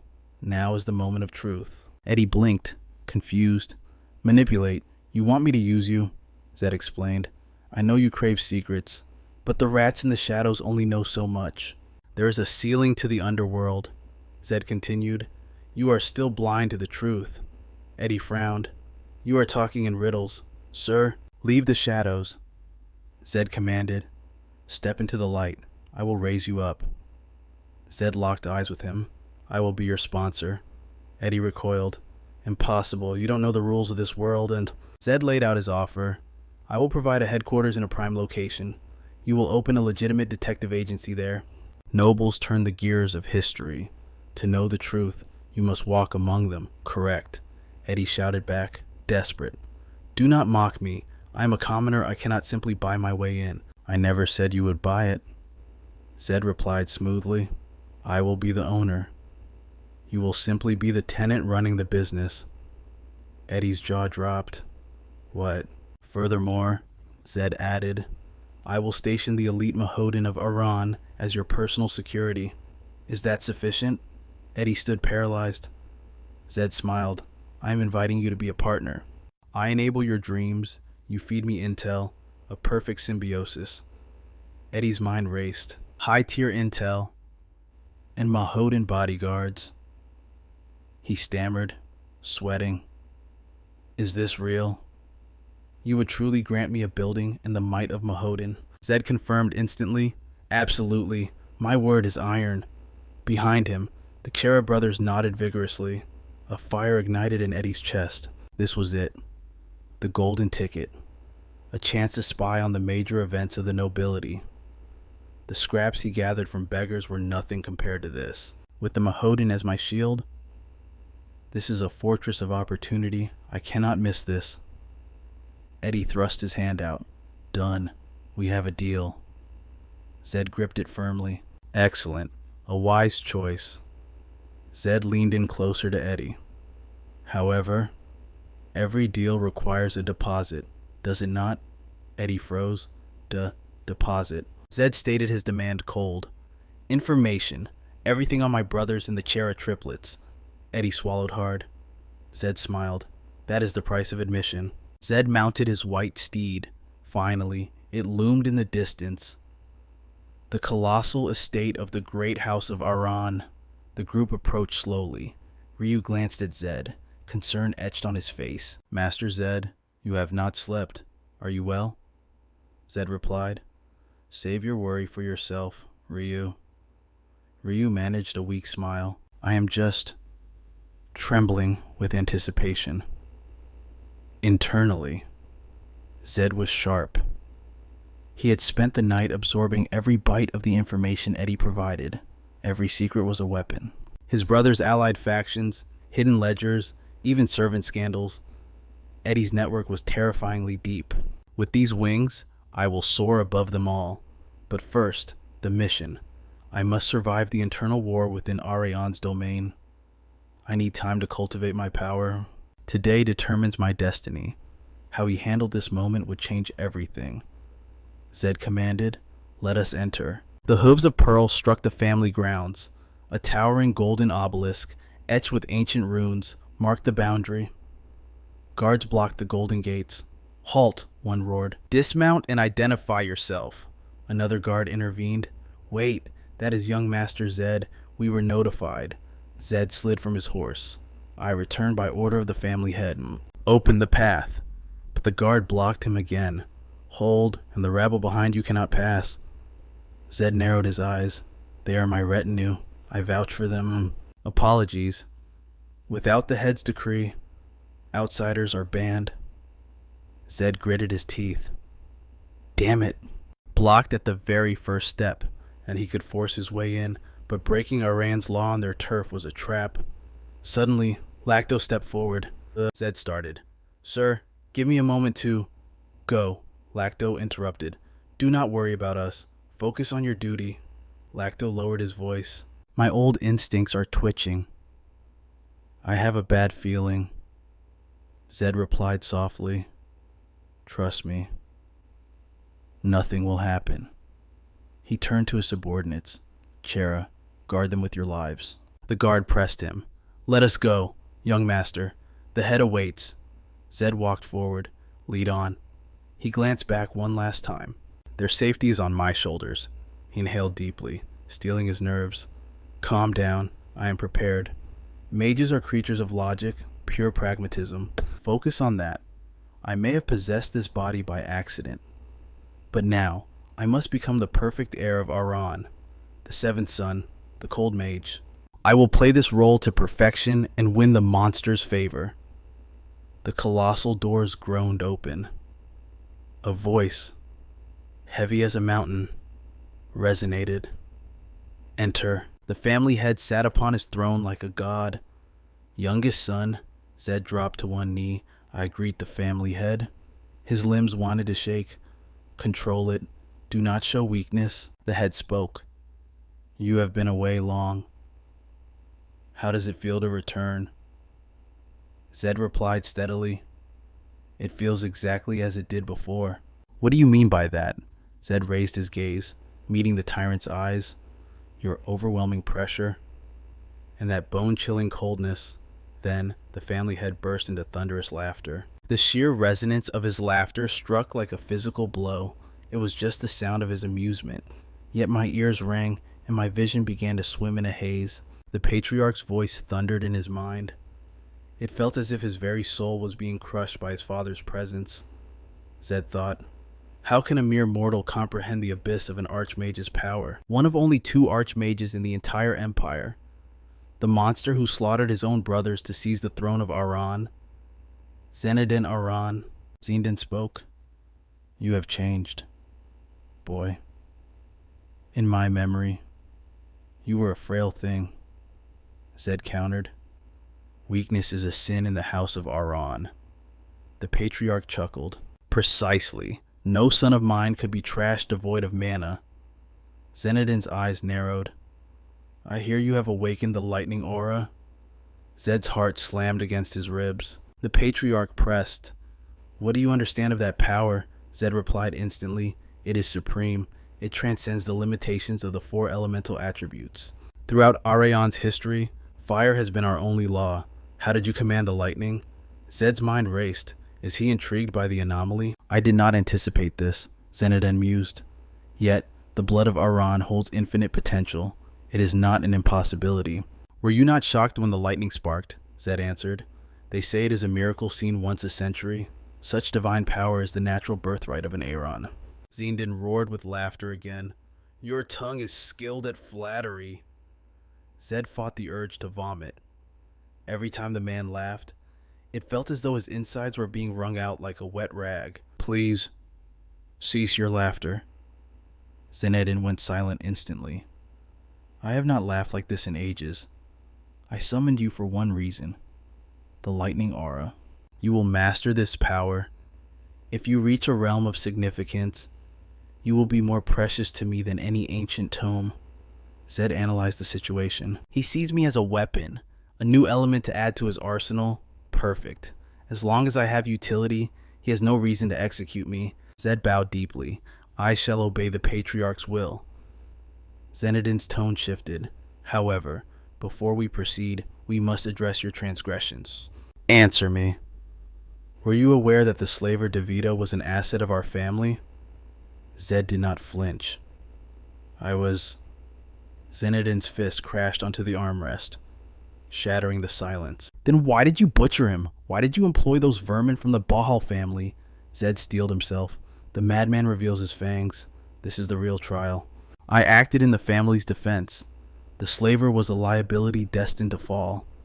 His actions defied the Emperor's will. He would have brought ruin to us eventually. Zenodin scoffed. Your logic is flawed. The slave trade funneled mountains of gold into our vaults. He was bleeding the South dry. Zed thought, just as I predicted. I must tread carefully on this knife's edge to sway him. Zed declared, Father, I believe in true pragmatism. One must distinguish between dirty coin and noble wealth. Are you preaching ethics to me? Zenodin looked at him with disdain. Gold is gold, boy. Zed calculated. I am 15. I must play the part of the stubborn, idealistic youth. He needs to see this as arrogance, not treason. Zed raised his voice. Why should the supreme family of the Empire stain its hands with filth? The House of Ara deserves only the purest gold. Zenodin paused, the silence heavy. Sophistry, he muttered, but very well. I will tolerate your youthful ignorance, but you know that Bahal is our mortal enemy. Zed retorted. Bahal moved by the Emperor's decree. Our paths merely crossed. I accepted no aid. Zenodin's aura flared, a terrifying roar filling the hall. Do not lie to me. You took their invitation. You accepted their white horse. And yet you claim innocence. Zed feigned confusion, clenching his fists in mock frustration.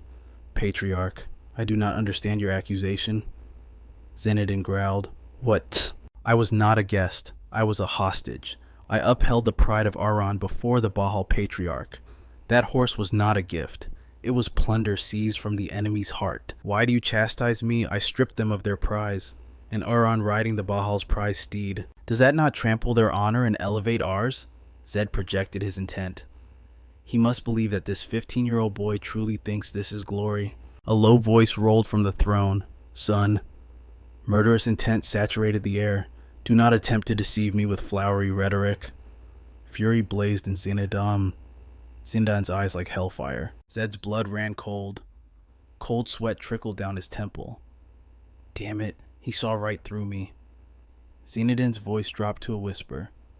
Lie to me again, and the price will be your life. Zed dropped to one knee instantly. Zenodin continued. However, your logic is not entirely flawed. You brought results, not excuses. You have a point. Zed blinked in confusion. He knows I lied, yet he spares me.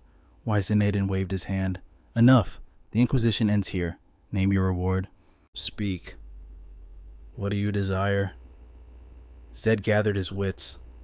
Despite the chaos, he had to secure his position now. Zed spoke clearly. I request the full operational funds that were withheld from my territory. Furthermore, I demand residency permits for my retainers within the main estate. Finally, assign me the Mahodan Shadow Guards, just as my siblings possess. Zenodin nodded. They shall be yours, but understand this. Their loyalty and management are your burden alone. I understand. Zed's mind worked quickly. The shadows are neutral now, but the moment they enter my service, my siblings will plant their spies. There will be traitors among them. That is the hidden meaning behind his warning. Can you control your own dogs? Zenodin asked sharply. And these retainers? You speak of that old man, the 3 filth-stained assassins, and those beggar siblings? Yes, father. The elder is Lacto Sherville. The siblings will serve as my household staff, and the assassins shall be my eyes and ears. Zenodin cut him off. Sherville is forbidden. He is a traitor to the crown. He should be beheaded and his head mounted at the Imperial Palace. Zed analyzed the threat. Empty words. If he wanted Sherville dead, the old man would already be a corpse. This is a test of my knowledge. Zed looked up. Patriarch, I must ask a question.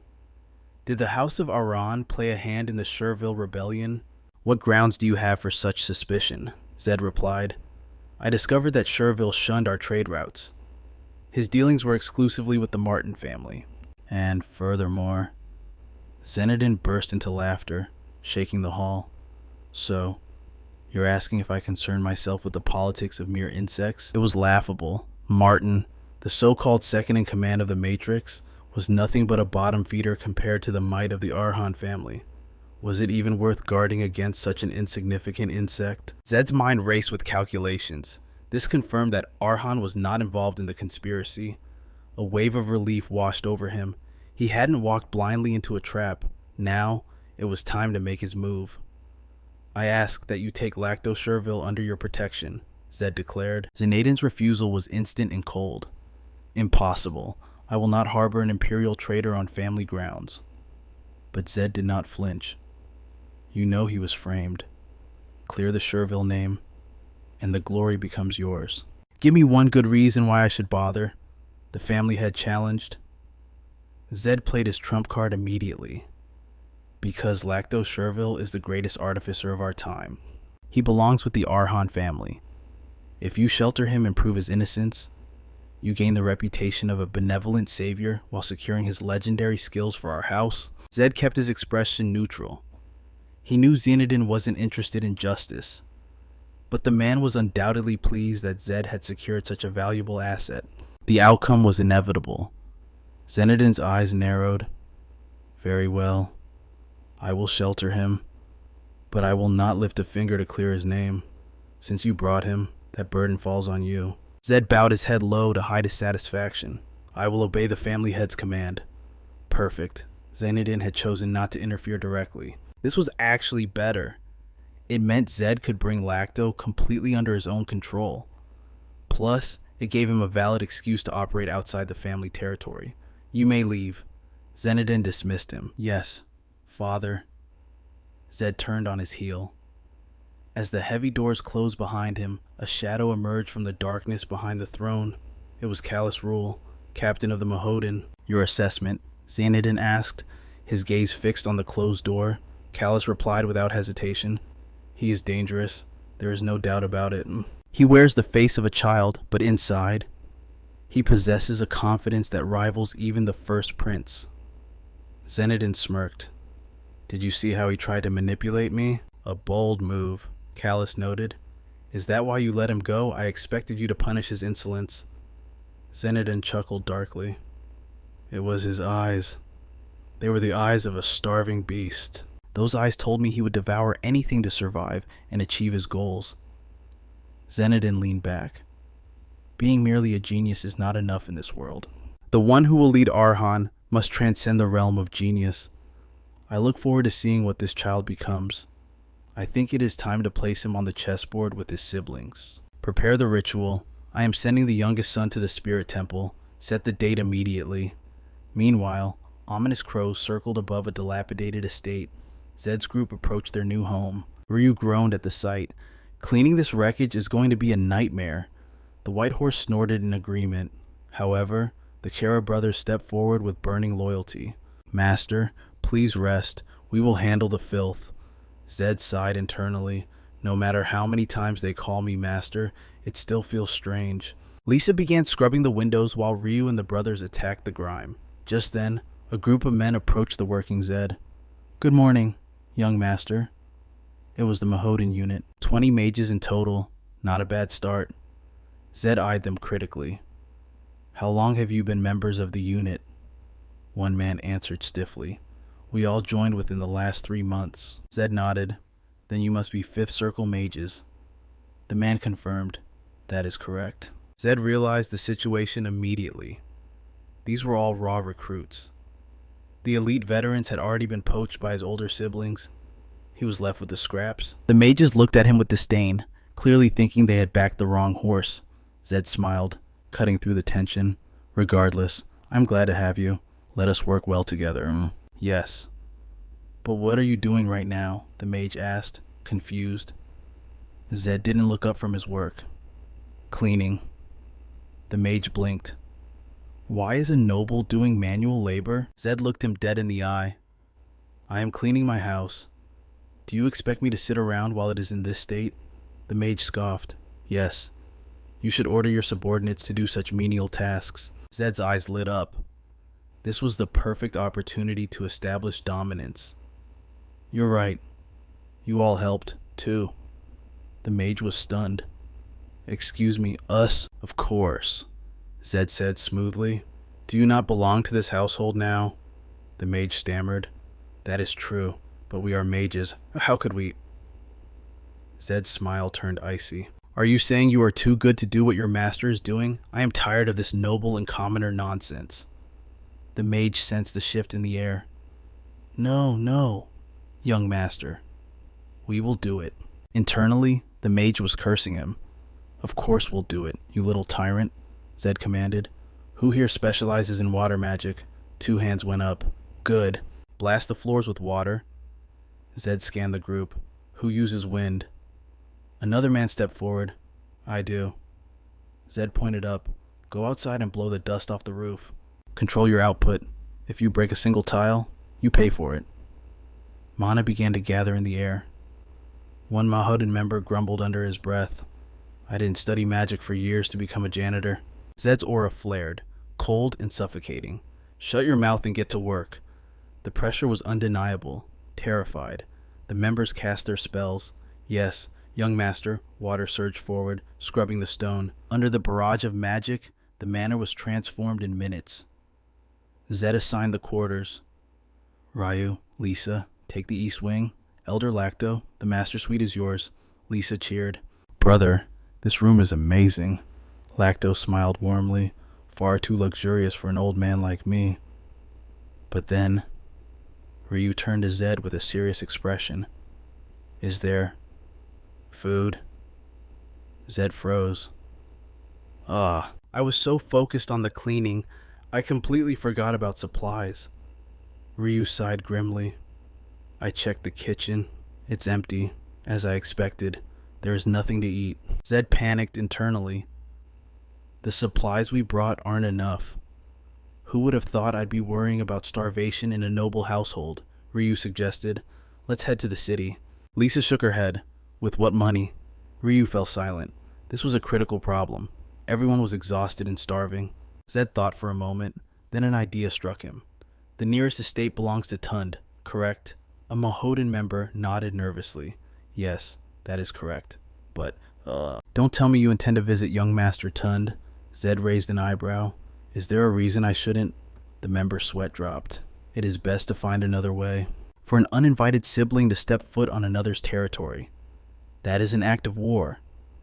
A wicked smile spread across Zed's face. Is that so perfect? I was planning to pick a fight anyway. Meanwhile, inside the neighboring manor, a beast roared, Why do you always bring me this garbage?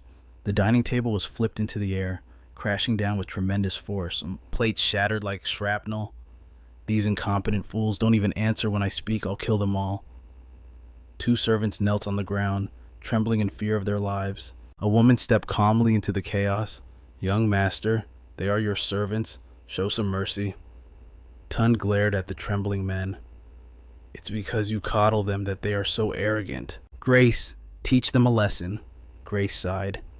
Young master, you shouldn't be such a picky eater. Your health is a priority. If you don't break this habit of only eating what you like, I will put you on a strictly healthy diet. Tund, the violent berserker, suddenly pouted like a child. But I still hate onions. If they fail me again, I'll execute every last one of them. Grace muttered to herself, annoyed. Shh. Such a troublesome brat. Is the illusion magic fading already? I'll have to apply a stronger seal tonight. Suddenly, a servant burst into the room. Miss Grace, we have an emergency. Grace frowned. Speak. What is it? The servant gasped for air. Outside. Young Master Zed has arrived. Grace's eyes widened in shock. What uninvited in the dead of night? Her expression darkened. This is a declaration of war. She barked an order. Summon the combat unit immediately. How strong is his force? How many did he bring? The servant trembled. Young Master Zed.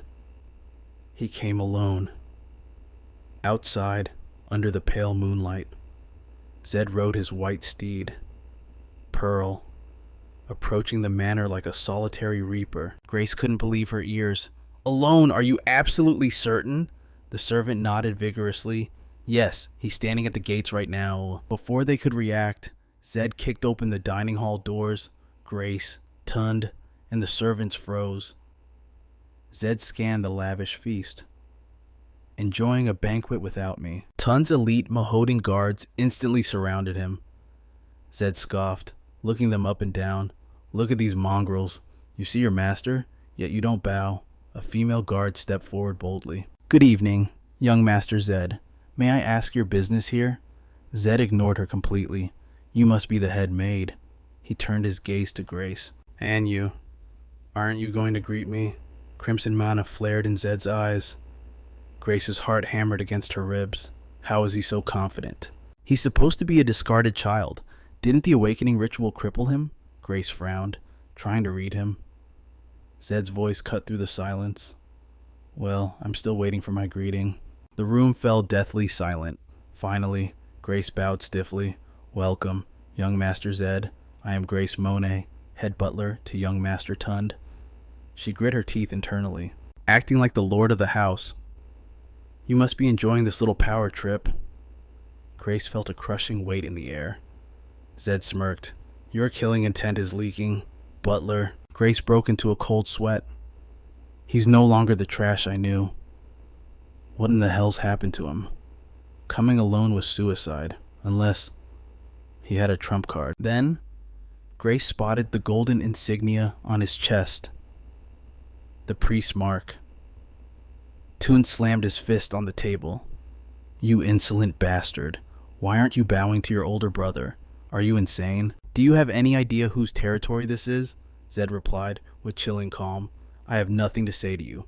I don't speak to puppets. Tun froze. Puppet. You just spoke out of turn. Puppet.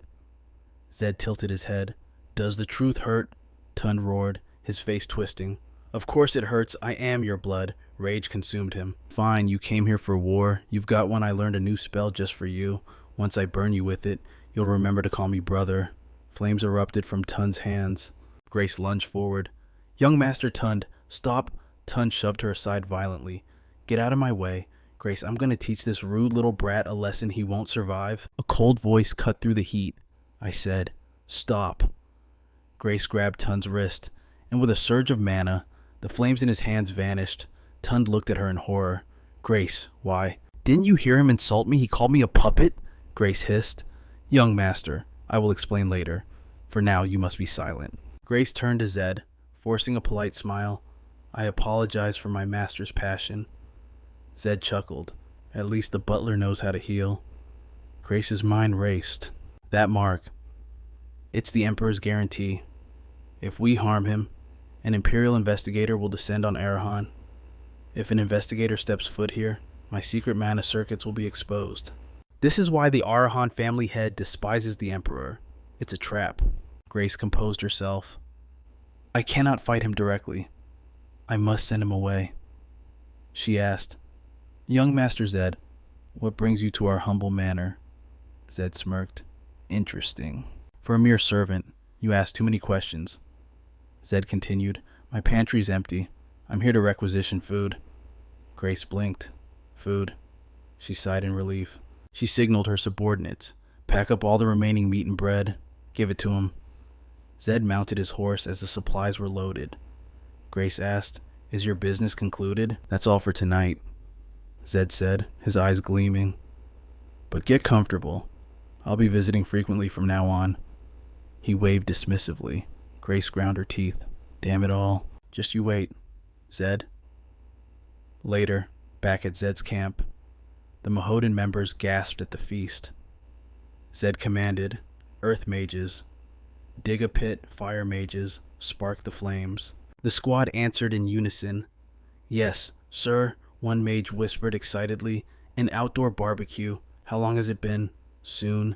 Massive cuts of meat sizzled over the open fire. A member murmured, This is the first time since we joined the Arahan family. Another nodded. Right. The mage's code prohibits barbaric outdoor eating. Someone else laughed nervously. Starting fires just for meat is considered night culture.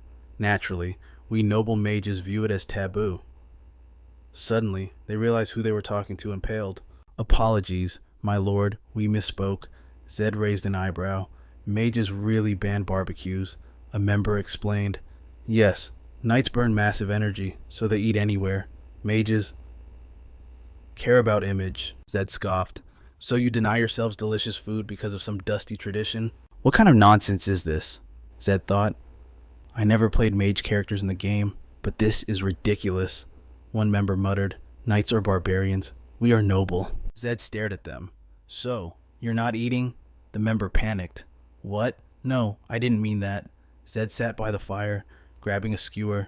You all live too stiffly. Eat what you want. Why waste energy on useless rules from now on? Forget the taboos. In my territory, I don't care about noble or barbarian. Zed looked into the fire. Do what you desire. As long as you fulfill your duties, I will take the blame for everything else. The squad members looked at him, tears welling in their eyes. Zed smiled. Looks perfectly cooked. Let's feast. Cheers erupted into the night sky. Strike while the iron is hot. Zed thought. He declared war last night. Now, I must push the offensive. The next morning, a merchant fell to his knees. Please, no. This building is the only legacy my father left me. Zed looked down from his horse. I know the deed is in your name, but we both know the real owner is Tund. The merchant turned pale. Nobles never hold shady assets in their own names, Zed mused. They hide them with commoners to avoid family infighting, a perfect weakness to exploit. Yes. A subordinate stepped forward. Do not test the young master's patience. Do you think this is a negotiation? This isn't a simple transaction, Zed thought coldly. This is the first signal fire of the succession war. The merchant stammered. I don't have the papers. Of course Tund has the originals. Zed cut in, but I came prepared. He pulled out a fresh scroll. We only need a new sales contract notarized by the city. Sign here. I'll pay double the market price and guarantee your safety. Refuse, and you die today. The man asked, his voice trembling with fear. Will you really guarantee my safety? Zed's reply was absolute. I always keep my promises. I swear it in the name of the Arahan family. The man let out a deep, resigned sigh. He picked up the pen and sealed his fate. I have signed the contract. Zed snatched the document, his eyes gleaming. Good. From this day forward, I am the true master of this building. At the NECA City Hall, an official scrutinized the papers. This is a valid sales contract. The owner's authorization has been confirmed. Zed leaned in. Then will you process this transaction immediately? Douglas Hooper, the mayor himself, answered with authority. As long as it is a legal transaction and the balance is paid, there is no problem. Zed let out a satisfied breath. What an excellent system. Mayor Douglas Hooper smiled. Yes, we handle the deeds personally. There were simply too many cases of theft in the past. We needed this dual management system so no one would be wronged. Zed smirked internally. So no one would be wronged. Will someone truly be wronged because of this deal? The mayor studied Zed closely. But young Master Zed is quite unique. Zed glanced up. In what way? The mayor replied. Heirs of the Arahan bloodline usually do not buy buildings in their own names. Do you not know the reason? Zed shrugged coolly. Yes, I know. But that is irrelevant to me. There is no reason to create loopholes or hide behind proxies. And suddenly, a violent commotion erupted outside. Let me go. Do you know who I am? Get out of my way. Move aside immediately. Zed thought to himself. The wrong party has finally arrived. Grace burst into the office, her face twisted in fury. The mayor roared, Grace, do you not know using mana is prohibited here? Grace scoffed, looking at him with absurdity. Isn't the mayor the one breaking the rules? Zed feigned innocence. Rules. Grace glared at him with murder in her eyes. Are you asking because you don't know? This building belongs to young Master Tunda. Do you expect me to stay silent after being stabbed in the back? Zed answered coldly. I don't know what you are talking about. The registered owner of this building is Warren Batty. Grace's voice drops to a menacing threat.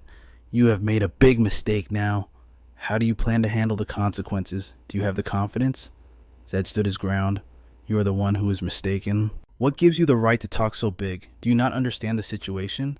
Suddenly, the air grew heavy as Grace's whole body erupted with mana. As young Master Tunda's butler and a mage of the Monet family, I guarantee you will pay the price for today. Zed merely chuckled. Now you are even threatening me. Grace glared, ready to strike. I am warning you, too. Crimson flames suddenly ignited in Zed's eyes. Whether it is revenge or repaying kindness, I return it tenfold. Do not forget the Arahan family motto. A terrifying red aura exploded from his entire being. Cross me, and you will lose everything.